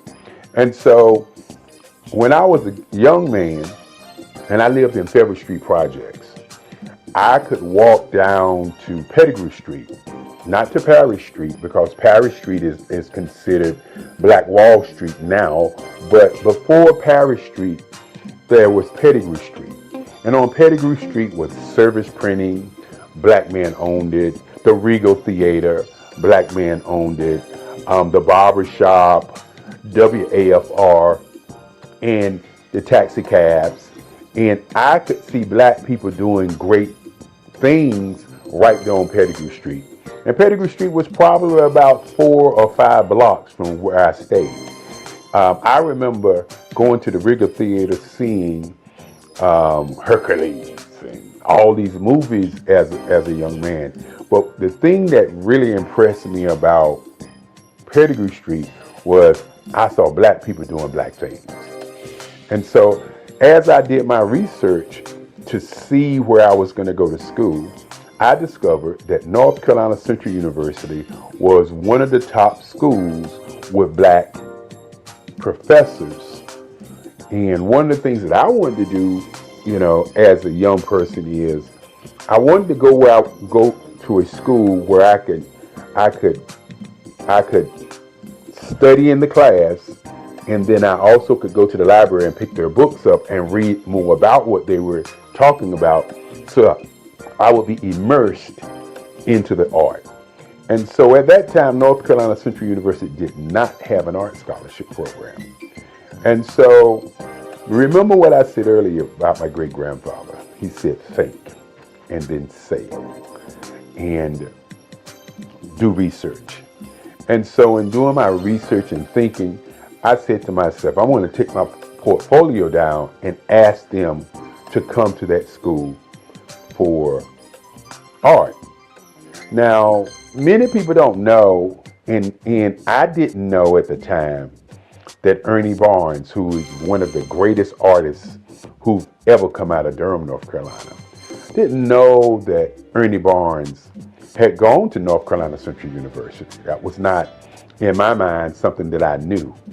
I was an artist who was influenced by the people that I knew, not the books that I read, but the people that I actually knew. And so I took my portfolio down to Atlanta Henderson at North Carolina Central University. My portfolio was full of historical art, as I said before, because that's all I was doing. Many times you hear the idea that all art is political art. While I wasn't thinking my art was political, my art was always about identity as a black man, as a black person, as a black entity on the planet. And so I left my portfolio with Dr. Henderson, and a week passed, and they sent me a letter offering me an art scholarship at North Carolina Central University. This was probably one of the greatest days of my life. As my grandmother at the time said to me, she said, well, since you're going to school for free, I'm going to give you the family car. And you know, when you're thinking about your life and how things transpire to get you where you're going, these are the kinds of things that move you to believe in yourself. My grandmother used to say, you can do anything that you want to do. Just stand up for yourself and do it. And so, with that being said, my grandmother gave me the family car, and off to North Carolina Central University I was. And, you know, one of the first heartaches that I would say that I had at North Carolina Central University was the whole I'm on art scholarship. And why I say it was a heartache is because the other students that was in school in those days, they knew I was on art scholarship. I didn't know they knew I was on art scholarship. So when classes began and I was asking the other students about painting, because in high school I had done 3 paintings, hadn't done a lot of painting. As a matter of fact, I was self-taught for my painting. My art teacher, Sandra Dowd, said to me, and I'll never forget it, she said, you're an artist. I don't have to tell you what to do. Just take the paint and put it on the canvas and you will figure it out.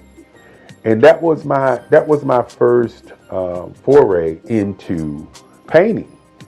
And I did pretty good. I created an abstract, I created a couple other paintings, and I was doing pastels at the time.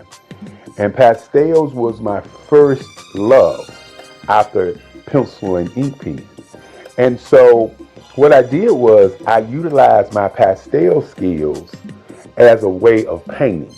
So when you actually see some of my painting, it looks like pastels, because that's how I mix, that's how I match my colors, that's how I draw, that's how I utilize my line work on my paintings, just like pastels. And we'll get an opportunity to see some of those things as we move forward. And so as I got to college, I won't ever forget, I was asking a young lady how to paint. And she said, you got an art scholarship, you ought to know how to paint. And this was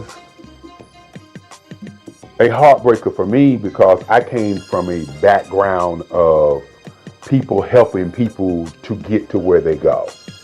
And so with that in mind, in terms of how I was raised, I was never raised to say to people, I can't help you, I'm not going to help you, you got something, so go do what you do. And so this was a daunting task for me because I was looking at seniors doing artwork, and I was expected at that moment to be able to do work just as well as the seniors were able to do the work, because in their minds, I had an art scholarship, and that art scholarship meant that I had some magical powers, some great art in me that they didn't have. And so I was very, very depressed on that day.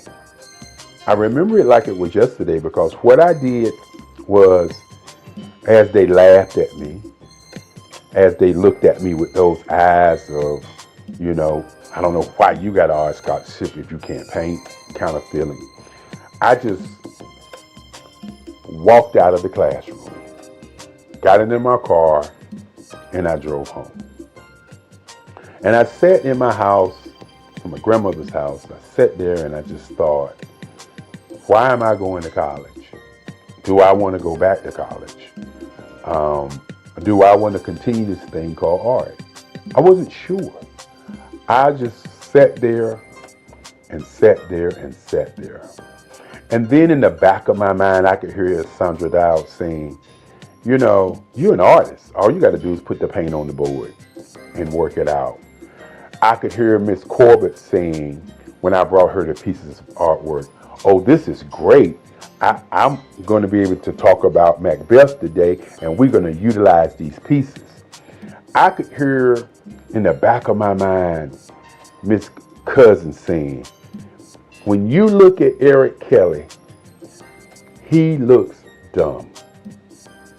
But when he opens his mouth, he is brilliant. He holds class from one side of the classroom while we are doing class, and he can answer all the questions about history.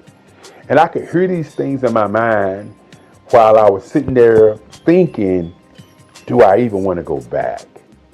I tell people all the time that peer pressure is a major pressure on many people if they can't handle it.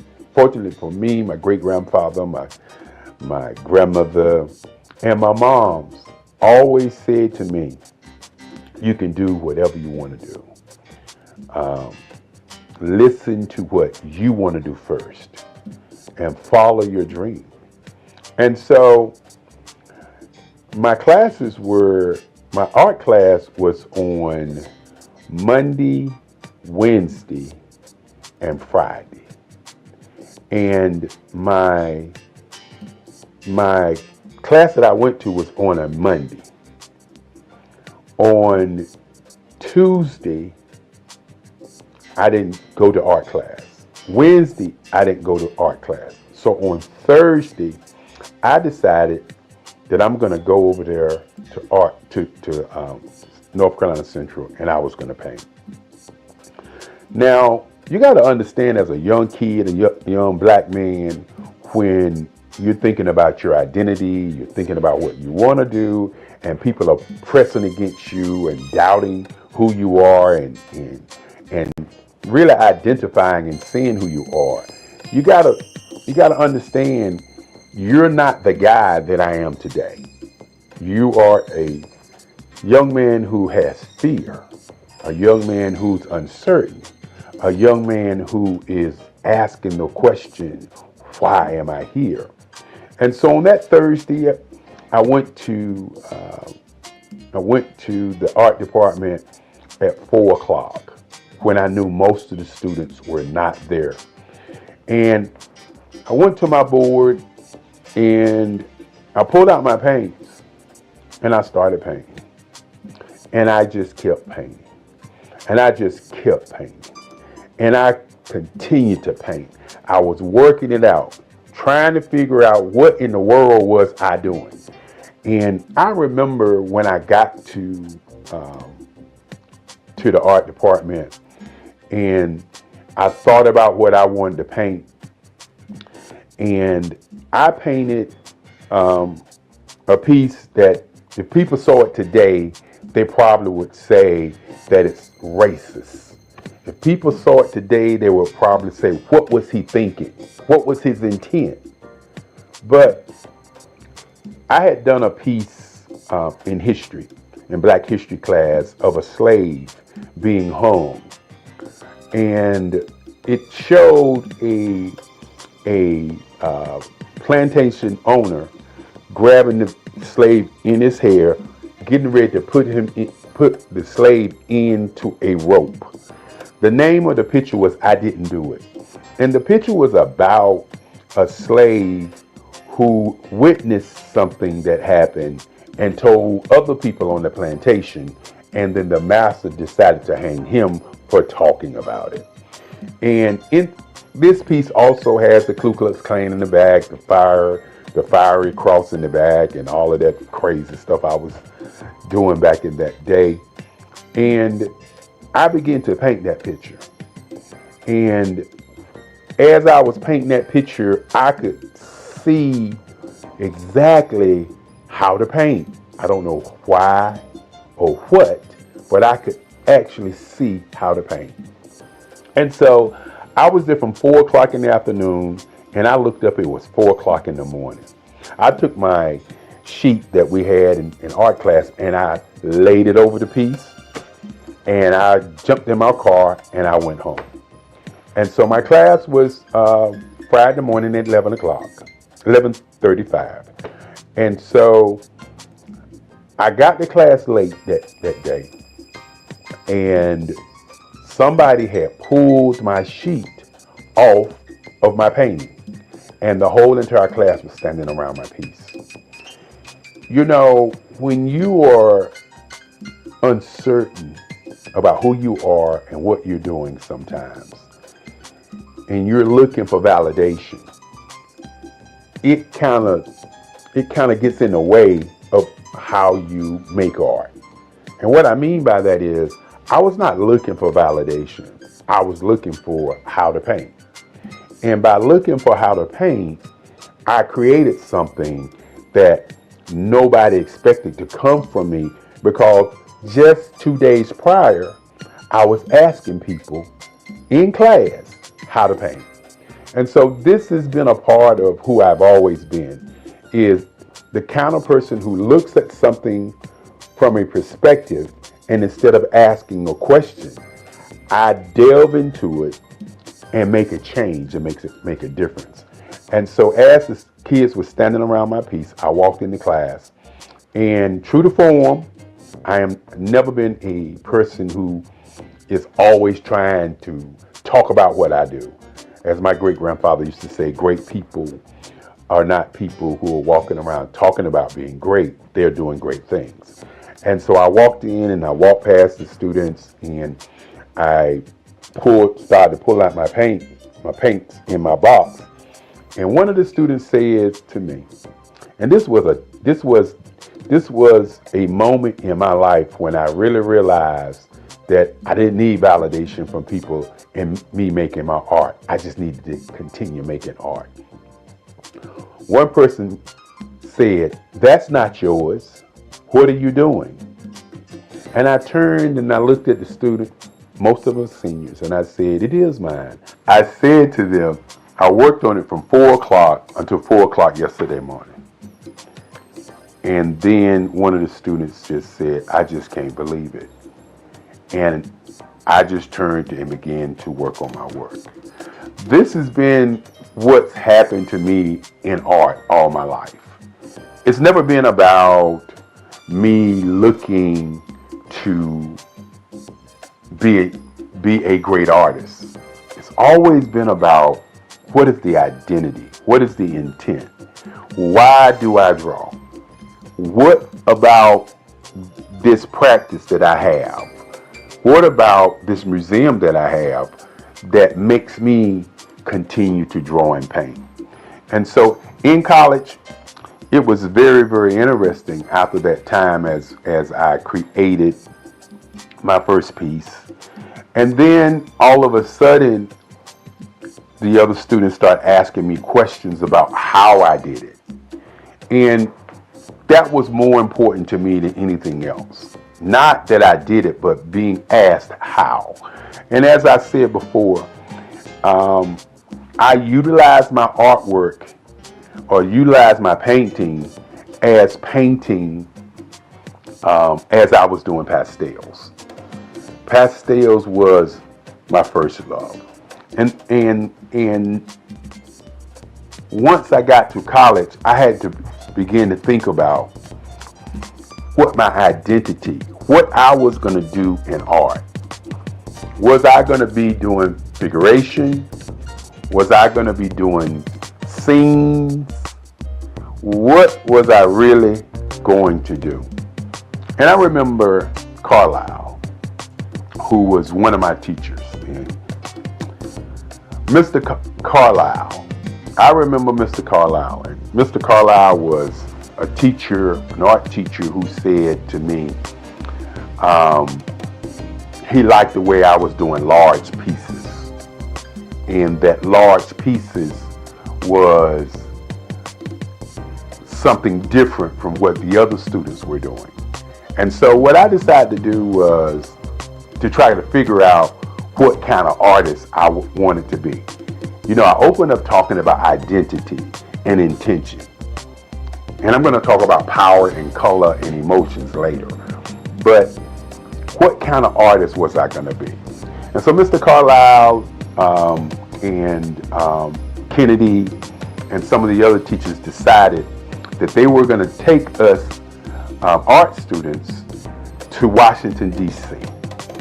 And taking us to Washington, D.C. to a art show by an art show curated called 200 Years of African American Art.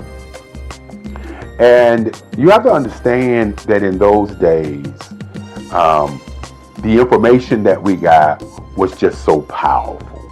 It was not information that we didn't look at the information, but we looked at the information and worked on analyzing why it existed.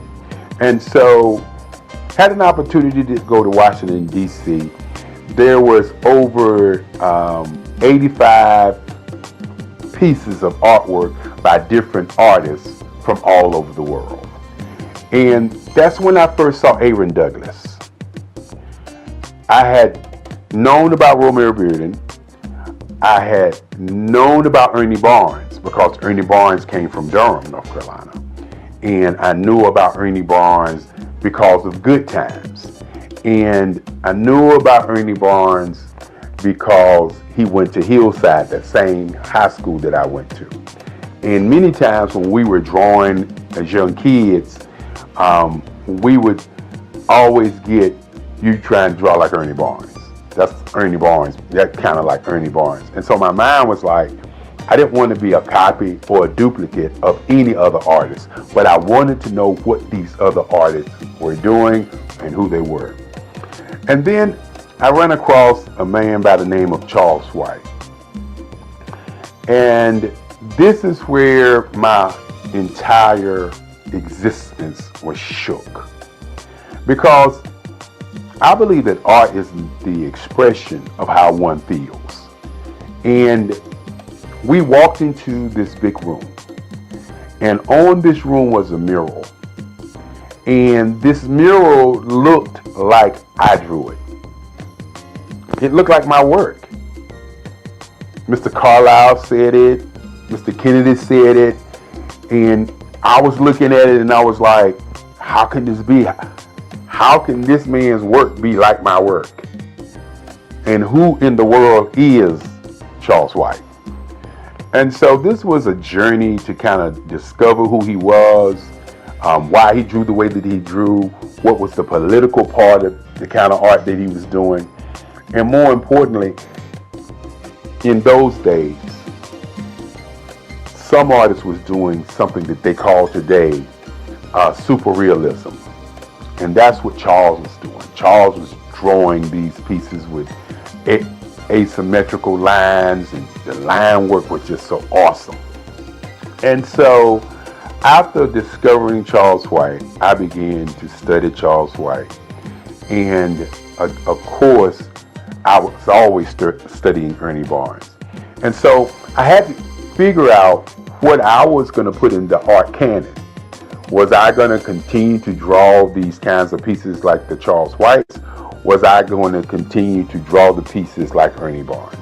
And so I talk about intention and identity and what my work really represents. And what I say to many people, that my work represents world peace. That's what my work represents. the colors that I use, the line work that I use. I'll share with you a little bit later some of the pieces and some of the line work that I do. But my work is about bringing people together, having them to see each other without seeing black or seeing white, without seeing color. I decided that I would do portraits, instead of doing themed pictures. Now, I still do theme and scene work also, but I decided that I would do portraiture, that I would do portraits, and that I would take colors and use them as emotional tones. Many times I sit down and then I hear music and I see colors. I hear people having conversations, I see colors. And so I decided that doing portraits of people and how they feel and how they look would be an impact on how people feel. And so I can remember going to New York City during the summers and just sitting on the stoop in Harlem and just watch people go by and just try to see what they were thinking. You know, and they was arguing, how the intensity of that argument was, and the facial expressions. And I was always amazed by how people reacted. And each time that I would see people responding or moving, I would always see a different color that I could see in my paintings. And so I started drawing pieces in colors. And so my work has morphed from just doing the figuration into just doing portraiture, even though my next series of paintings are going to be dedicated to black women. That's going to be an awesome set of work that I'm going to work on. I can't wait. And so when you look at my work and you look at my portraits, you'll notice that I'm working to capture an emotion. When I do a piece in green and white, I'm looking at capturing an emotion. When I do a piece in a red, white, and blue, or as the Nipsey Hussle piece that I did, or as I would say, the rap piece that I did, which is a piece that shows the California colors, the American colors, and the African colors. And so I'm utilizing all these colors to make you, the viewer, see an emotion and get a feeling from that particular piece. My intent is to push you away from looking at a scene, but looking at how somebody is being seen. And that's what my portraiture work is all about. For the last 20 years, I've worked on work that transcends time. Pieces on my grandmother, my mother, in what I call lines, colors, and emotions. And when you sit back and you think about that first day in college when I didn't know how to paint, and you think about now where I'm painting every day, you can understand what identity for me has always been about. We hear about black female artists. We hear about white women artists. We hear about white men artists, the Michelangelos, the Monets, and all of these guys, the Picassos. But what we don't hear is about many black men artists and what is their intent and identity in the black art canon. I don't want to be revered as a black artist. And one of the reasons that I moved into doing the kind of work that I'm doing is because I want to be revered as an American artist. I want to I don't want to be revered as a black man artist, even though I'm a black man. I want to be revered as an artist that painted people portraits in different colors to get emotions from the viewer. I want my pieces to be large enough that it impacts you as you're looking at it, as opposed to you're just looking at a piece. You know, the colors are symbols and emotions that I get when I'm listening to music, when I'm painting. And so I want my audience to begin to look at my pieces as if it's an emotion, not just a painting, an emotion. And when you talk about all art being political, my work is about, again, how do we develop world peace through art? And I believe the way that we get to world peace through art is by stop looking at art as being black or being white and looking at art as an entity of making, or as some people say, as creating a piece where you get emotions, where you get feelings, where you get an idea of what my intent is when I was actually creating or making the art. That is kind of where I am today in terms of my work. When you think about my great-grandfather, so many years ago when I was 7 years old, walking into my bedroom saying that he wanted me to be a lawyer. And he asked me what did I want to be, and I said I wanted to be an artist. And at that moment, he made a decision to create for me the Eric Kelly III Museum. After we went to look at museums to see what they were about, you have to understand that the future of what I would like to see happen is museums for artists who have been marginalized, for people who we don't talk about. Why is there not an Ernie Barnes Museum in Durham, North Carolina? Why is there not a Rumer Bearden Museum in his hometown? Why is there not a museum for black artists so that our young people can see how they went through the process of how they do work? And so with my museum, it's been kind of a blueprint for these kinds of things. The Eric Kelly Museum houses the collective writings, the collective works of my work for over 65 years. And one of the things that I would like to see happen is many, many more museums for great artists. When you sit back and you talk about Basquiat, for example, great artist, a New York artist, where's his museum? Where's a place or a space for us to go and see his work? I talked about Ernie Barnes, or Charles White, for instance. Where can we go and learn about Charles White?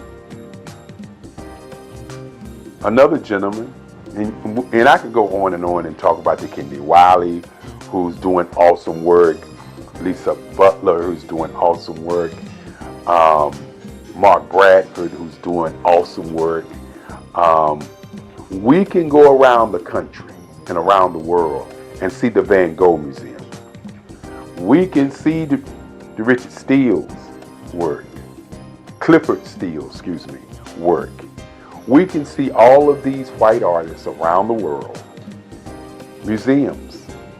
Where are the black museums for our young people to see the greatness of these artists who have gone on before us? You know, I also do photography work, and Gordon Parks was a great photographer. But think about it for a moment. Other than seeing the exhibit of Golden Park's photography, where can you go and study him, the man? One of the reasons that I'm doing this video is because when you look at or talk about artists, many times we have people to narrate what was that artist thinking about, okay? And what was he feeling about what he was doing? And you don't get the conversation from the artist. The artists don't talk about the line work. The artists don't talk about the color. The artists don't talk about how he got to where he is. There's always somebody else talking about how he got there. Van Gogh, for instance, they talk about him cutting off his ear and sending it to somebody. They talk about the Starry Night piece.